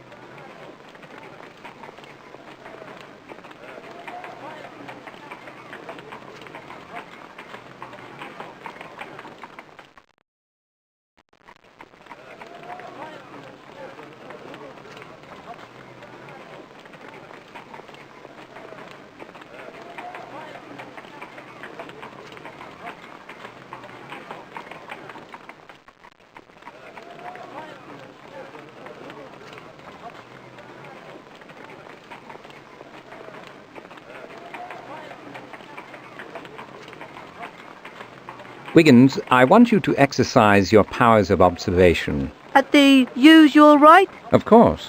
If you remark any suspicious doings outside of 221B or hear anything on the street, report it to me. My eyes and ears is yours, Mr. Holmes. Wiggins, I need your assistance. Are you free? I got things that needs attention. Is this a paying proposition? Yes. Virgil, meet Wiggins. Wiggins, this is Virgil. I'd like you to keep an eye on him. Take him with you on your rounds. Bit green, ain't he? Won't last an hour on the street. Clothes will get stale.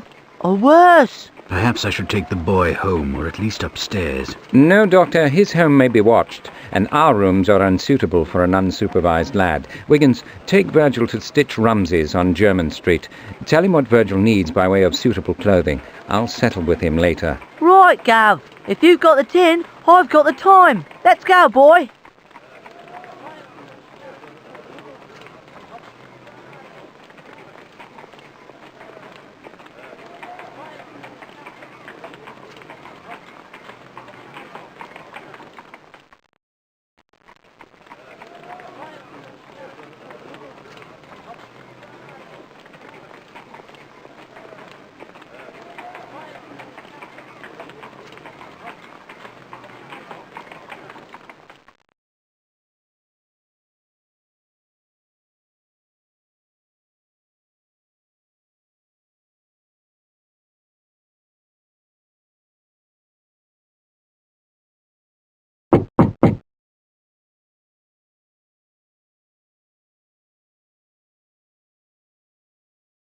Come in, Mrs. Hudson.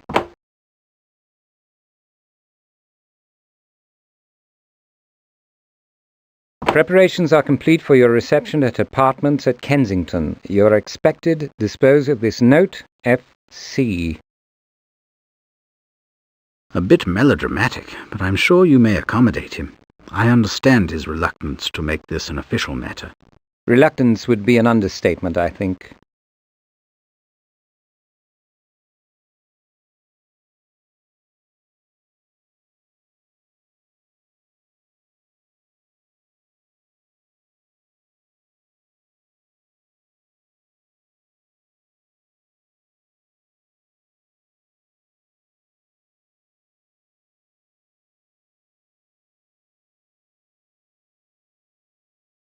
I'll clean the surface with a pinch of jeweller's rouge. You'll have to make it first.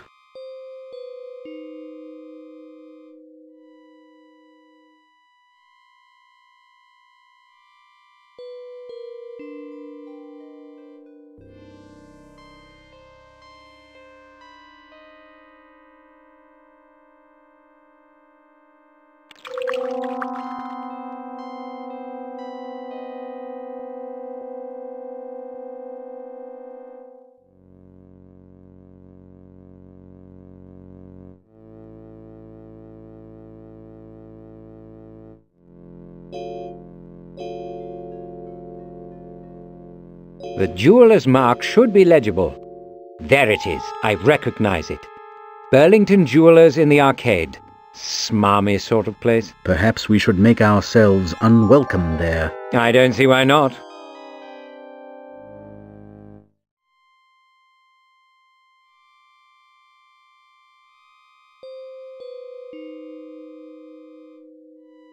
Did you receive any assistance from Scotland Yard? I never got past Constable Burns.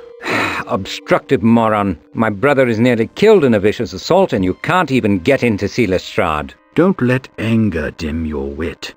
The Yard is ignorant of our Diogenes discovery. That's a good thing, as you would ordinarily be the first to say. We don't yet know what variety of foul play we're dealing with. Your pardon, Watson. My anger at the would-be assassins has made me muzzy. I have a fierce thirst. Only justice will slake it. I think you mean revenge. So be it. They are the same to me now. Have you begun your journal entries, Doctor? Any matter in which you take an interest may have enduring public consequences.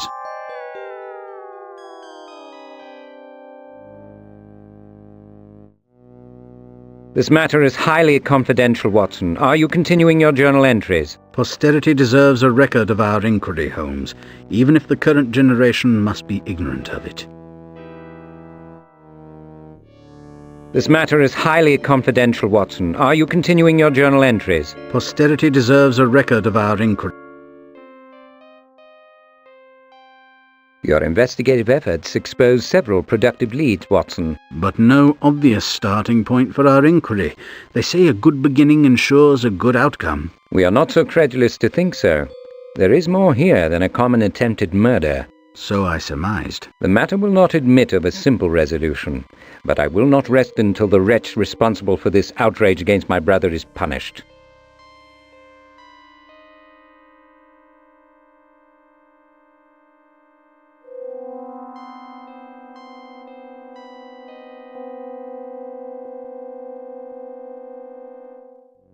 Silverbridge, Pratt and Lord Lawton are listed in Kelly's.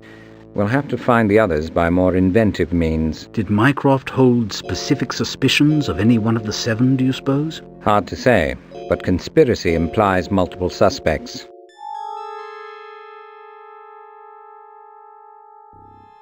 Mycroft's behavior is emblematic of two poles of his character. He is perspicacious and lazy. What do you mean, Holmes? He was perceptive and rigorous to the point where his analysis would have required physical effort. He suspected danger and took precautions. He prepared an encoded briefing. He called for assistance. But now he lies in hospital because he miscalculated the danger to himself. And that he did because it would have inconvenienced him to act upon the accurate calculation. Typical. What of these other precautions? Who is Dewar? Professor James Dewar is a chemist at the University of London. I suspect he is involved in either the invention or the perfection of the explosives formula Mycroft mentions. Why hide him in Bermondsey? A formula is often more by way of signpost for a mixture than an explicit recipe. Mycroft may have reasoned that the inventor of the complex formula was at risk from those who stole the formula. Should we not check on him? Indeed we must, but he's not first on my list. Mycroft has already done what he could for Dewar. Recommendations, Watson? Nothing material, Holmes, I'm sorry. Despite your best efforts, I've understood little of what I've seen or heard. But you have an inclination, surely. You might assert more of your own presence in the investigation. Yours is the finest mind for detection in the world. I don't believe you have fully exploited the leads that you have taken such pains to develop. I wonder if friend Farthington knows the disparaged solicitor Bledsoe. Because they've both been called to the bar? I would think it highly improbable. Farthington never had much of a practice. Lawton said Bledsoe kept chambers at Gray's Inn. Farthington lives there. He's just the gentle sort to befriend an outcast.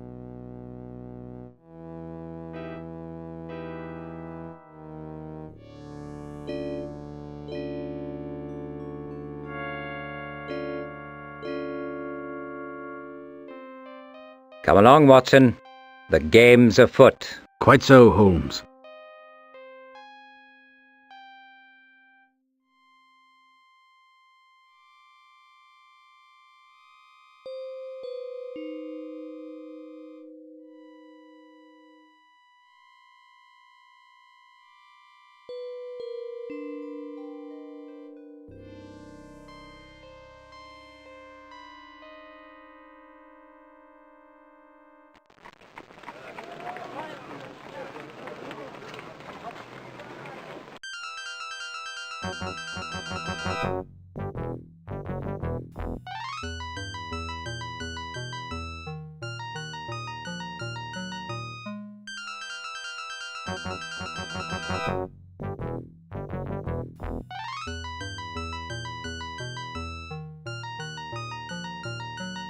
He may be engaged. I haven't even announced you. Were you raised by wolves?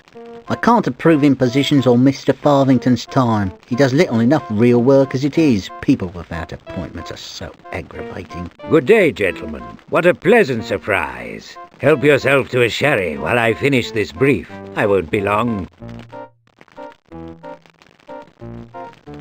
Your clerk's demeanour is unaffected by his tuition at the Charm Academy. In this inconstant world, I find comfort in his predictable impudence. Small comfort, I should think. At my age, Doctor, small comforts are all a wise man should expect.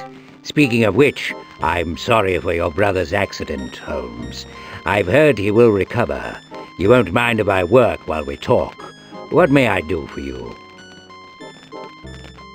I'm looking for a barrister named Bledsoe. He has chambers here, I believe. In candour, I advise you to look elsewhere for legal representation. This is strictly a private matter, nothing to do with the law yet. I believe he serves on your brother's committee.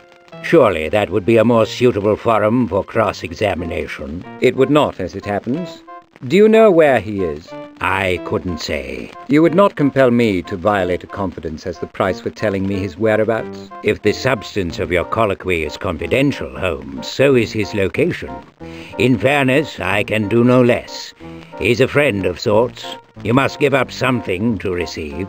We can deal on no other basis. If you won't tell me where Bledsoe is, perhaps you would tell me about him. Very well. He's a childless widower, retiring by nature. Family money allowed him the leisure to serve the government. His wife was the only daughter of Silas Byrne, who publishes a toxic rag called The Gadfly.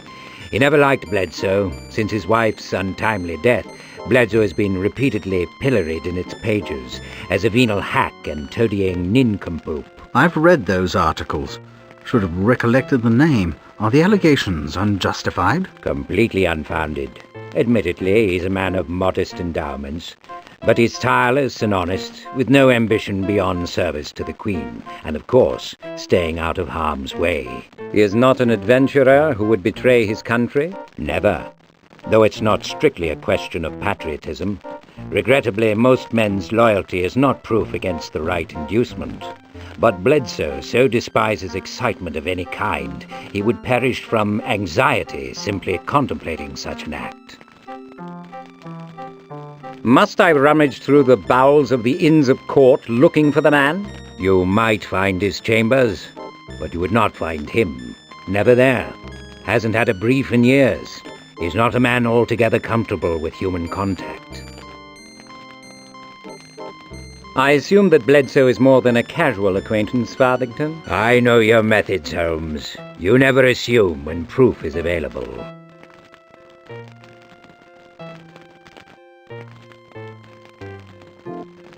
Waters is still the image of incivility. I wonder that Farthington keeps him on. A competent clerk may be hard to find. Then again, some people tolerate abusive behavior better than others. We could waste precious time looking for Bledsoe and still come up empty. I'm stymied, Watson. I'm sorry to hear it, Holmes, because that makes two of us. Perhaps we should move on. I trust Farthington implicitly. Should I confide something of our mission to him? That must be your decision, Holmes. Mycroft would expect no less. What does Farthington's description of Bledsoe suggest to you? He sounds a reclusive type, overly fond of tranquility, unpredictable and antisocial. Perhaps slightly unhinged. And frightened silly, I'll wager. I should dismiss him for cause as a suspect. Nevertheless, I must speak with him. It is always a mistake to ignore the obvious. Questions, Watson? Does it seem to you that security at the Ministry is not everything it might be? It seems that security there is nothing it ought to be. No use crying over spilt milk, I suppose. Right. Wait till it turns rancid, then gag on it.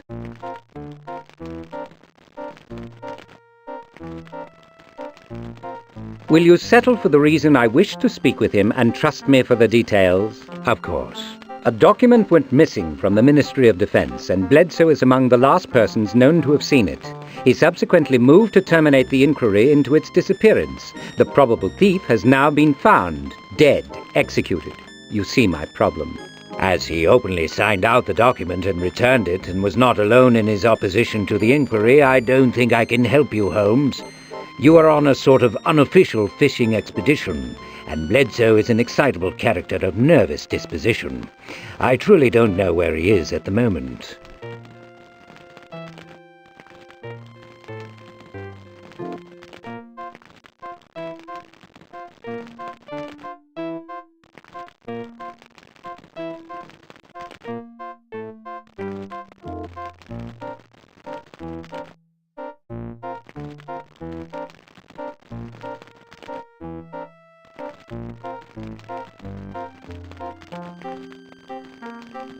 Asking you to keep your eyes to yourself is like asking a dog not to bark.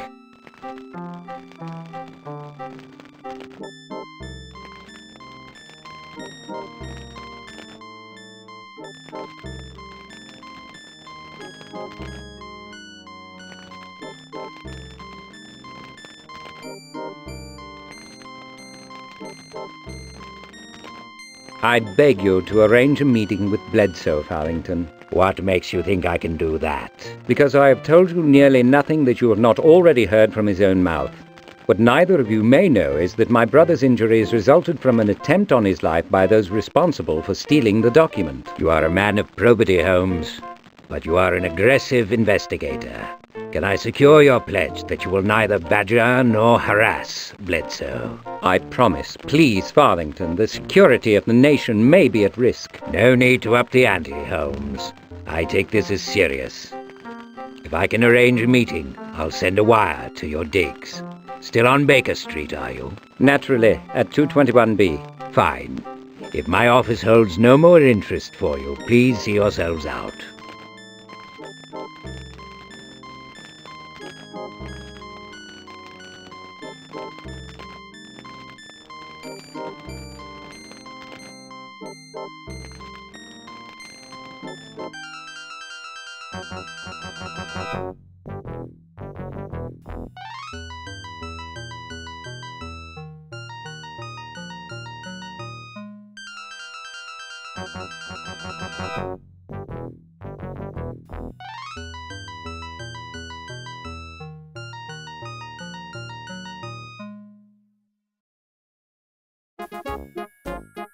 Make yourselves comfortable, gentlemen. I will be with you momentarily.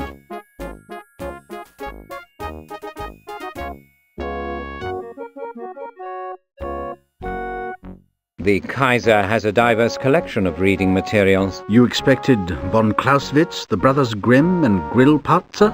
No, but the range of titles is impressive. You surprise me, Holmes. Anyone can have a library. The question is, does he read?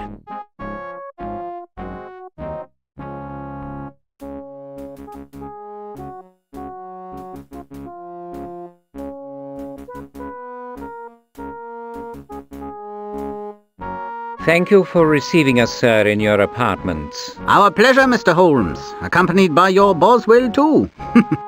One has read of your ingenious exploits, of course. The Empress Frederick will be quite envious.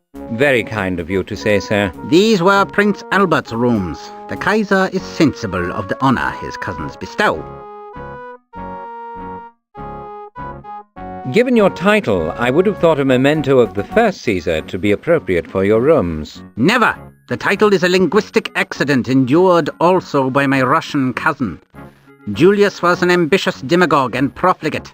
His reign was not divinely ordained, and he betrayed his birthright, which must always be wrong. Your view of history is illuminating, sir.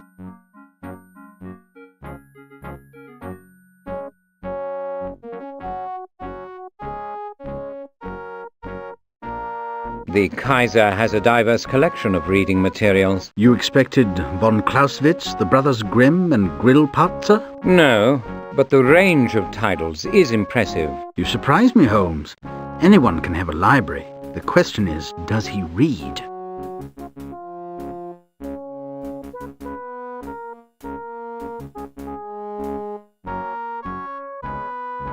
I perceive the resemblance between you and Frederick the Great. A few fine traits run strong in our family. Regrettably, not all. The sweep of his genius was enormous. Soldier, musician, politician. He loved England, you know. And the affection was reciprocated.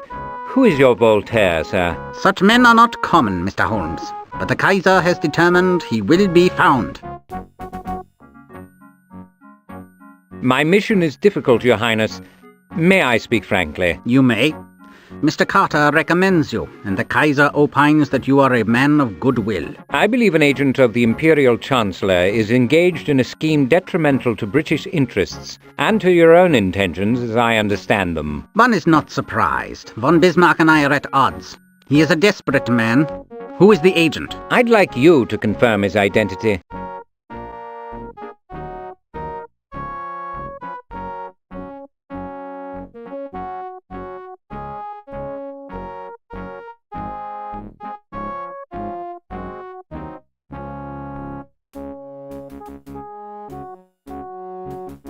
Please look at this and tell me if he strongly reminds you of someone.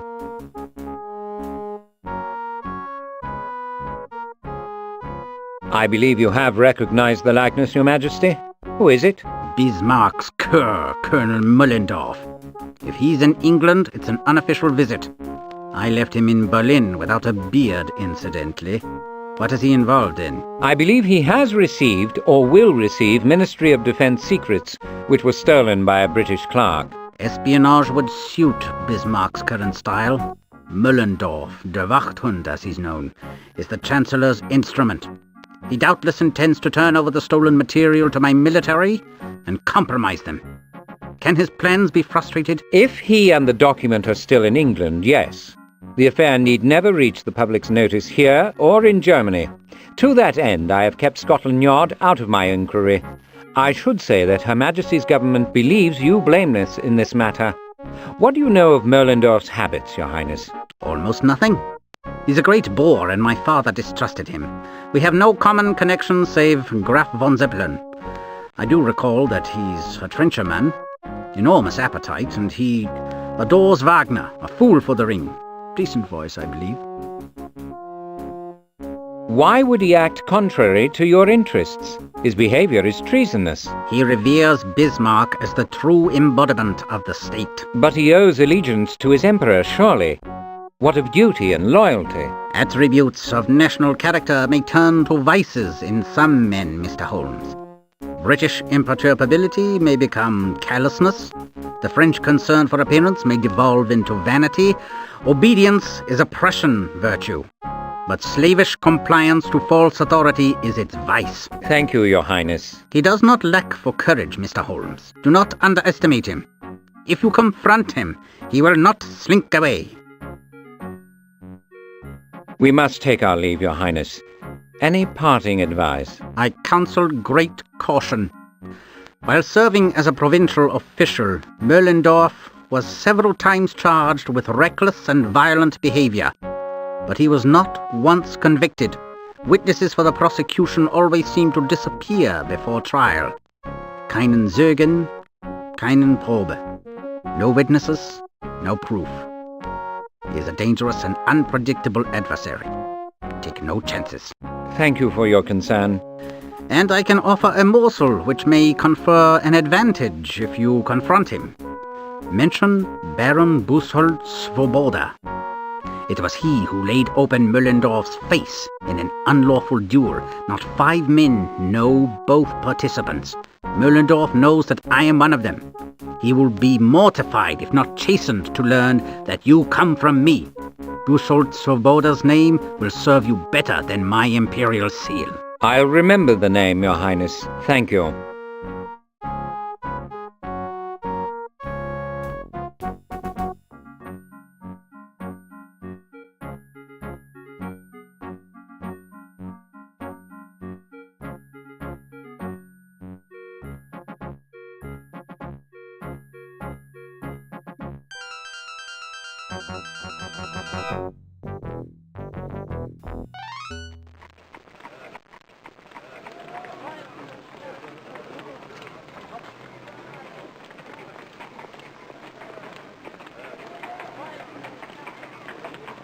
Have you seen the man depicted in this likeness, Wiggins?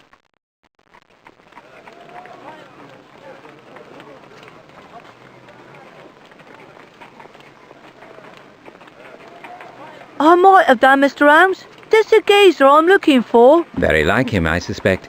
Did I mention there's a half-crown should you find him? I'd do most anything for the money, but it's a big city. Do you know anything more about him? Not at the moment.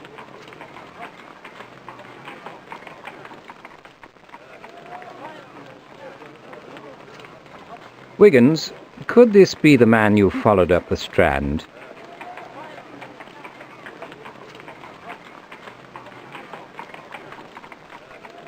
Could be the bloke, Mr. Holmes. You find him then? Only this picture. He's not naturally fair, and the beard is false. He's taken a lot of trouble. He has a lot to lose.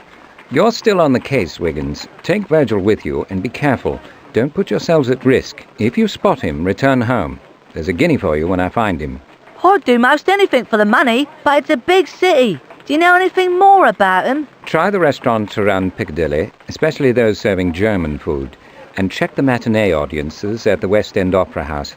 If you have to lurk, be discreet. I know me business, Mr. Holmes. Of course you do, Wiggins. I'm sorry.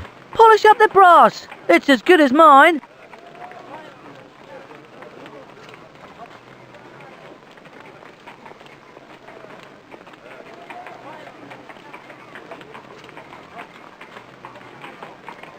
You have strength to continue straightway, Watson. Strength doesn't signify, Holmes. It's the will that counts. I've got a nasty catarrh, and I'm exhausted, but my spirit is undaunted. Stout fellow. Let's carry on. Have I remarked, Watson, that Wiggins possesses admirable pluck? You once noted he had the makings of a master criminal. Quite right. Resourceful as a spider, fearless as a mongoose, and discreet as a crocodile bird. You might as well have said he had the makings of a great detective. I did, Watson, I did indeed. Recommendations, Watson? Nothing material, Holmes. I'm sorry. Despite your best efforts, I've understood little of what I've seen or heard. But you have an inclination, surely. Well, you might assert more of your own presence in the investigation. Yours is the finest mind for detection in the world. I don't believe you have exploited the leads that you have taken such pains to develop.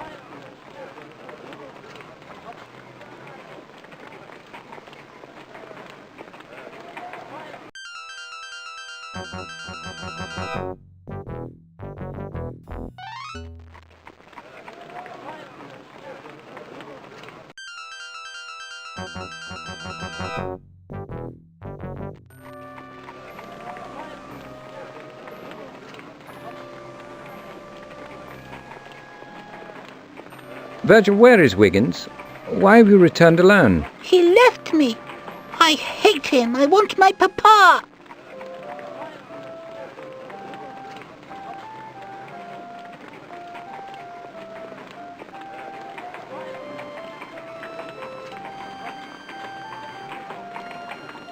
Everything all right with you, Jonas? Can't complain, Mr. Holmes.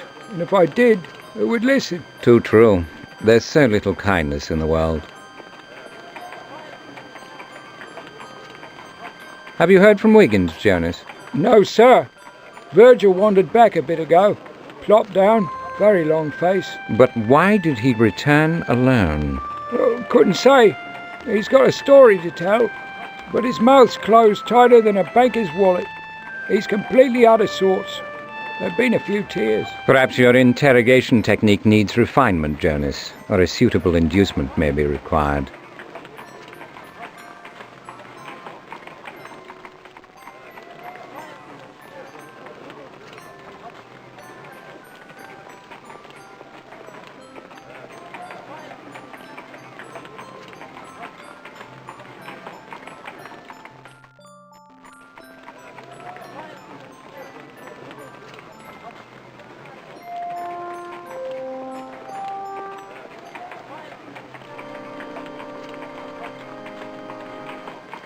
Now, my boy, tell me, where has Wiggins got to? He left me at the station, alone.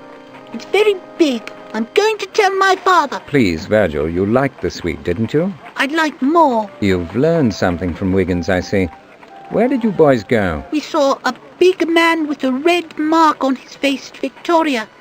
He walked with another man. Wiggins hushed me and grabbed my hand. What did this other man look like? Taller than Papa. Eyes like an animal. Wiggins left me by the ticket window. Yes, but where did he go? I can't remember. I'm tired.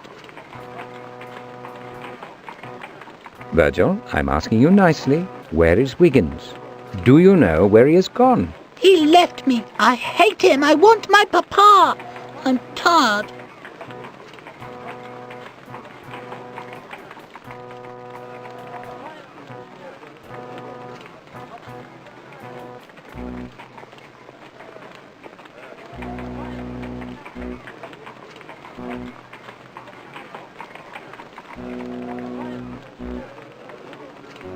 You drove a hard bargain, Virgil. Now tell me, where did Wiggins go? It was Croton.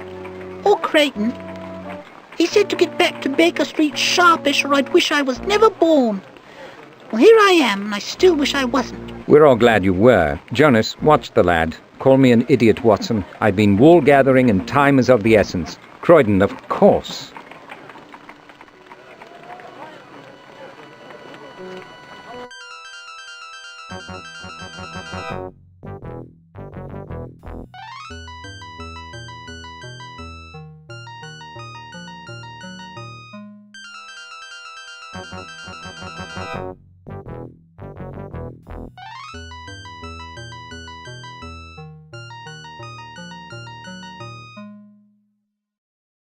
Where can the boy have got to? Look, Watson, there's Merlindorf, by the balloon. He's in his uniform. Halt, Colonel. I believe you have something which does not rightfully belong to you. Fürchten Sie, das Schwert ist schnell und scharf. I'm sure it's very sharp, but a sword is bootless in your situation. Watson, remember the Kaiser's words. Take no chances. He's sure to have a pistol in the gondola. Shoot him if he moves to escape. I will have that formula. Es ist gefährlich, Ballon zu schießen. Dangerous by all means, Colonel, with the hydrogen gas and all, but the doctor is an expert shot, and you are a large target.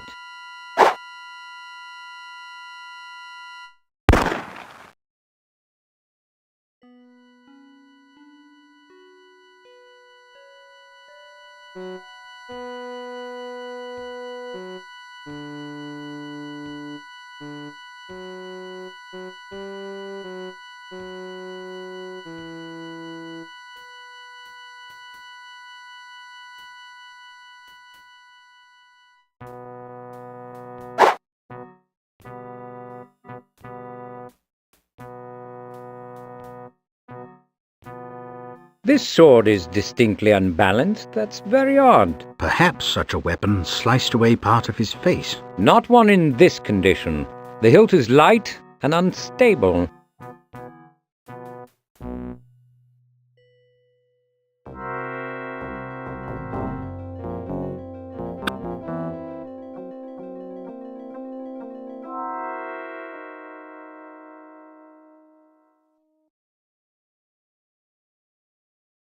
Here's the evidence I've been seeking, Watson.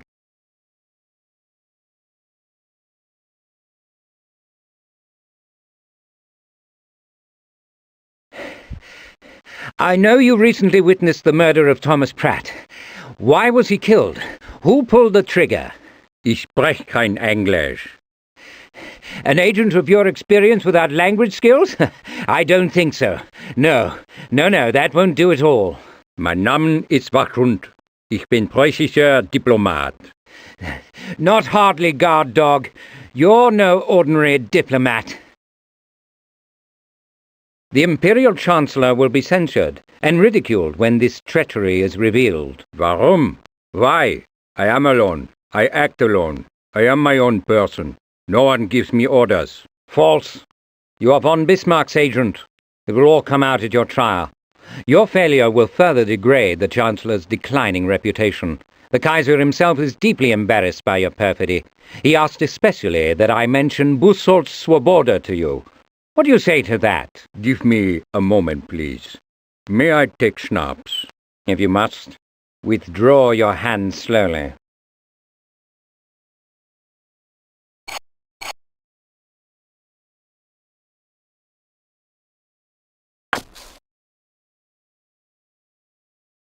Watson, what's happening? Has he ingested something virulent?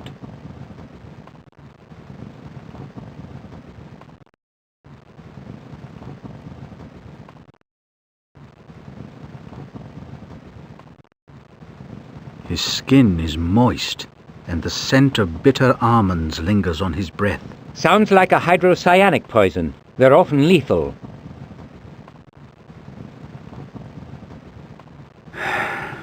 He's already gone.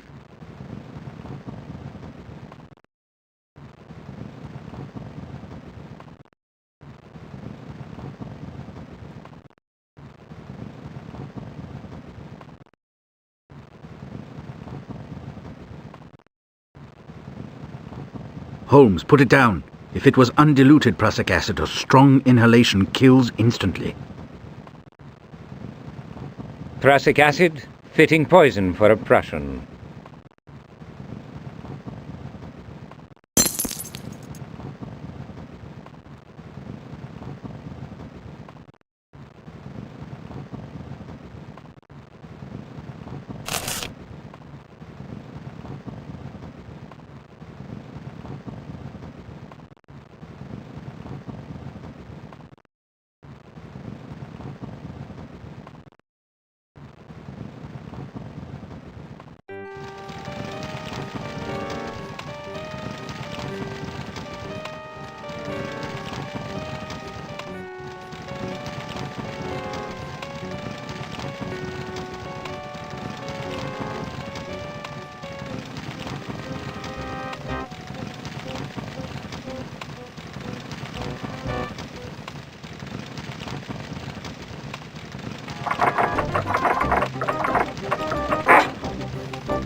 I'm sorry, Wiggins. My carelessness put you at risk. It came out all right, Mr. Holmes. I've been in worse spots.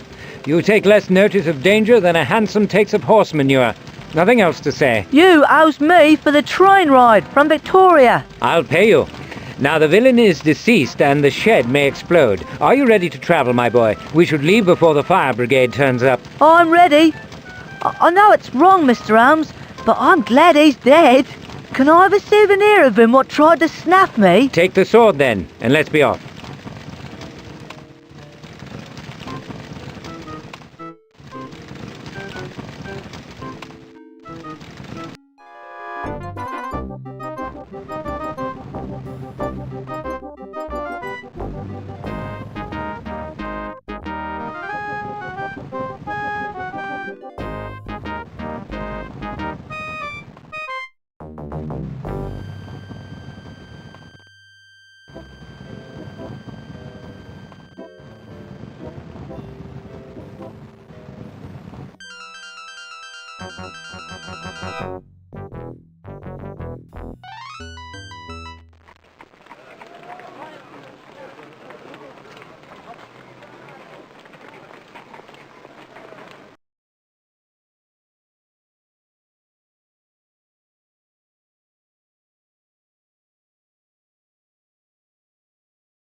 Come in, Mrs. Hudson.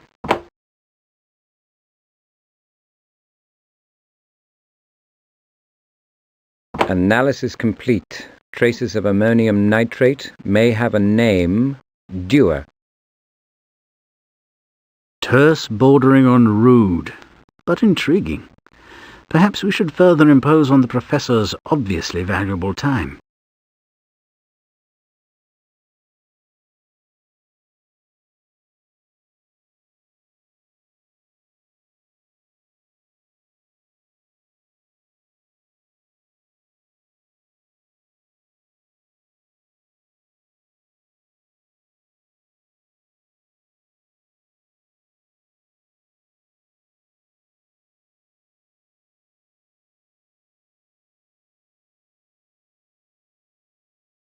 I'd swear it's not albuminized paper. I couldn't solve for gold in any case. Determining the active salt would be helpful. The photographer's choice of paper is hardly a signature. It could be, were it distinctive, a chloride mix or potassium or a bromide. Bromides are sparingly soluble in ammonia. I'll prepare a sample.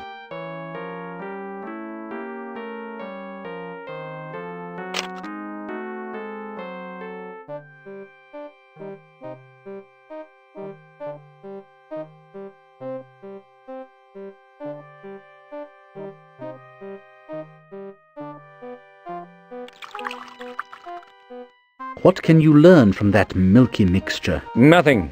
But if I blend in a measure of chloroform, the combination will separate into two layers.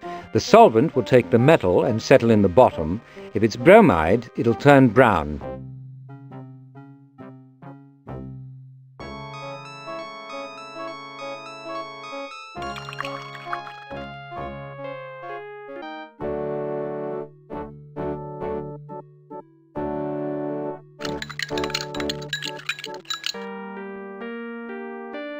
Bromide it is, Watson. And some photographer has turned his expert eye to quite a different line of work. I plan to put my thumb in that particular orifice straight away.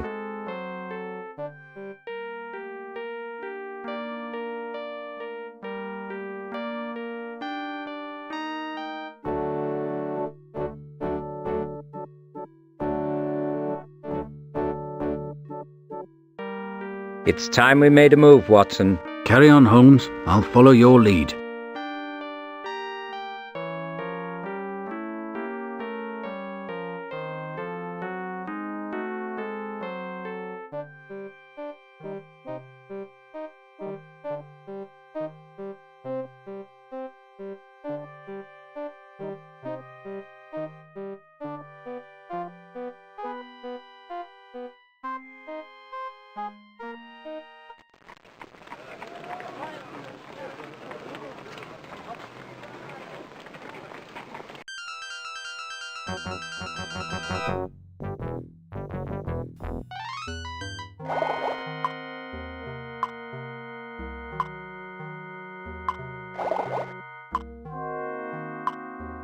Professor, what did your analysis of the clock spring reveal? It should be understood that my equipment is not sophisticated enough to provide definitive results. Nor is mine. I'll settle for what you have. Fine.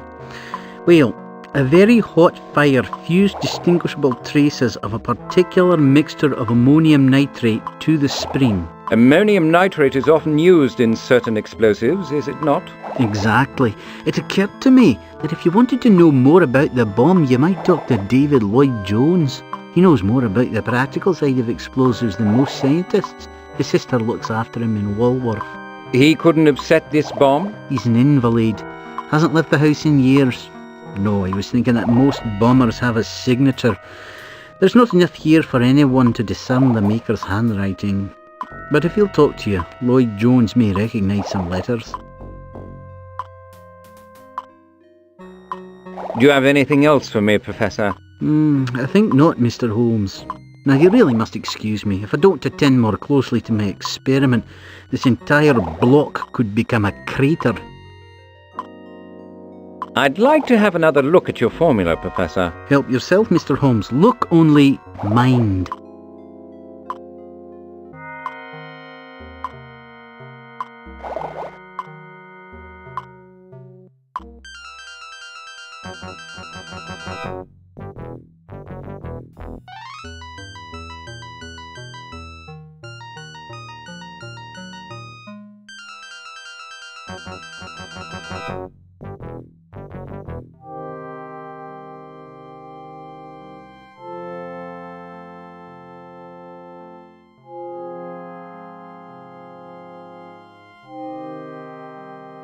We seek guidance on a technical matter, miss. Might we have a word with Mr. Lloyd-Jones? Depends on the subject and his mood. My brother enjoys company, but he's no longer involved with incendiaries. Please be brief, Mr. Holmes. He's not robust. Thank you, miss. Your bungalow is charming, a shrine to your housekeeping. Thank you. I pray it is not too wrong of me to be proud of it. I'm sure it is not.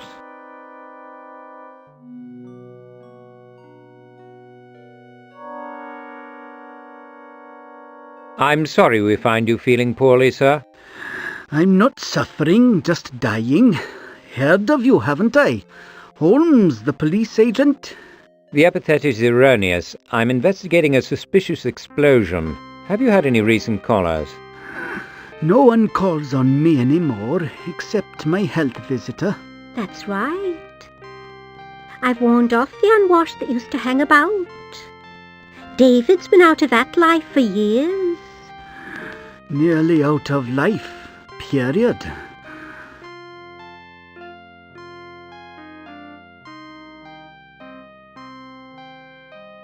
Would you answer some questions about your former speciality?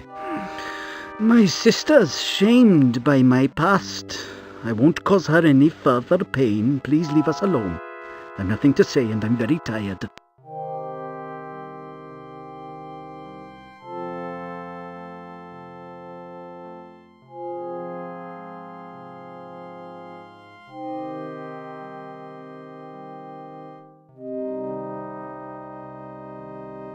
Without a lever, I fear we'll get nothing substantive from him. Agreed. And his disposition may be further constrained by his sister's presence. Her absence may be arranged. I put it to you flatly, Holmes. I'll do nothing to compel her to neglect him. Who asked you to do any such thing? I know you, Holmes. Swear it never crossed your mind. I will not blaspheme on command or otherwise. The woman works. I can wait for it. A very cosy bungalow, don't you think, Watson? I do, Holmes, I do. Trim, secure, benign. I can hardly think this will be a productive destination for us. It won't be the first time we have put a wrong foot forward in this investigation.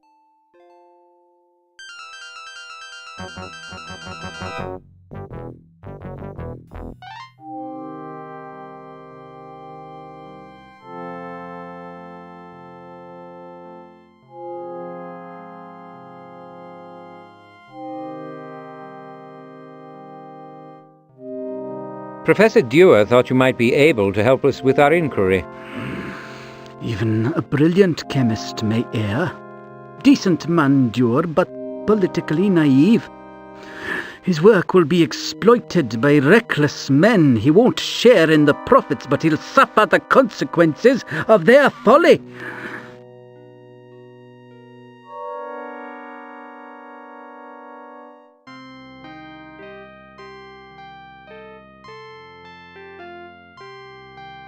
You've received no visitors recently, miss? The vicar came for tea Sunday last. He and David had a row. That man is an idiot. You witnessed the argument? Of course. David receives no one when I'm at my work.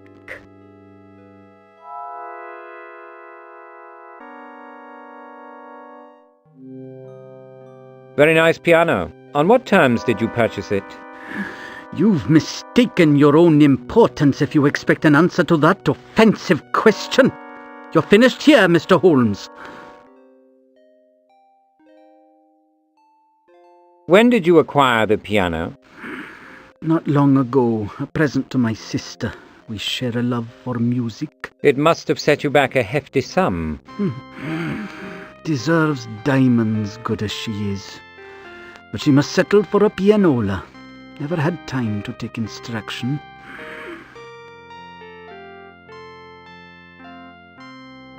May I play something for you? No, don't. No thank you. Music drives me batty. That's a remarkable change of tune.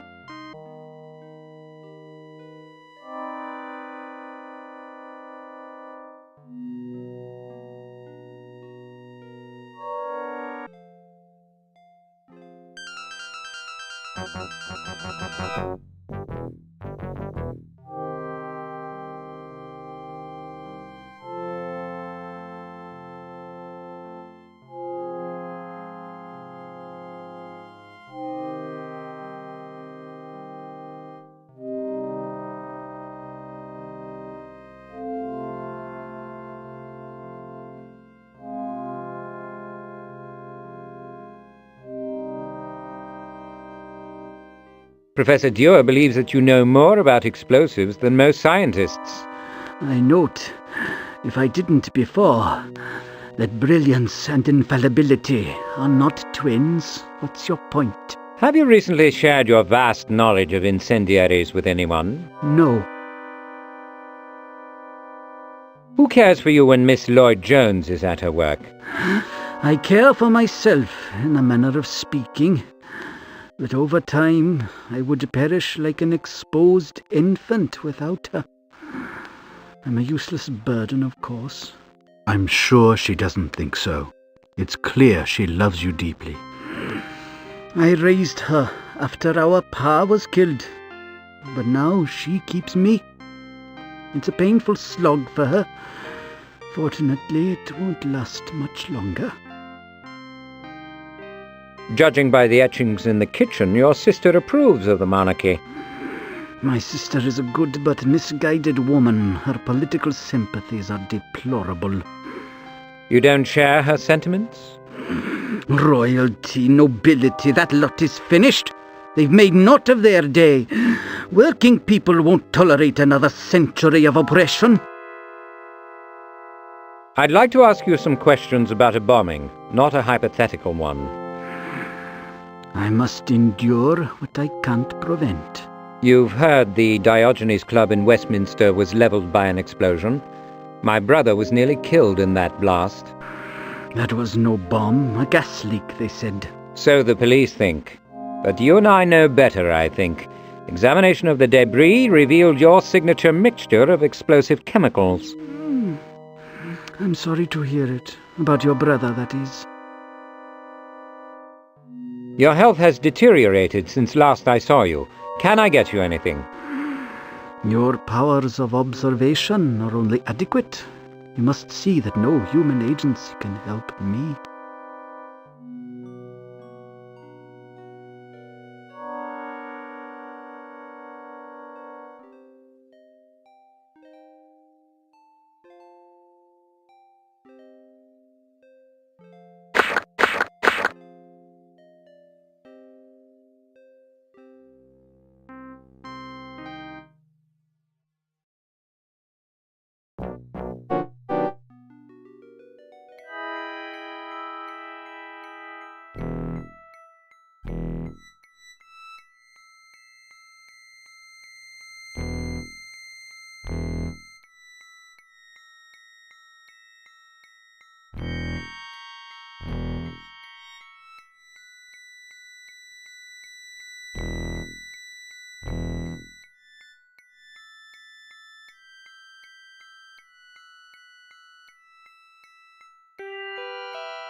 What is this money in the piano?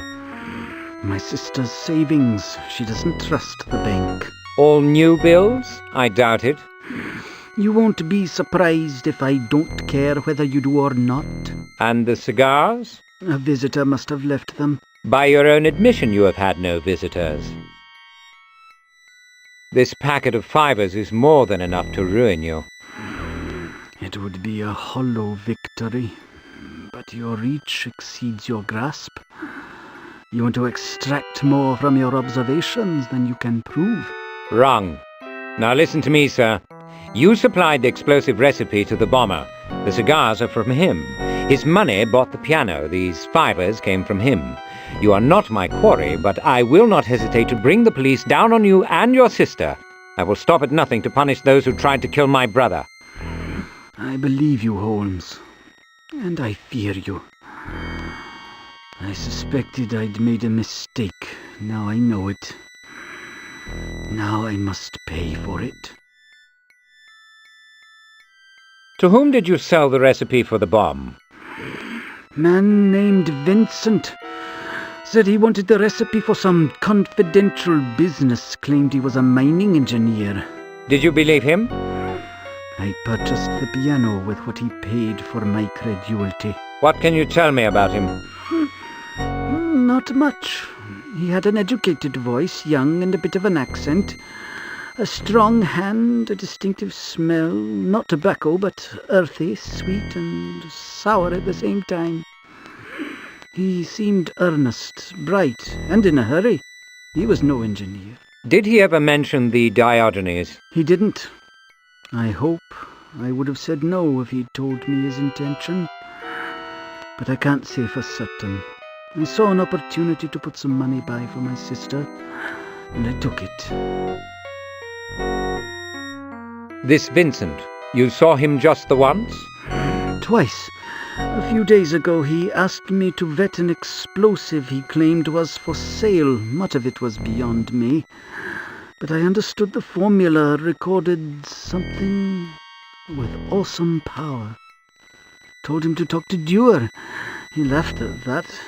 Told me to keep mum. And you became suspicious? Sure. It was proof of something dodgy if I needed more. He paid as much for information as for silence. Without you, he would have had both for £200 and a box of cigars. I want to take this money to an expert. You may have received both more and less than you thought. Not the real article. I wondered. You'd think with so little life left to me, I'd have at least learned that you don't get something for nothing. The cigars are real, I suppose. What can I expect from you, Holmes? You made an error, Lord Jones. Please don't make another. If he comes to you again, get word to me. I'll leave my card. I'm grateful. For my sister's sake, I thank you. I did not want to die in jail.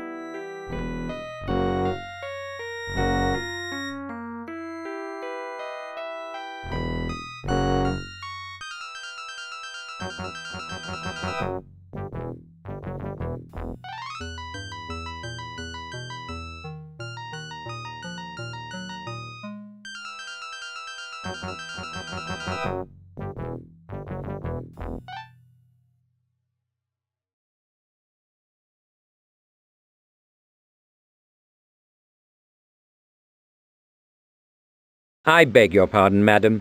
Might I have a brief word with Mr. Rumsey? No. Mr. Rumsey is not free.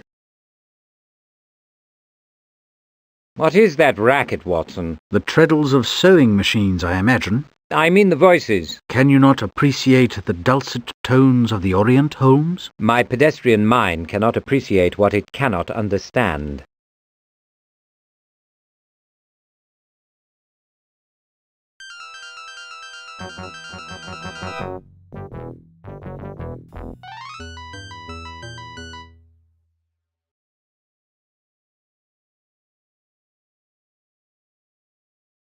I beg your pardon, madam.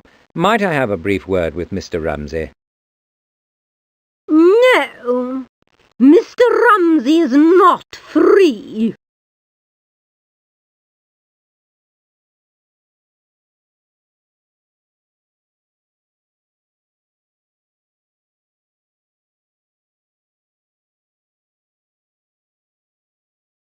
If you might spare me a moment, Stitch, I would appreciate it. Right away, Mr. Holmes. I'm just finishing up with Mrs. Rowbottom. I'll tell you when we're finished, Mr. Rumsey.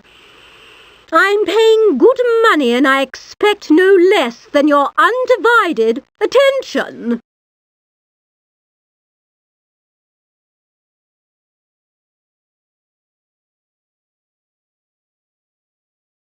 I'll grow grey before Mrs. Rowbottom is satisfied. Claim pressing business, national emergency and so on. Worthless. I know her type. Obstinate as a mule. A pointed threat might remove her recalcitrance. Watson, you surprise me.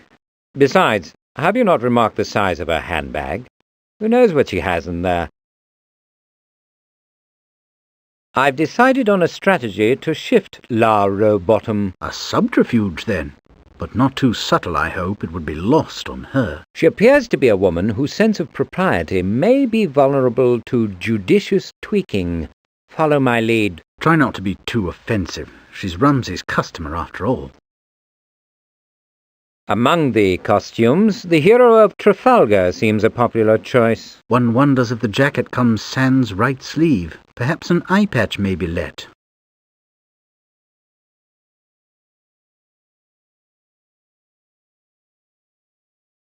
The fabric of your frock has become a favourite of the demimonde. You've seen it elsewhere? Indeed. Watson, did we not recently see this particular material at the Chelsea Burlesque?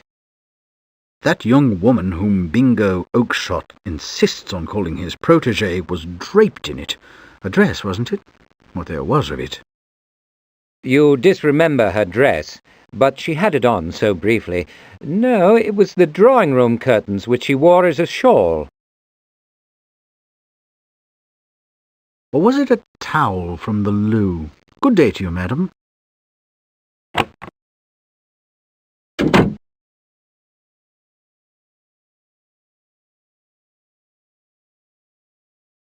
I'm sorry, Stitch. I had to get rid of her. Oh, I can live without her custom, Mr. Holmes. Much more trouble than it's worth. If you're looking for a job as a floor walker, I'll hire you. Has the move to Jermyn Street been advantageous, Stitch? A bit more money, but I don't laugh so much as I did in Piccadilly. A more serious sort of clientele comes round here? They take themselves more seriously anyways. They dress better, more brass, but they're much the same. I'm not surprised that a man of your experience is undeceived by appearances.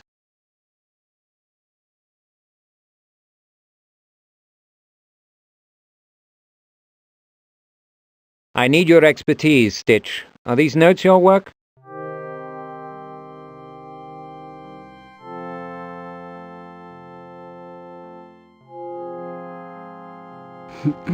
Flawless eye, Mr. Holmes. I was once proud to call them mine. How'd you come by 'em? An acquaintance in Walworth recently received them for services rendered. You should watch his step, and you too. You're moving among dangerous company, villains with a long reach. How so? The police recovered most of my product from a warehouse in Aldgate, and you witnessed the destruction of my plates. The only way these notes could circulate is from the Yard or from the original client. As I recall, he was never identified. I never knew him. A lackey named Cripp hired me, terrified of his boss he was. Since the money was right, I asked no questions, and I'm glad for it. Cripp was murdered while in custody. His killer's name remains a mystery.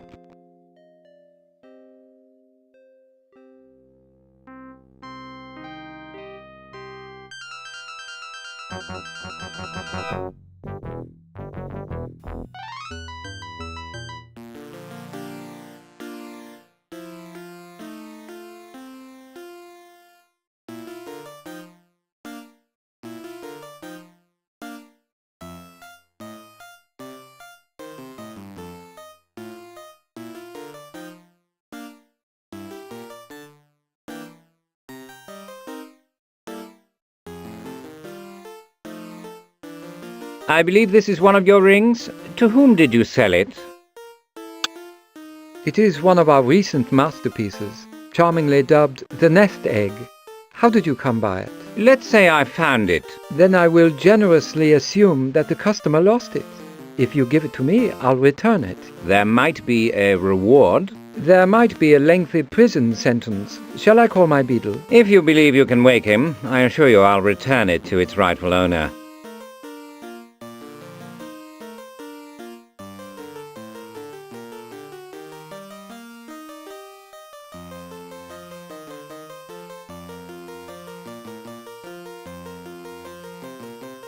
Might I see the platinum ring with the cabochon-cut stone?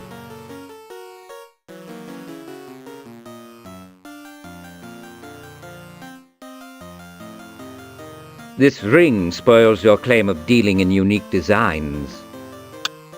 To the untrained eye, many gems have points of similarity.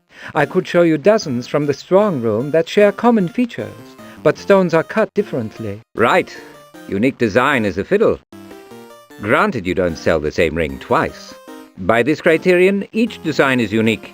It's a sham. That is a slanderous allegation, sir. If you wish to avoid litigation, I recommend that you not share it. Never mind. I'm not interested in your advertising claims. I'm interested in your jewelry.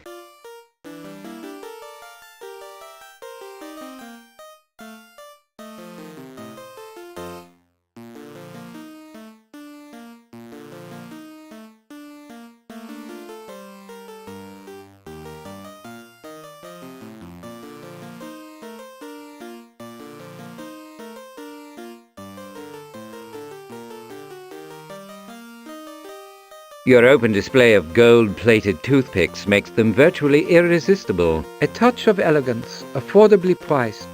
1 guinea will secure your heart's desire. And earn my colleague's contempt.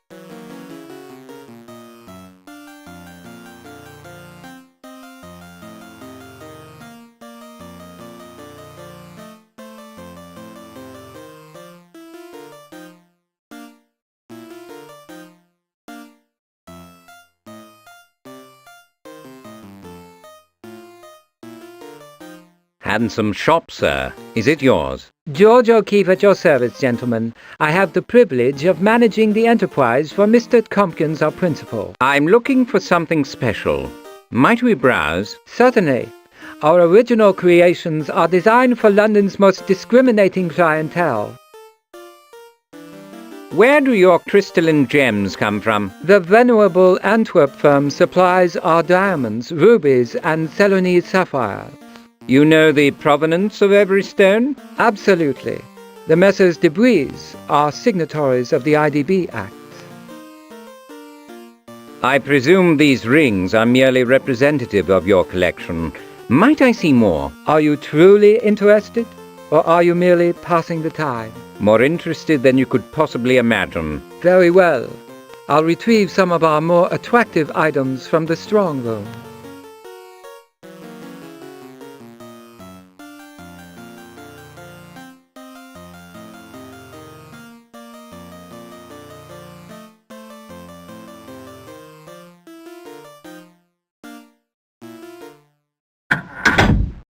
You are a knave, sir. And you'd be in a position to know. Occupy the sentinel, will you, Watson? I have suspicions to confirm. Confirm to your heart's content. This old soldier is going nowhere.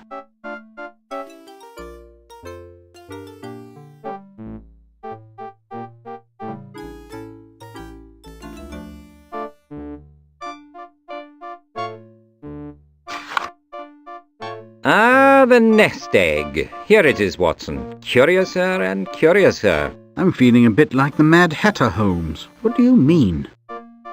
The ring's intended recipient and the person who paid for it are one and the same. It seems Lady Cordelia had to supply the funds for her own engagement ring. Very interesting. I'm sure Lord Lawton didn't find it so.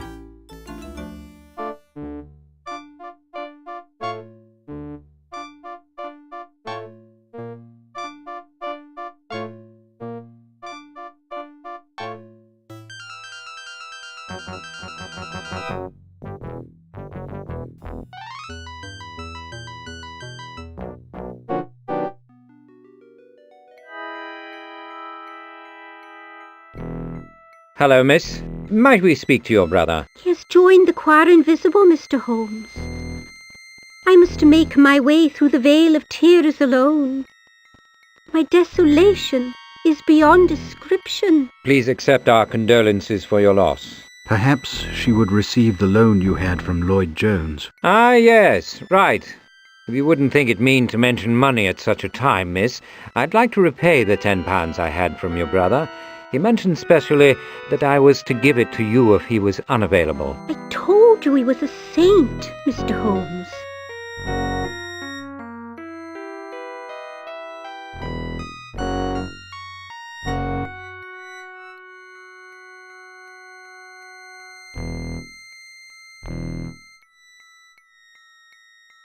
When did you acquire the pianola, miss? If you think it's any of your business, David bought it for me. So extravagant. He earned an honorarium reviewing plans or some such. He spent the whole amount on me. Typical.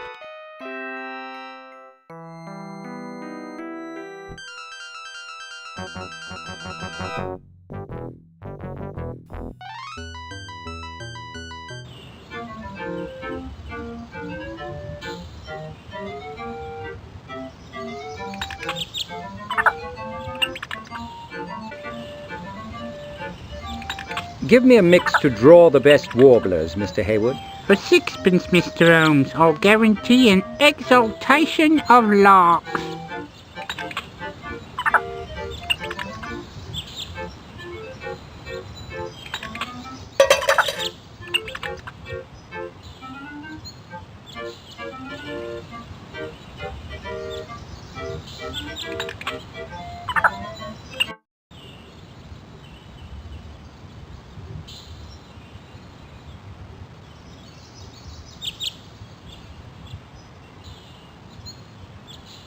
Might I have a word with Sir Avery?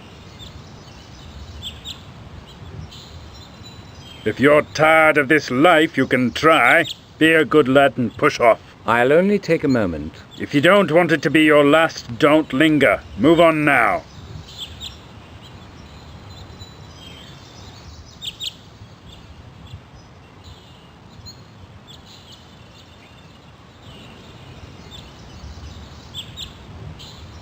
As advertised, Hodgkins is a menacing brute, and Sir Avery was oblivious. I hope recent demands have not exhausted your imagination and left us bereft of the means for dealing with him short of force. Efforts to overpower him would be futile, Watson, but I'm not prepared for failure.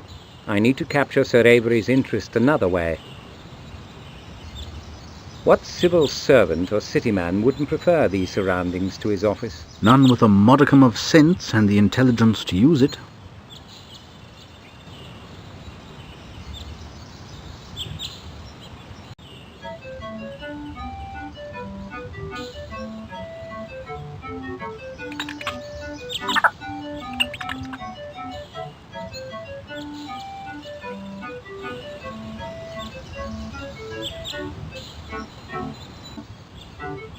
Macaques seem remarkably clever creatures. What do you say, Watson? In India, they're valued for their companionship and intelligence. The sergeant major in my division cared for 2 orphaned brothers. Like children they were, only smarter. But in their playfulness, they can make a world of mischief.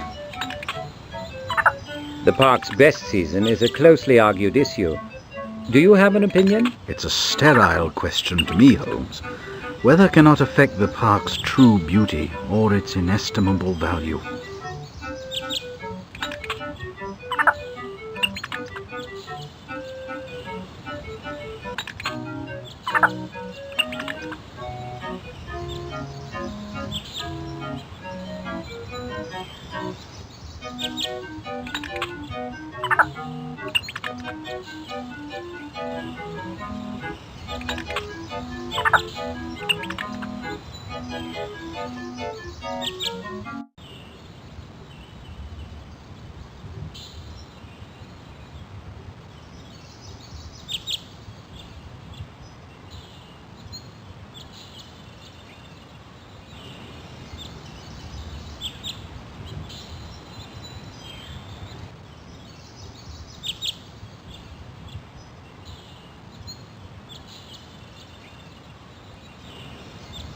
Get away from here now!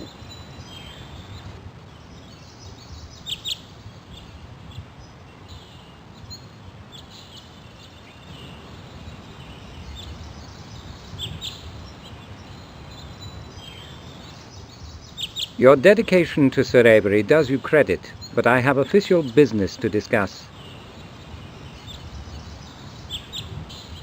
I'll say this once, slowly. Leave now, and nobody gets hurt. Stay and you're for the water or worse.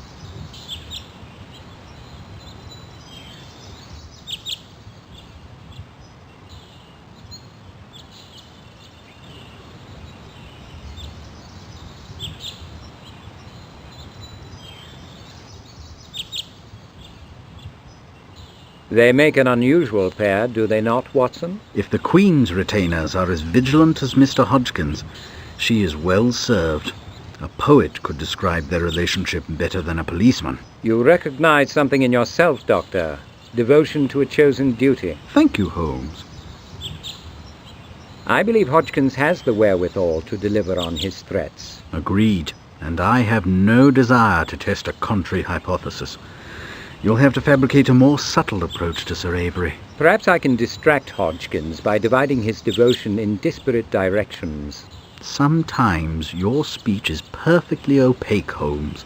I hope your thought is less murky. Remember what Pettigrew said about the campaign cap? With assistance from more nimble fingers, I might borrow it.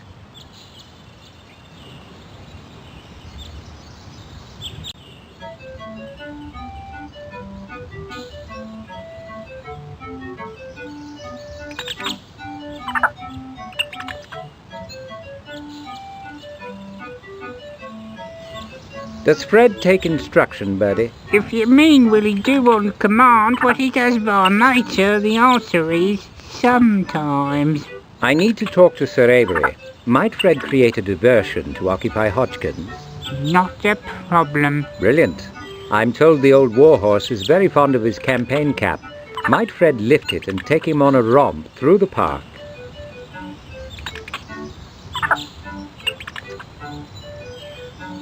Perfect. But he's only part of your problem. His absence is no guarantee that Fanshawe will talk. He's attuned to birds, not people.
You've definitely got his attention, Holmes.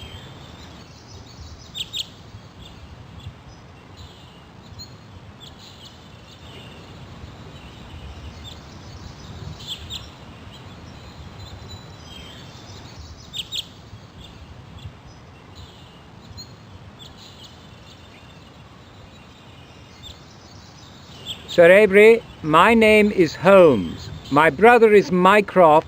Your family connections do not interest me, young man. How are you drawing those lovely birds? What are you feeding them? My personal mixture. Probably infused with some irresistible avian narcotic. Where might a fellow get some?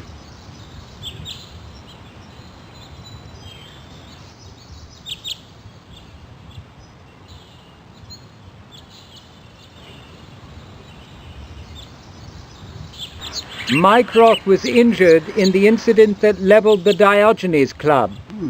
You're Holmes' brother, are you? Why didn't you say so? Heard he'll recover. Explosions are damned nuisance. Where's a fella supposed to get his grub?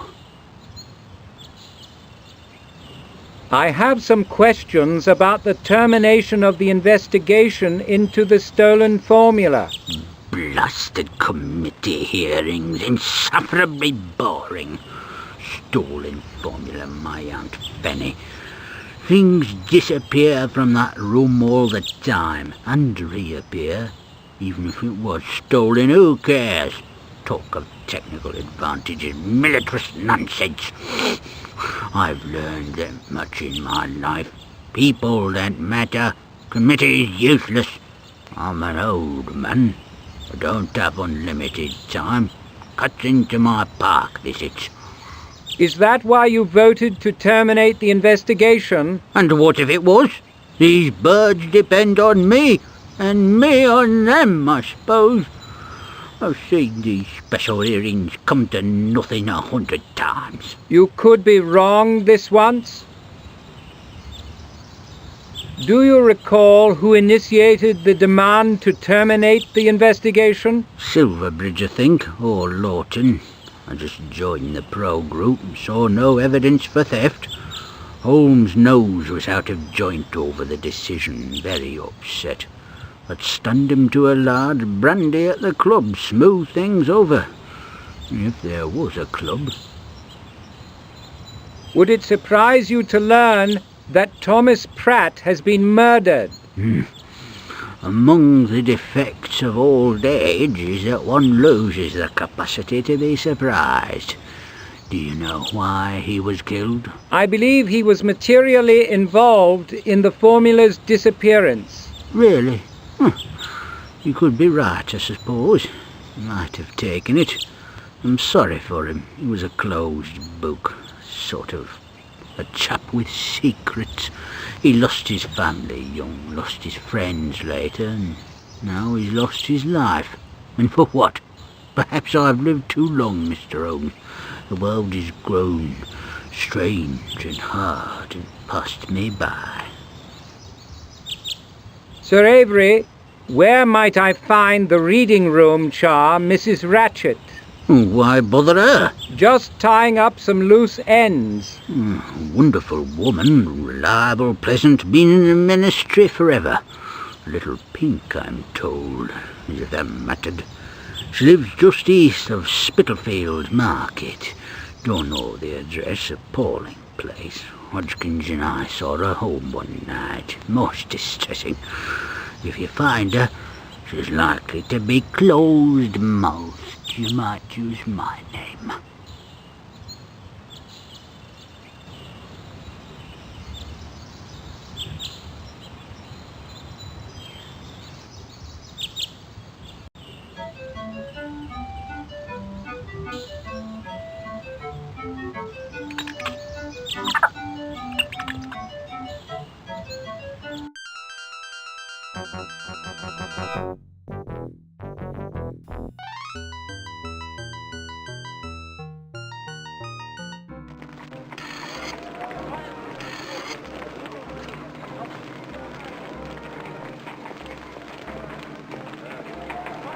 Save a life, mister. I'm way past depressed. Nothing so sad as an empty bottle of gin. Do us a favour, your worship. Fill it up.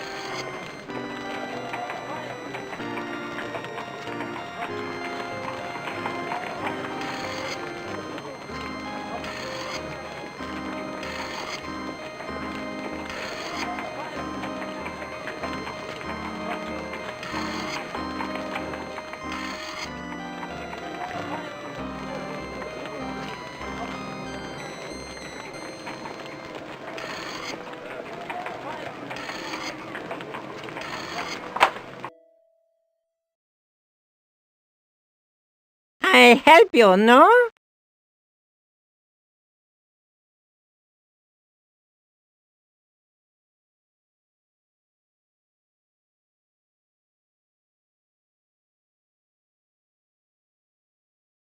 Can you direct me to a family named Ratchet? Avec much pleasure. I measure cranium you und I analyze machen. One English bob. Remove chapeau, bitte. You misunderstand me, sir. I'm looking for an address. Der Kopf ist très interessant. I'm pleased you think so, but what about the Ratchets? Ich je don't, m'excuse, no good speak. What in blazes is he on about, Holmes? He thinks my head is interesting. I believe he'd like to examine it. He's not alone.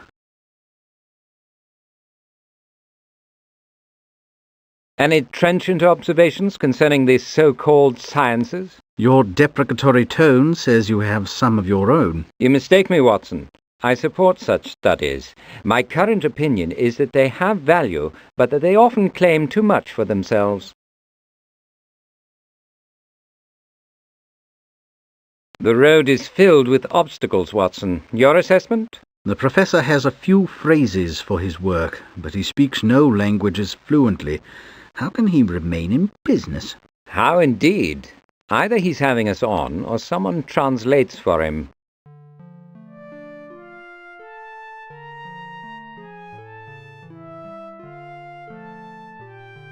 Hello. It's Rose Hincham, isn't it? It is, Mr. Holmes. You won't get much from the professor unless you speak Hungarian. I heard French, German and Italian as well. How do you deal with him? Me mum was from Budapest. But even with the language, it's a struggle. After rambling all over Europe, he's lost most of his native tongue, or mixed it with others. This is a legitimate business, I trust. Absolutely, Mr. Holmes.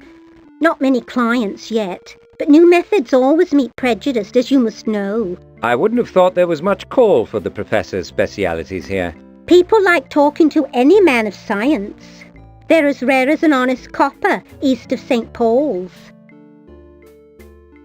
We're looking for the Ratchet family. No one seems able or willing to help us. People here is closed-mouthed.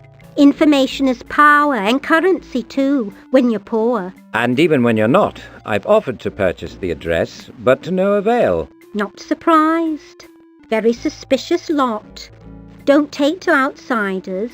Be hard as you are to get the truth. Or you might try the grocer across the way. Even the Ratchets have to eat. It's a good thought.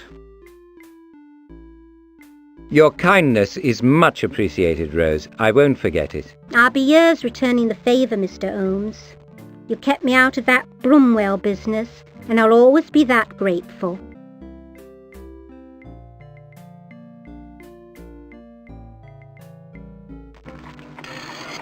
Penny for the guy, Gov. Threepence be better. Got any errands need running? Boots need blackening, anything? I'm the one.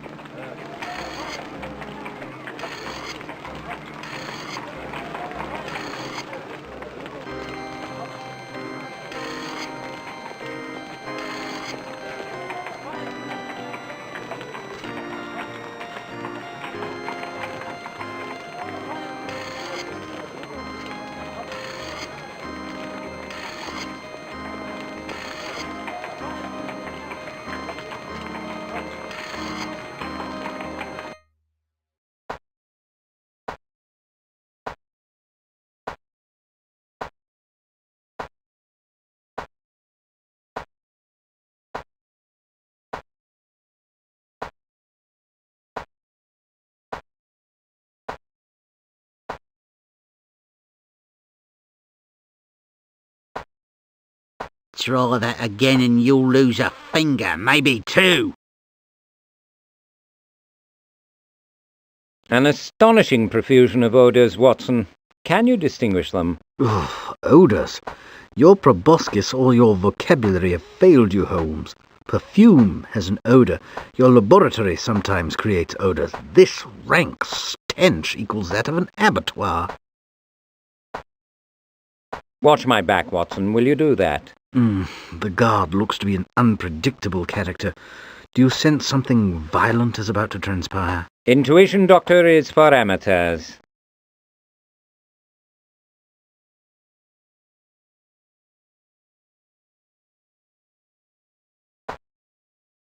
I'm looking for a woman named Agnes Ratchet. Do you know her? This is a grocery, mate. Push off if you're not buying.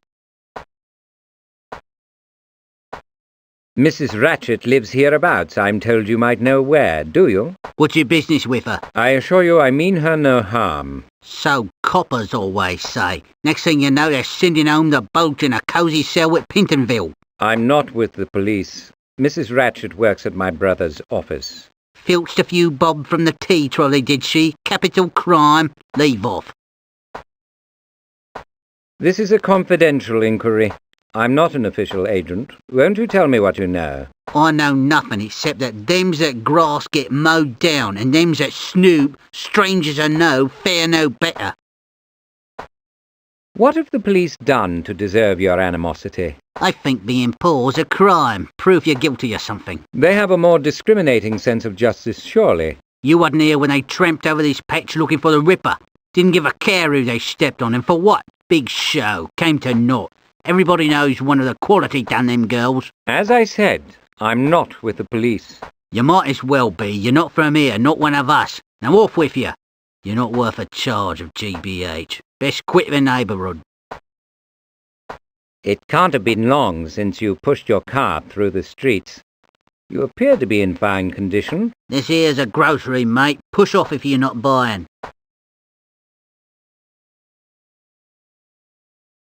I'd lay odds the proprietor knows her, Watson. Perhaps he shops here. Poor woman. As if living in the neighbourhood weren't a surfeit of misfortune. But even if you're right, I don't see how it helps. Too true, Doctor. If he doesn't want to tell us what he knows, we can't apply thumbscrews. He's so aggressively unhelpful. I wonder if he has a personal interest. This wouldn't be the first time your wandering has put us at risk. Perhaps we should leave. Discretion being the better part of valour. It might have been a better part of success here. Being forthright got us nowhere. Discretion, dissimulation even, could hardly have been less productive, but I'm reluctant to go back west without something to show for our trouble. Let's just make sure we don't have broken bones to show. Might you occupy the proprietor's attention? I want to look inside that copybook. I can't think of anything to turn his head that won't place our lives at risk. He's only interested in commercial transactions. Good idea, Watson. At my signal, distract the guard. I shouldn't like to get too close to him. He might get ideas. That would be novel for him. Dangerous, even.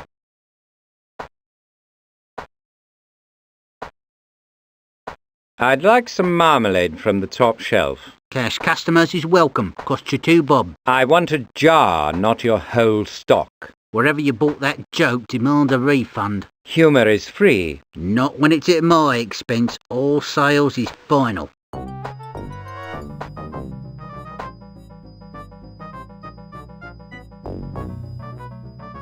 Nice bit of weather we're having this time of year, don't you think?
I want you to find a Mrs. Ratchet. Older party, lives off Bishopsgate, near the Spitalfields markets. At your service, Mr. Holmes.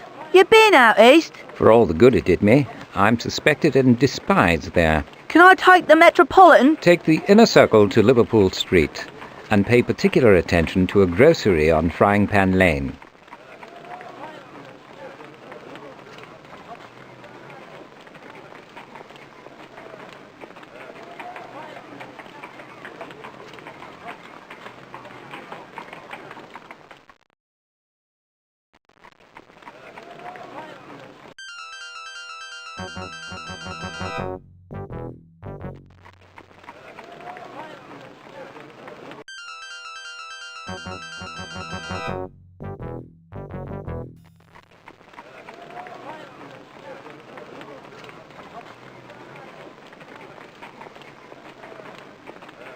Wiggins, what news of Mrs. Ratchet? Did Frying Pan Lane pay off? You've got the nose, Mr. Holmes. Greengrocer's her son. She lives over the shop with her old man. He drinks. I'm not surprised. I should return straight away. No offence, Gov, but in Spitalfields, you're as welcome as rats in the pram. It's odd times there. Folks don't take to having the lot picked over by strangers. They get shirty, and they get mean. Thank you, Wiggins. A solo trip incognito is called for. I've got the means upstairs.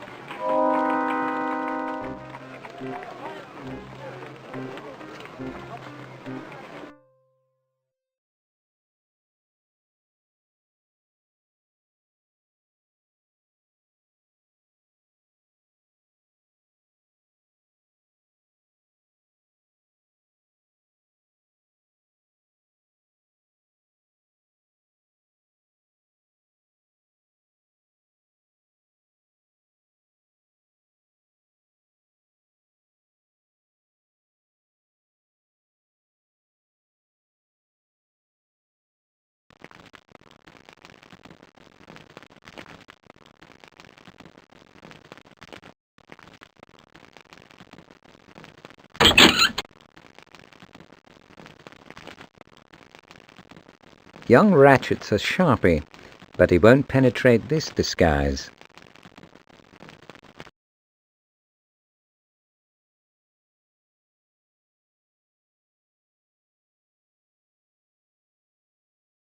Hello, comrade. Might I pop up to see your mum? Your business? She's holding some pamphlets for me. Got to circulate the word. All right, don't mess about.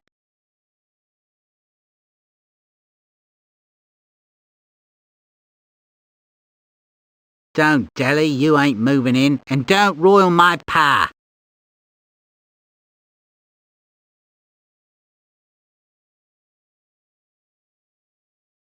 My brother has been incapacitated, Mrs. Ratchet.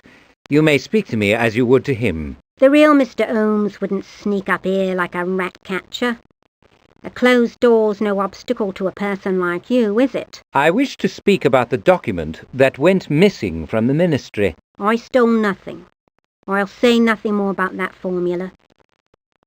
Are you trying to trick me into breaking my oath? That's right, dearie. Answer no questions, tell no lies, eh? This bloke stand me to a dram, huh? Be silent, Aloysius. I know my rights and my duty. I've signed the Official Secrets Act. You've no authority, whatever your name is. You may leave. That's right, mister. You can go rotate.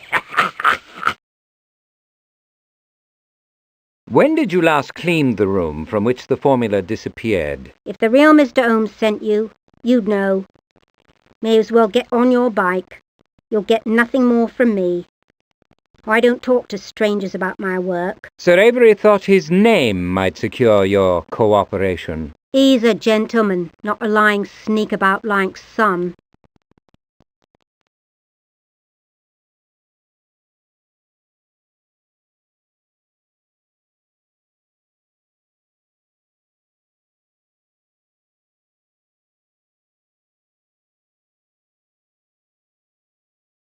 That certainly belongs to Mr. Holmes. He's never without it. I assure you, Mrs. Ratchet, I represent him. So you say. Should I believe you? Bring in the sheaves. Bring in...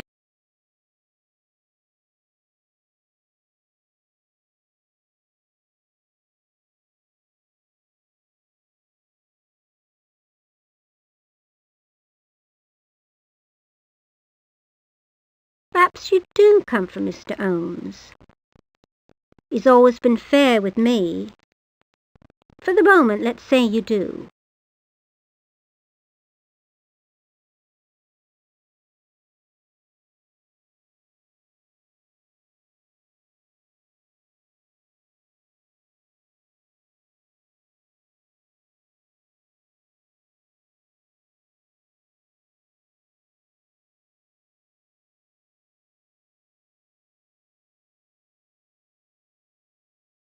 Might you send out Mr. Ratchet so we can talk? Send him where? The street?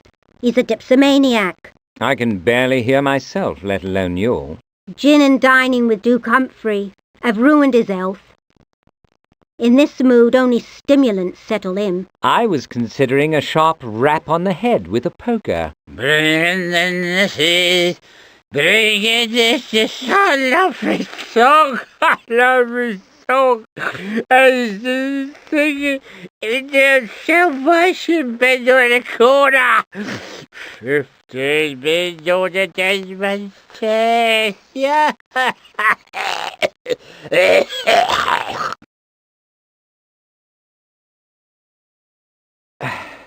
In lieu of conversation, may I look around your premises? On what grounds? You surely realize that you are a suspect in the formula's disappearance. I had the opportunity, and my political convictions supply the motive. That's simple-minded and insulting. You wouldn't commit a crime to support your beliefs? Rob my employer and traffic in government secrets? Never. I'm no man's dupe, and no country's either. Search if you must. I'm sure you'd threaten my job or incarceration if I denied you. Don't skulk about. Is there no other way to calm Mr. Ratchet? Typical of your lot. Sweep the unfortunate under the rug. Pretend they don't exist. Do you have some coffee or strong tea, madam? Now you want refreshments? I keep no luxuries here, Mr. Holmes. The proletariat has few enough of the necessities.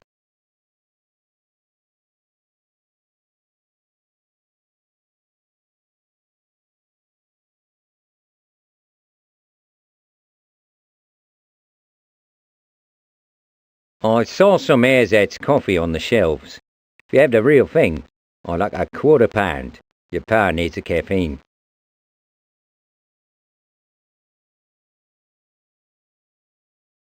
None of my affair. That'll cost you £half-crown.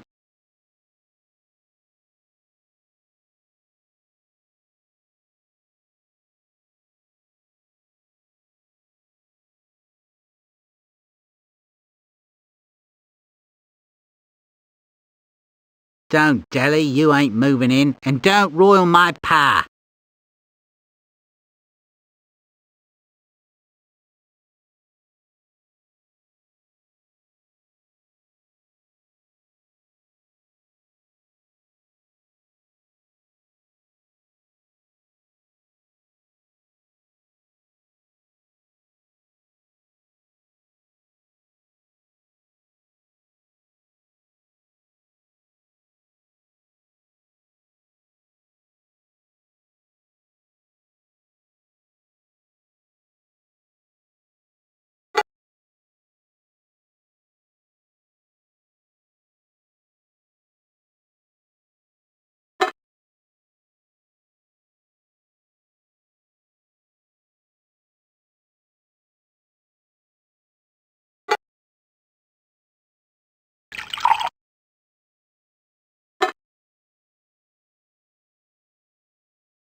You were difficult to find, Mrs. Ratchet. Is that by design? I'm at Speaker's Corner every Sunday, sir.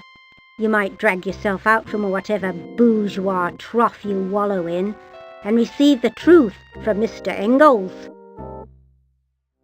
Would you share any suspicions you harbour concerning the disappearance of the formula? I'll cast no aspersions. Those responsible for the theft tried to kill my brother. I will not rest until I find and punish those who are responsible. In your desire for revenge, would you do violence to the innocent? The entirely innocent are as rare as a painless amputation, Mrs. Ratchet. Remember that. They're as common as the entirely guilty, Mr. Holmes. You might remember that. Do you have any idea who would want to harm my brother? I can't imagine. I'm sorry for his pain, and for your grief. Thank you. This wax is a part of the seal from the stolen formula. How did you come by it? I picked it up to save the ministry carpet. I'll add it to my tallow for candles. Lose that story, Mrs. Ratchet. It won't wash. You have placed yourself at grave risk, and not only from the authorities. What you mean? I mean that Pratt was murdered for his part in the theft. I mean that as the formula has likely been in this room, you may be in danger. Do not trifle with me. What have you done with it? I found it behind the clerk's desk and returned it to the ministry reading room. It's there now. Stop, Mrs. Ratchet. A lie to protect Pratt will serve neither of you now. Tell me what you know of Pratt, Mrs. Ratchet. He was orphaned young and raised by relations. He seemed an unhappy man, friendless, uncomfortable in his work, and his bohemian habits didn't help. Tired all the time. But from his first day at the ministry, he was kind to me. Always kind. And you repaid the kindness, I think. You returned the formula for him. Yes. After the document was discovered missing, he came back here, sick from worry. Terrible agitated he was. Said it got into his briefcase by accident. You believed him, then? Others would have been quick to condemn him, because he's a bit different. But he's been very kind to us. Little remembrances and such. He begged me to return it, so I did. Makes no difference now, I suppose. But he promised he would tell Mr. Holmes eventually. And I told Mr. Pratt that I would have to if he didn't. I believe you, Mrs. Ratchet. I only wish you had confided in me earlier. What is your opinion of Eldridge Whitney? Pompous bore. Wants to impress the other boys. Fails miserably. Weak pedigree, it seems.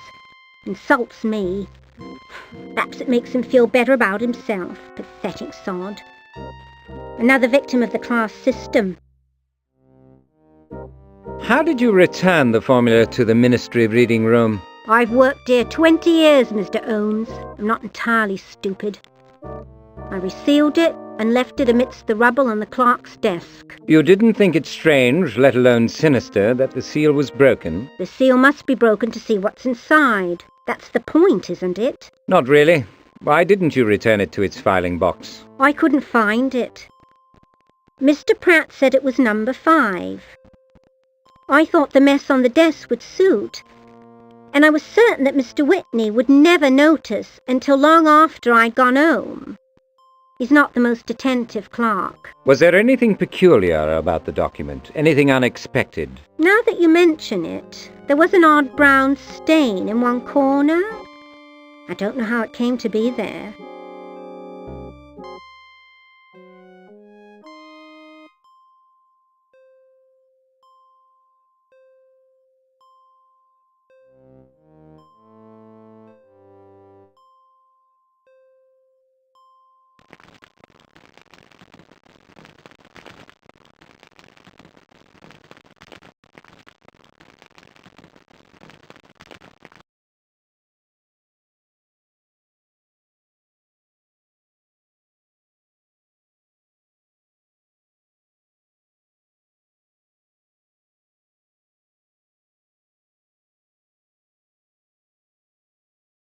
Let us resume our investigation, Watson. I'm prepared to follow you anywhere, Holmes.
It seems that you have not been completely forthcoming with me, Whitney. I've told you what you needed to know. Hardly. You were probably on duty when the formula went missing. Now I learn that you were on duty when it was returned. Imagine the coincidence. I hate coincidence. You can't prove that it ever left the reading room unless you know who took it or who returned it. Who was it, Mr. Holmes? Don't make yourself absurd, Whitney. While turnabout may be fair play, you don't possess the acumen or the information to bring it off. What is the connection between Pratt's murder and the return of the formula? There isn't one. The formula never left the office. It's perfectly sealed. Everything's in order. All your assertions are demonstrably false. But as an ostrich has more curiosity than yourself, and because I think you actually believe them, I won't waste my time. When will you return to the ministry? I'll toddle back after my bath. Don't bother coming down. In my official capacity, you will find me a less pliant witness than at present. That will be a treat. I think you have forgotten that whatever its outcome, you are not blameless in this affair. Cooperation may serve your interests. I think you should get dressed, Mr. Whitney. Now. Oh, very well. You might give a man some privacy.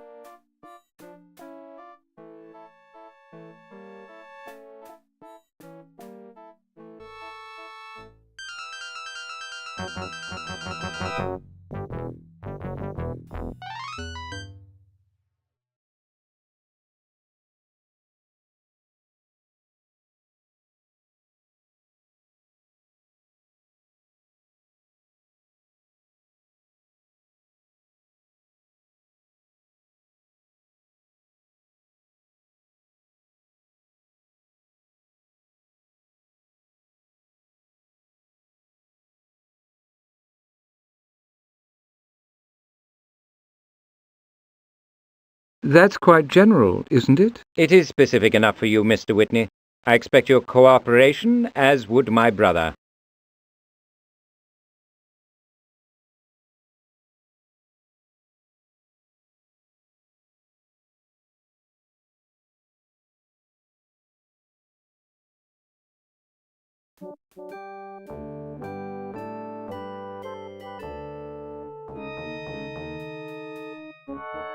What is the condition of the Dewar document, Mr. Whitney? In my official capacity, I couldn't comment. Now, please leave. This room is restricted. Do not pull your counterfeit rank with me, Whitney. If you entertain dreams of advancement, I suggest you assist me. A classified document has been moving in and out of your reading room under your nose. I am innocent in all that. My behavior has been above suspicion, and there is no proof that it ever left this room. Certain senior ministers may feel differently. My brother certainly does. Is your position so strong that you're willing to run the risk? Now, if you please, I'd like to examine Dewar's formula. You're not on my list, Mr. Holmes. I assure you that it is in our possession, and further, that it is in perfect condition. Where was it discovered, and by whom? It was located here, close by, in this room, of course. Merely misplaced, I should think. I'm sure. I'd like to see it. Handle it. No. Threaten what you will. My minister will support me. The formula is back, if ever it left. I should think your part in this matter is at an end. Which merely shows how little your thoughts are worth. The formula is alleged to have disappeared from this room. May I examine the premises? As a favour to your brother, I suppose I could allow it. But don't touch anything and don't bother the patrons. You're here on my sufferance, Mr. Holmes. Whatever you say, Whitney. When did you last see Thomas Pratt? It was the morning he reported the formula missing. Did you ever see him in company? Men, women, lovers, etc.? Once or twice, perhaps. A young man. We had no mutual friends. Who from the ministry formed Pratt's circle of acquaintance? He spoke occasionally to Lord Lawton and was overly familiar with the Ratchet woman. To others he was merely civil. No enemies that you know of? None. Now, why was he murdered? If you truly don't know, you'll learn soon enough, Mr. Whitney. Can you imagine a connection between Pratt's murder and the theft or the return of the formula? No. I suspected that your imagination might not be up to it.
The brown stain is water-based. Is it tea or coffee? Neither, I suspect.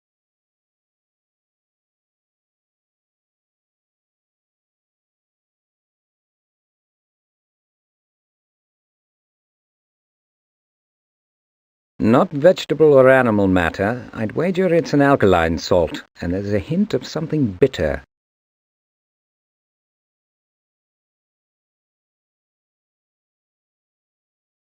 Decisively bitter, but too faint to say more. Is it my imagination, or has the stain darkened slightly? I think you're right, Watson. I suspect potassium cyanide or thiosulfate of soda. Both are photographers' fixatives. Both are light-sensitive.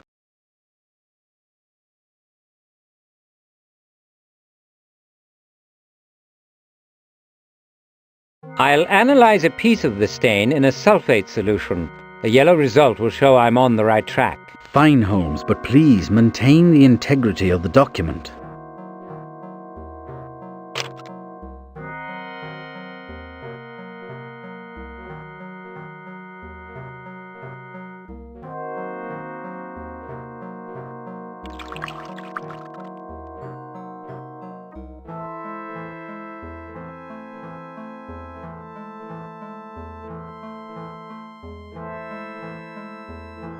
Looks like a strong solution of potassium cyanide.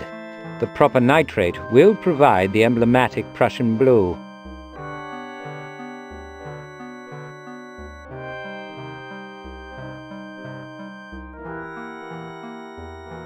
You've got the result, but what does it mean? The formula has almost certainly been photographically copied. Our search continues.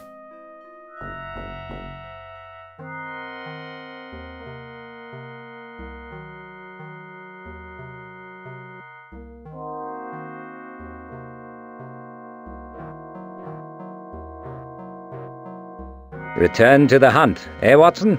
As you say, Holmes, return by all means.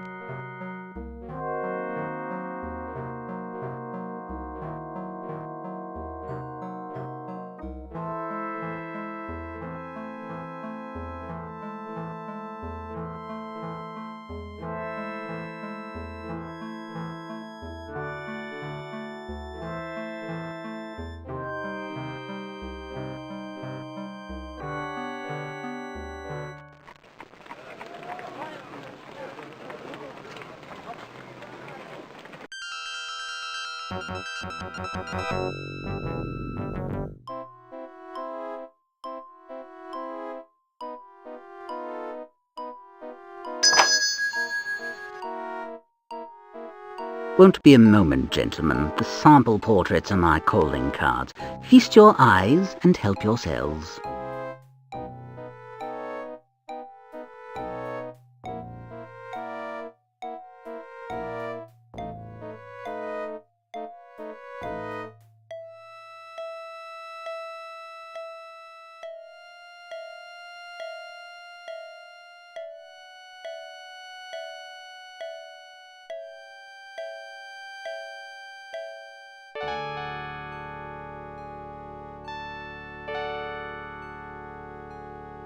Mr. Hargrove, my name is Holmes. I'd like to ask you a few questions. I never haggle over price. You may check my book for an available sitting. Thank you, no. I merely require some information. Mr. Holmes, is it? Information is not my business. I am an artist. You're too modest, sir. You may know much to my purpose.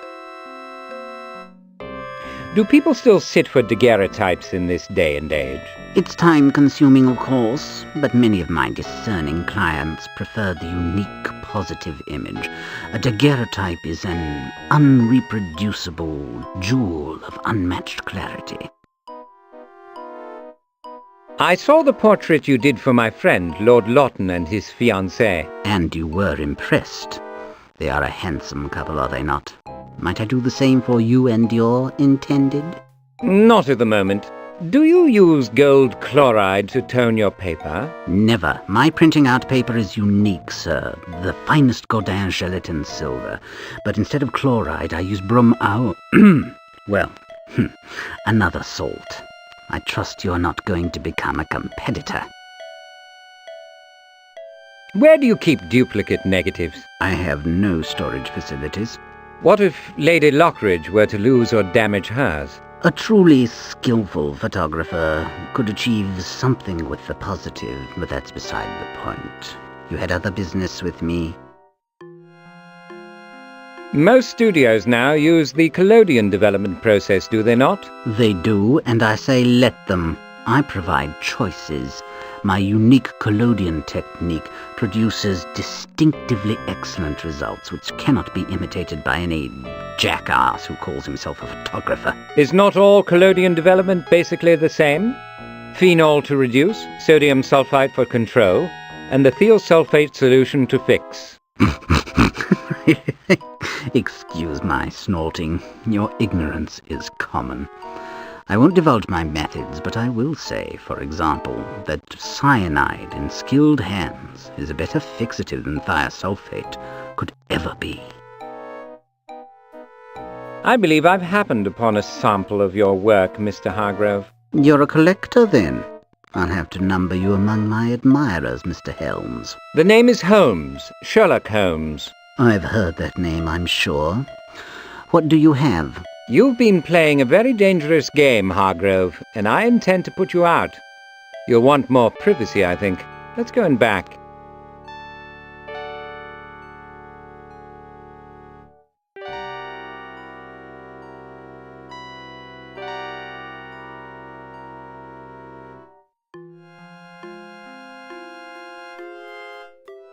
You have no special privileges here. Go peddle your ridiculous accusations elsewhere, or I shall call the police. No, Mr. Hargrove. The tables have turned. I may call them myself.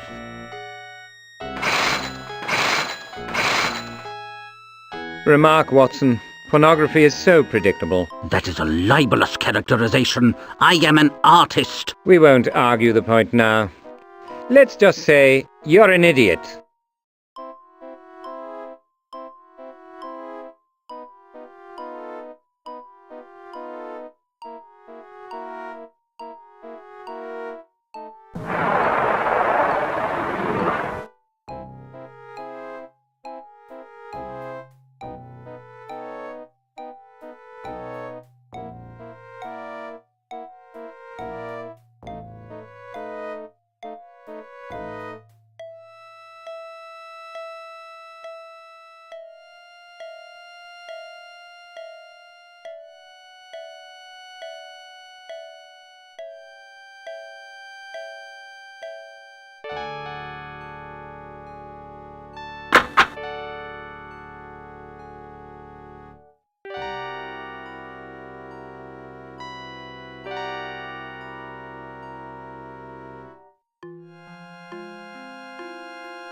Central Exchange? This is the Lord Mayor's office. A document here requires urgent delivery, but I only have the party's telephone number. Can you supply me with the address, please? Holborn 232. That's just beyond the viaduct, is it? Thank you. Mystery importing indeed.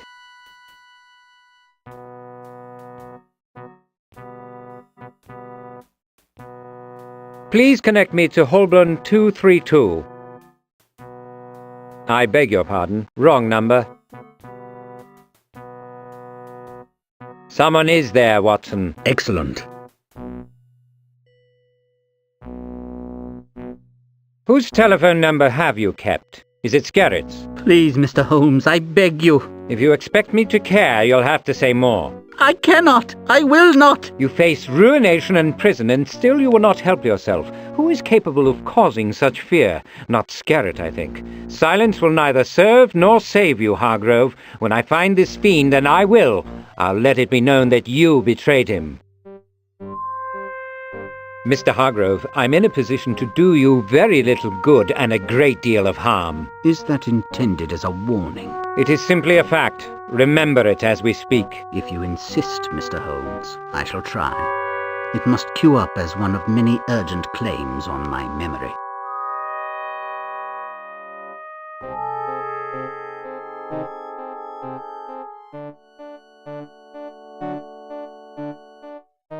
Are you ready to proceed, Doctor? The case increases in interest. And in danger, I imagine. Should the police be notified? I'd rather circulation of the stories of the ministry theft and the extortion involving a royal person be severely restricted. Perhaps Hargrove should be immobilized. I wouldn't want Major Mystery or Skerritt prepared for our arrival. No. Hargrove has parted company with the Major. If he follows his form, the Major will demand swift and violent retribution for the betrayal. Lestrade affords him the only protection he can expect this side of heaven. He won't do anything that might alienate the institution that can protect him. Do we understand one another, Hargrove? Perfectly. I never saw the formula or the royal person. You were never here. Give me the telephone. Perhaps Lestrade could find me a private cell while his office undertakes a lengthy investigation into an accusation of pornography. I'll suggest it.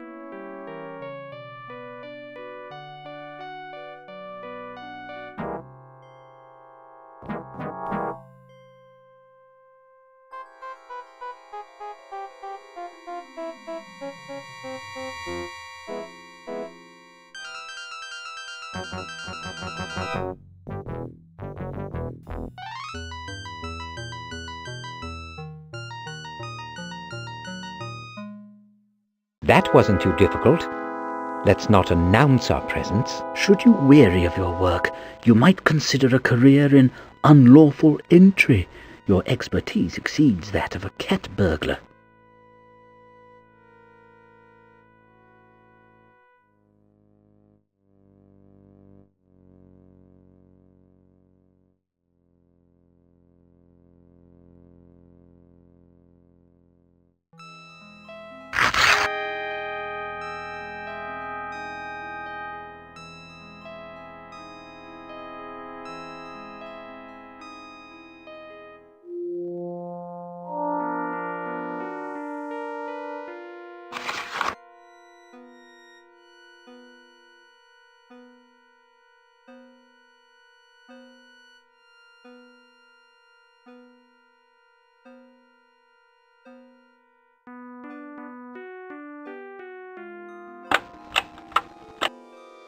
I heard a distinct clink. We've likely lost the element of surprise. I'm an idiot, Watson. Nonsense, Holmes. Perhaps it didn't fall far from the door. If he hasn't heard us before now, that noise won't alert him.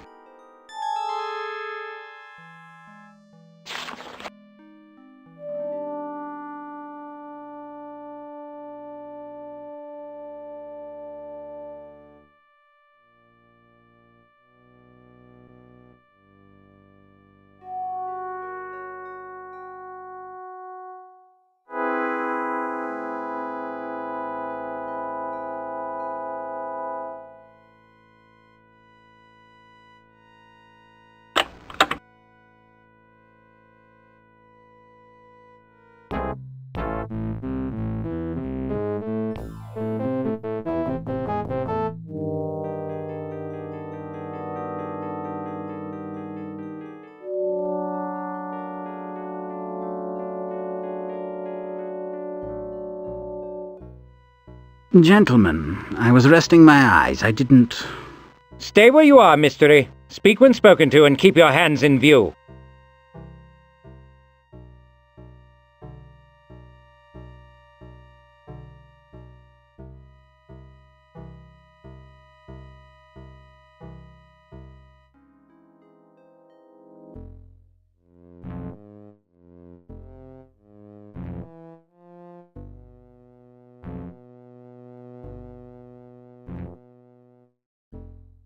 Mycroft might be interested in this, or perhaps Scotland Yard.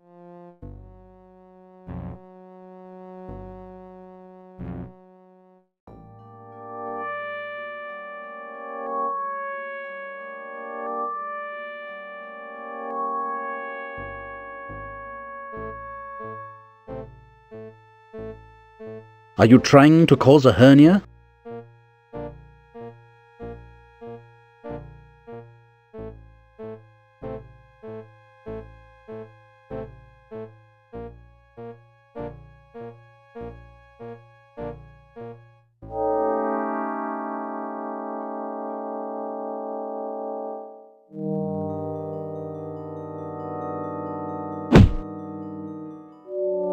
Have you lost your mind, Holmes? Control your temper. You'll only mutilate your hand. That glass is specially hardened. Couldn't break it with a hammer. I will have that trident, Watson.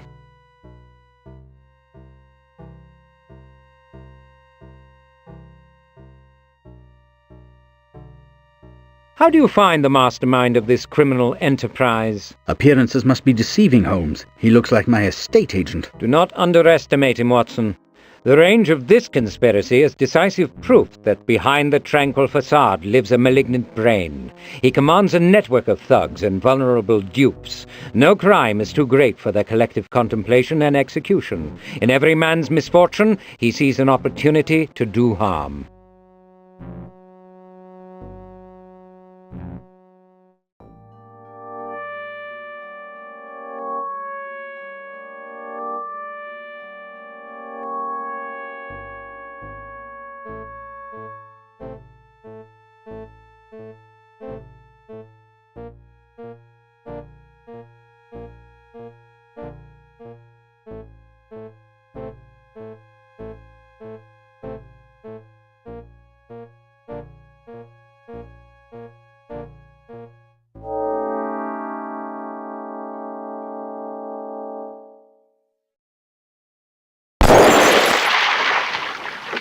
You are cruel, Mr. Holmes. Poor, defenseless creatures.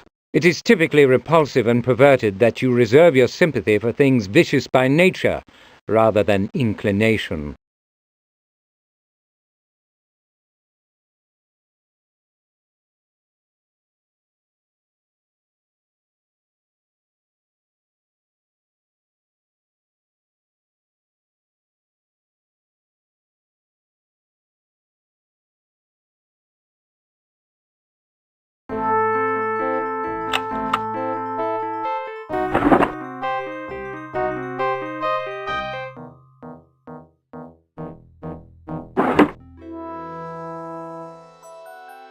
Look here, Watson. Evidence, so dear to the heart of Scotland Yard. Are you still smug, Mr. A? I think so little of your acumen, let alone your evidence. Silence will serve me best. None of those things can be tied to me. I don't wonder you've lost your voice. All your plans have now gone south. Your attempt to compromise British security has failed utterly. What have you found, Holmes? Enough to cook a very tough goose. German currency, a wad of fibres, and the photographic negative of Dewar's formula.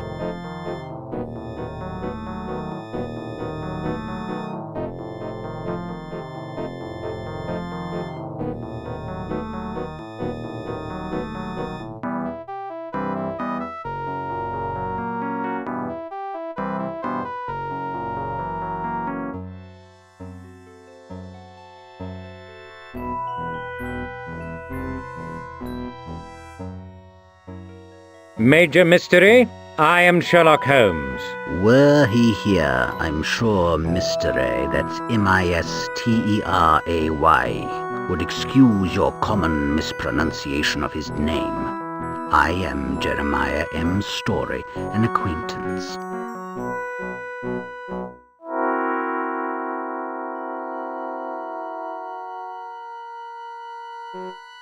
If you like, why not Jose Ray Martin? Never mind. Offal by any other name smells the same. Your speech, Mr. Holmes, is as offensive as your presence is unwanted. To what do I owe this unorthodox intrusion? To crime, you scoundrel. Your crimes and those of your despicable surrogates have brought me here. Your insidious scheme has unraveled completely, Mr. A. Will you confess your part in it? I would deem your declaration to be less than worthless if I knew what you were talking about. Your plan to sell Professor Dewar's formula to von Bismarck is ruined. Your client has killed himself, and his copy of the formula is seized. The crimes committed to support your plan have failed. I'm about to tie an adamantine knot around a large and cruel conspiracy, and you are the rope. Plain enough? Talk is cheaper and your time less valuable than I had imagined. This string is played out, Mr. A. Where is the scurrilous composite of Lord Lawton and Princess Alexandra? Does Vincent Scarrett have it? You continue to allude to matters about which I have no knowledge. My eye, I'm sure you've insulated yourself from direct involvement in these several crimes. As you won't give up, Scarrett, we'll let Scotland Yard and your underworld colleagues sort it out. I'll parcel out the details in my own manner. The report will not show you in good light. Vincent is like a son to me, Mr. Holmes. but I'm truly mortified by these vile allegations. If he has wandered beyond the bounds of good judgment, and it appears from what I've seen and heard that he might have done, I could hazard a guess about where he might be found, providing Lestrade and the others you mentioned may be kept out of this. I'm listening, Mr. A. Naturally, I will have to test your veracity. A nasty den on the river is his favourite haunt. Place has a nautical name. Vincent's a bit rough on the margins, with a few unfortunate habits. Your appraisal is too modest.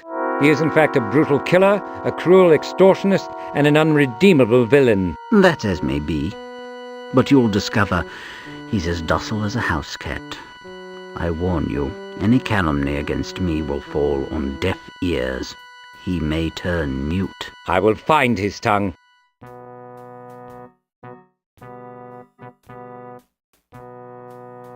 Holmes, where are you going?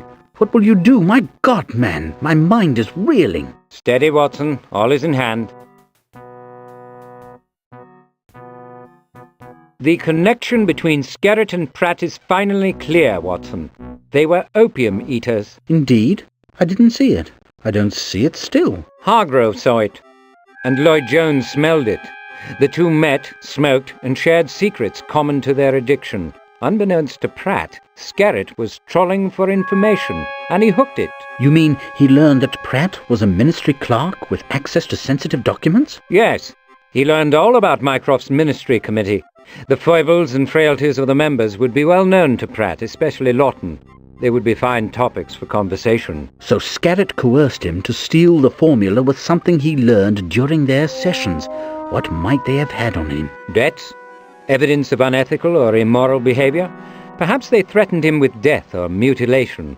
I've been gathering wool, Watson. I had this information and didn't put it together. You stay here.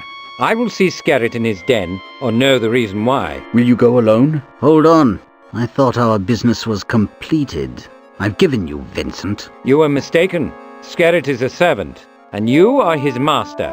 He can do everything for you except serve your jail sentence. Easy, Holmes. Haste makes waste, or whatever cliché might bring you to your senses. Let's bring Lestrade into this now. Do you think Skerritt will simply slink away as the net closes around him? The man is capable of anything, and he tried to kill my brother. Your zeal has overcome your judgment. Don't be rash in your rush for revenge. If you go to that den as you are, you'll come to harm. Don't fear. I will travel incognito, but I must take my chances alone. He must not get wind of all that has happened.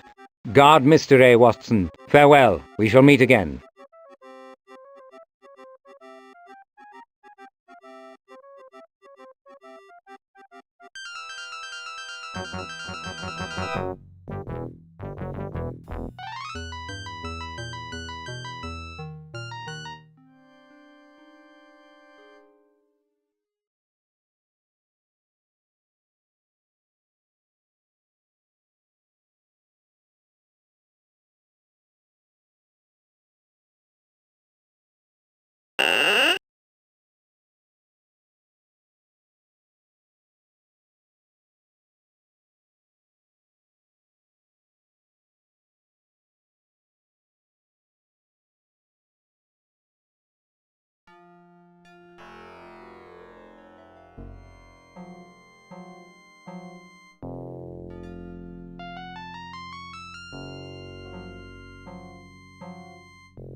Evidently, no establishment is so base that its reputation can't be ameliorated. Perhaps one day I shall make a study of match packet advertisements. Pratt apparently patronized the weary punt more than once.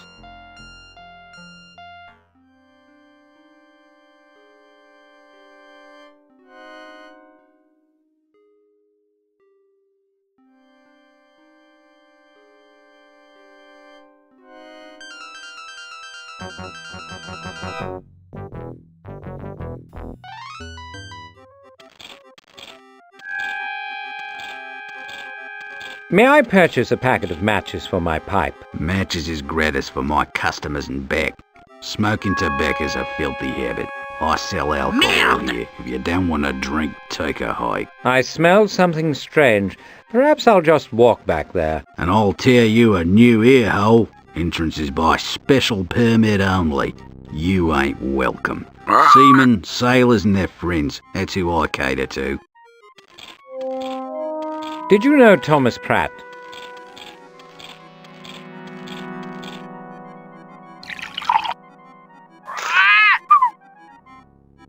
Not by name. Who sent you? Nobody sent us. I don't want nobody here that nobody sent. Damnation, blast and bloody hell. Nosy persons give me ulcers. Damned if they don't. I could ask the authorities to take an interest in your establishment. Wait till Tuesday. The number 3 from the Scotland Yard is here with his secretary. Never misses. Now take a hike before you hurt yourself. Take a hike!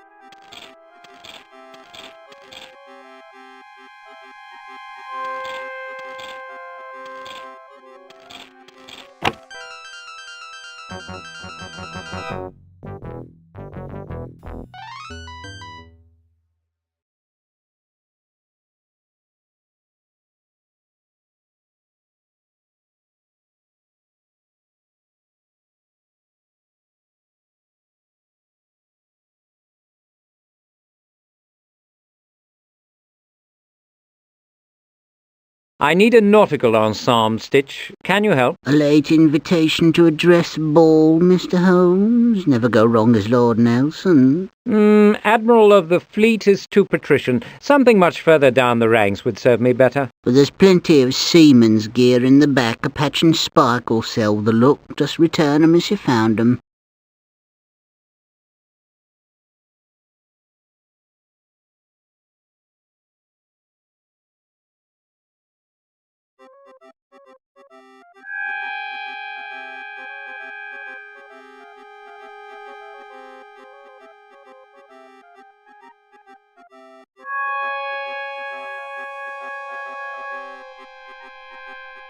A critique would be welcome, Stitch. You look the part, Mr. Holmes. Right posture, hard face. I'd never know you. You're an accomplished actor, I suspect.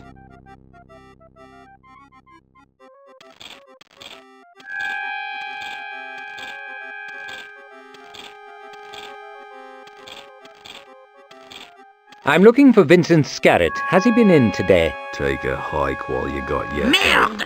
People what come here don't want to be found by the likes of you.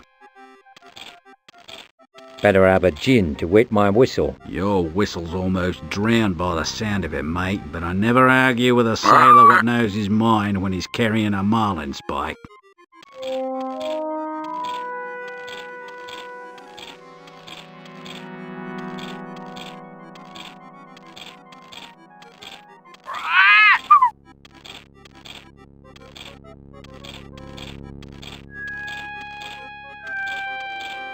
You remember this from the matchbox. It pays to advertise. You're moving in the right direction.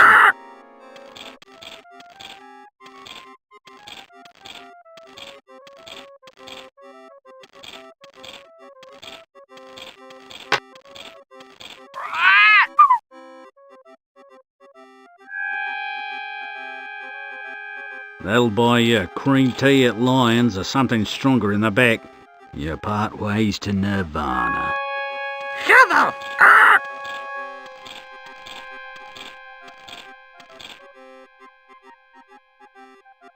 You know the rules. I run an orderly house. Go through the drill or bugger off.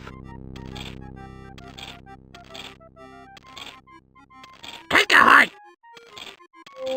I'd like a pipe and back, please. I know them matches ain't yours. Said so, didn't I? Wouldn't get you back there, no wise. My money's as good as the next man's. If I took Merde! it. But you're a wrong 'un. My sailor boys don't need the aggravation. Now shut your hole and bugger off. Give me a place in the back, mate. That's not how it's done, old salt. Been here before, have you? Seen your mug half a dozen times, you Tasmanian devil. There's something familiar about you. You know my rules, then? They just slipped out of mind. No strangers, no credit, no noise, no exceptions. Damnation, blast and bloody hell! Merde! Going east?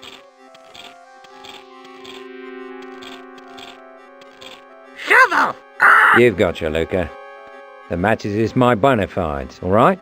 Fine as far as it goes, mate, but you still owe me something. I'm trying to lose my troubles and you put more in my way. Just protecting my business. I got a reputation. Take a hike. Can't let just anybody back there. Now tell me what I want to hear or take a hike. You and your parrot aren't Freemasons, are you? Or explorers? Damnation, blasting bloody hell, what are you talking about? Nothing, I suppose. Don't play around. You've worn out your welcome. What's the words? I think I remember the word you're looking for. I'm all ears.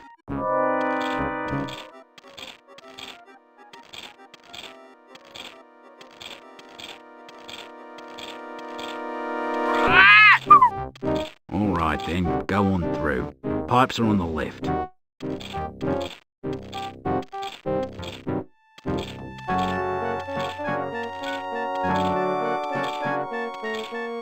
Shovel! Remember now, no trouble, no noise.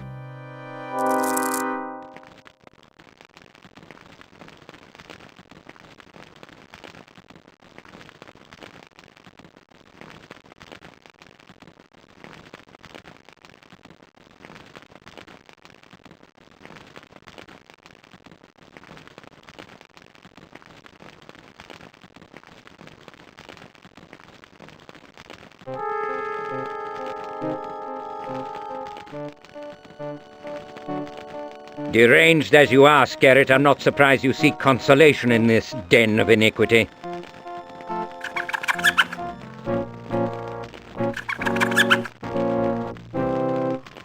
Interfere with me at your peril, sailor. You don't know what you're dealing with. False. You're a vicious criminal. Fortunately for the rest of us, your competence is not equal to your intent. My brother survived the outrage at the Diogenes. Young Silverbridge is safely rescued, and the Ministry formula never left the country. Even in your brutal and senseless murder of the hapless Pratt, you lost your gun. Not a good innings for you. Consider yourself detained. You'll be hanged at Crown expense. It's the great Holmes, is it, in that sailor gear?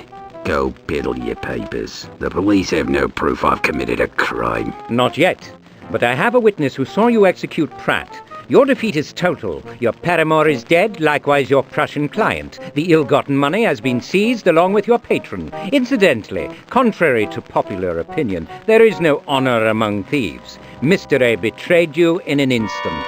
Did you think you would talk me into submission? I should have done you on the Cambridge train. I didn't see the reason then, but it's clear I might have saved myself some trouble.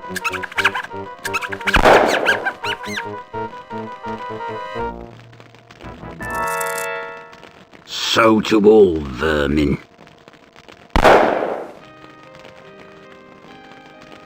Drop it, Skerritt. Your real trouble is about to begin.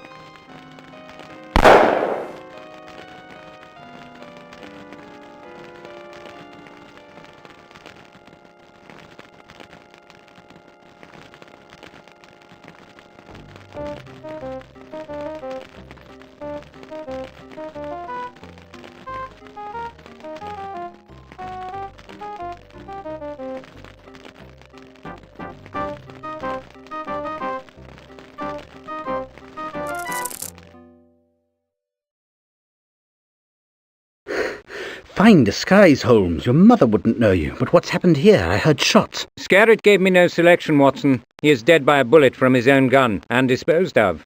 Perhaps Needham will make a half-crown from his body. What was I playing at? I should have known he would have had another weapon.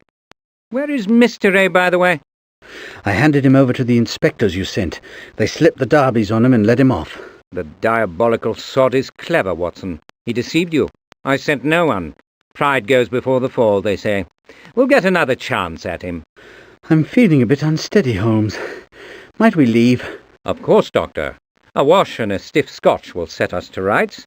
The man who tried to kill Mycroft is dead. I rather wish I didn't feel so good about it. It will pass. Mycroft must be informed. I don't relish the prospect of seeing Matron again. Perhaps she's warmed to you. No more than a lap rug might warm the polar cap. I'll write to him first. We'll look in on Mycroft when he returns to the Arms. Yes, so your message said.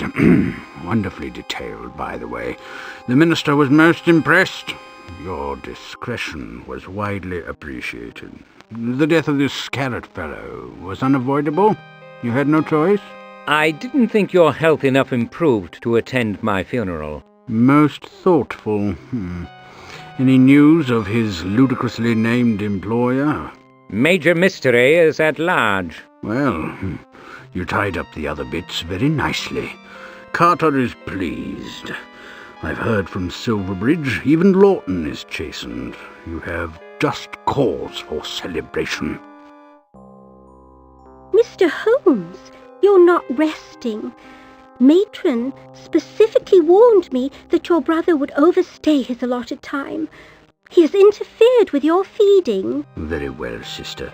He and Dr. Watson are just leaving. You may bring in that gruel masquerading as food.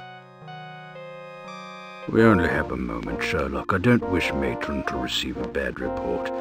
My minister informs me that a certain gracious lady has requested your attendance at Kensington. Please wear a clean cravat. My thanks for all you've done. Best not keep her waiting. Be well, brother. Watson?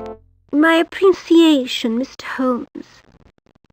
I don't mind saying that your account was more enlightening than the PM's. You're certain my grandson was not implicated in the travesty? Absolutely, ma'am. The Kaiser was truly outraged by the theft.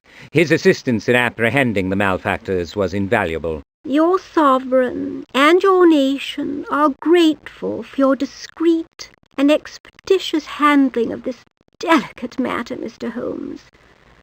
And if you will pardon the language, this mystery seems the scum of the earth. Your language is always appropriate, ma'am. I am ashamed of my part in this, ma'am. I trust there is no reason for the Prince of Wales to learn of it. I should think not. I regret that Bertie is far from a model of discretion in these matters. And you are not culpable, Alexandra. It was that Lawton fellow. Lawton behaved a perfect fool, your Majesty. But I was not blameless. I was so grateful when he cleaned up the awful mess Prince Eddie made. I don't believe I could have denied Lawton anything he asked. Perhaps I was flirting a little. Still, it was most unwise to have sent such a photograph. I apologize, ma'am. Ancient history, my dear. Think no more of it. This story need not leave this room at any time soon, Mr. Holmes. Indeed not, your Majesty. The public, the police, and most of the government shall remain ignorant of the entire matter. The formula is secure. The composite has been recovered. Most of the villains have paid the ultimate penalty for their crimes. I'm sure one of the late Prince's charities can find a use for the Prussians' money. Thank you. Now, indulge me for a moment more. Brown, if you will.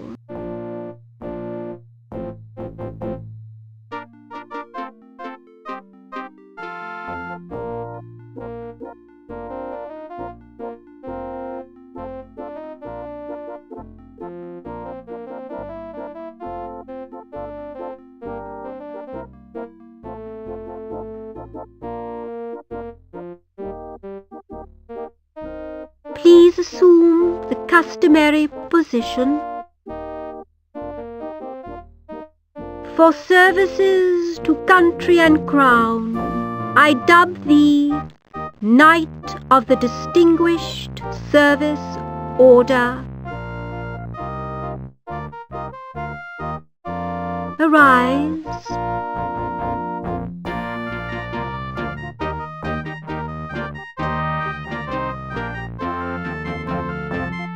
This honour, like the rest of this wretched matter, must remain a secret.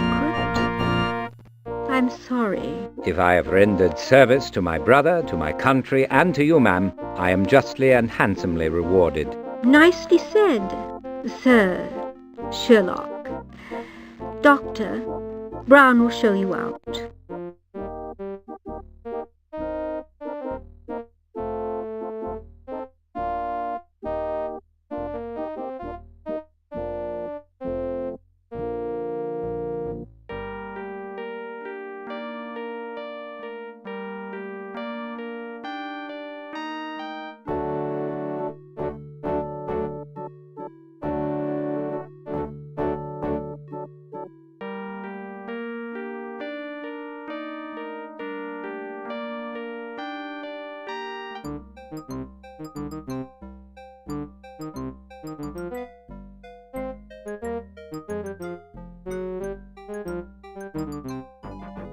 A grateful and generous sovereign is a fine thing, Holmes. Indeed, but no better than a true friend. My thanks for all you did, Watson.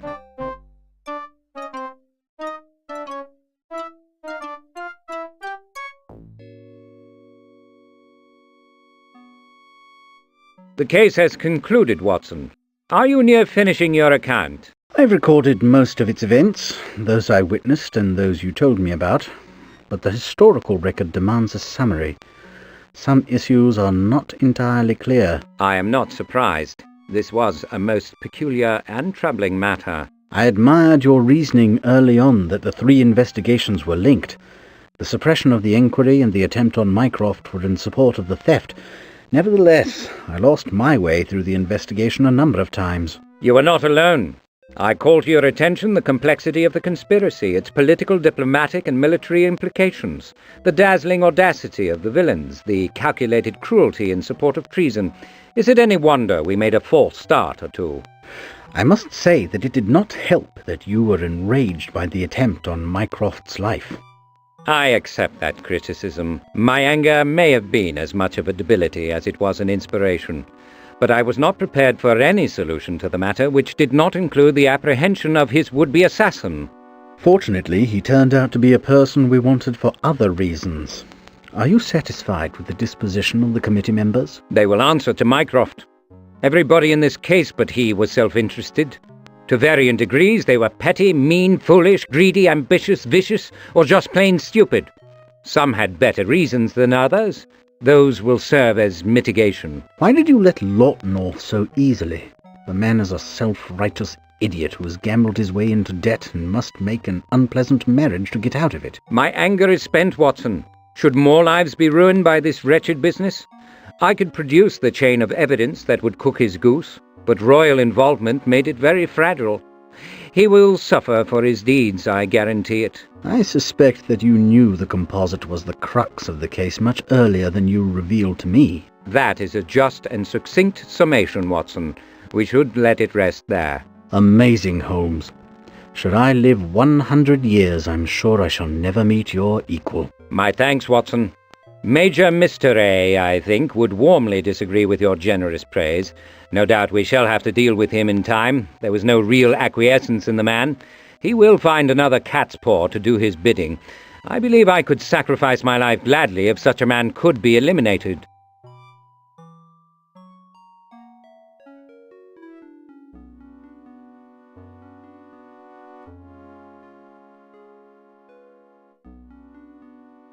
The Bosworth emeralds have gone missing. Disappeared into thin air, apparently. Police are mystified. That's hardly newsworthy. It's their natural state. You'll be asked to put your head to that puzzlement before too long, or I'm no judge of the skills of Scotland Yard. Speaking of which, how was your interview with Lestrade? He's not happy. But what can he do? His corpses are identified, the crimes which caused them are solved. He's ignorant of the political implications, of course. Speaking of which, I suppose Bismarck's future is not very bright. I shouldn't be surprised to see him dismissed ignominiously in the near future. I don't know if that will be a good or bad thing for the Kaiser. Or for England. All of Europe is tending toward a tizzy, Holmes. When the old Queen dies, there will be war, I'll wager. I'm afraid you may be right. Fights among families are often the most bitter. Still, she's good for some years, I imagine. We will keep her confidence, won't we, Doctor? I've taken measures, Holmes. The privacy of the royal family will be protected. For a century, anyhow. Play that phrase again, will you?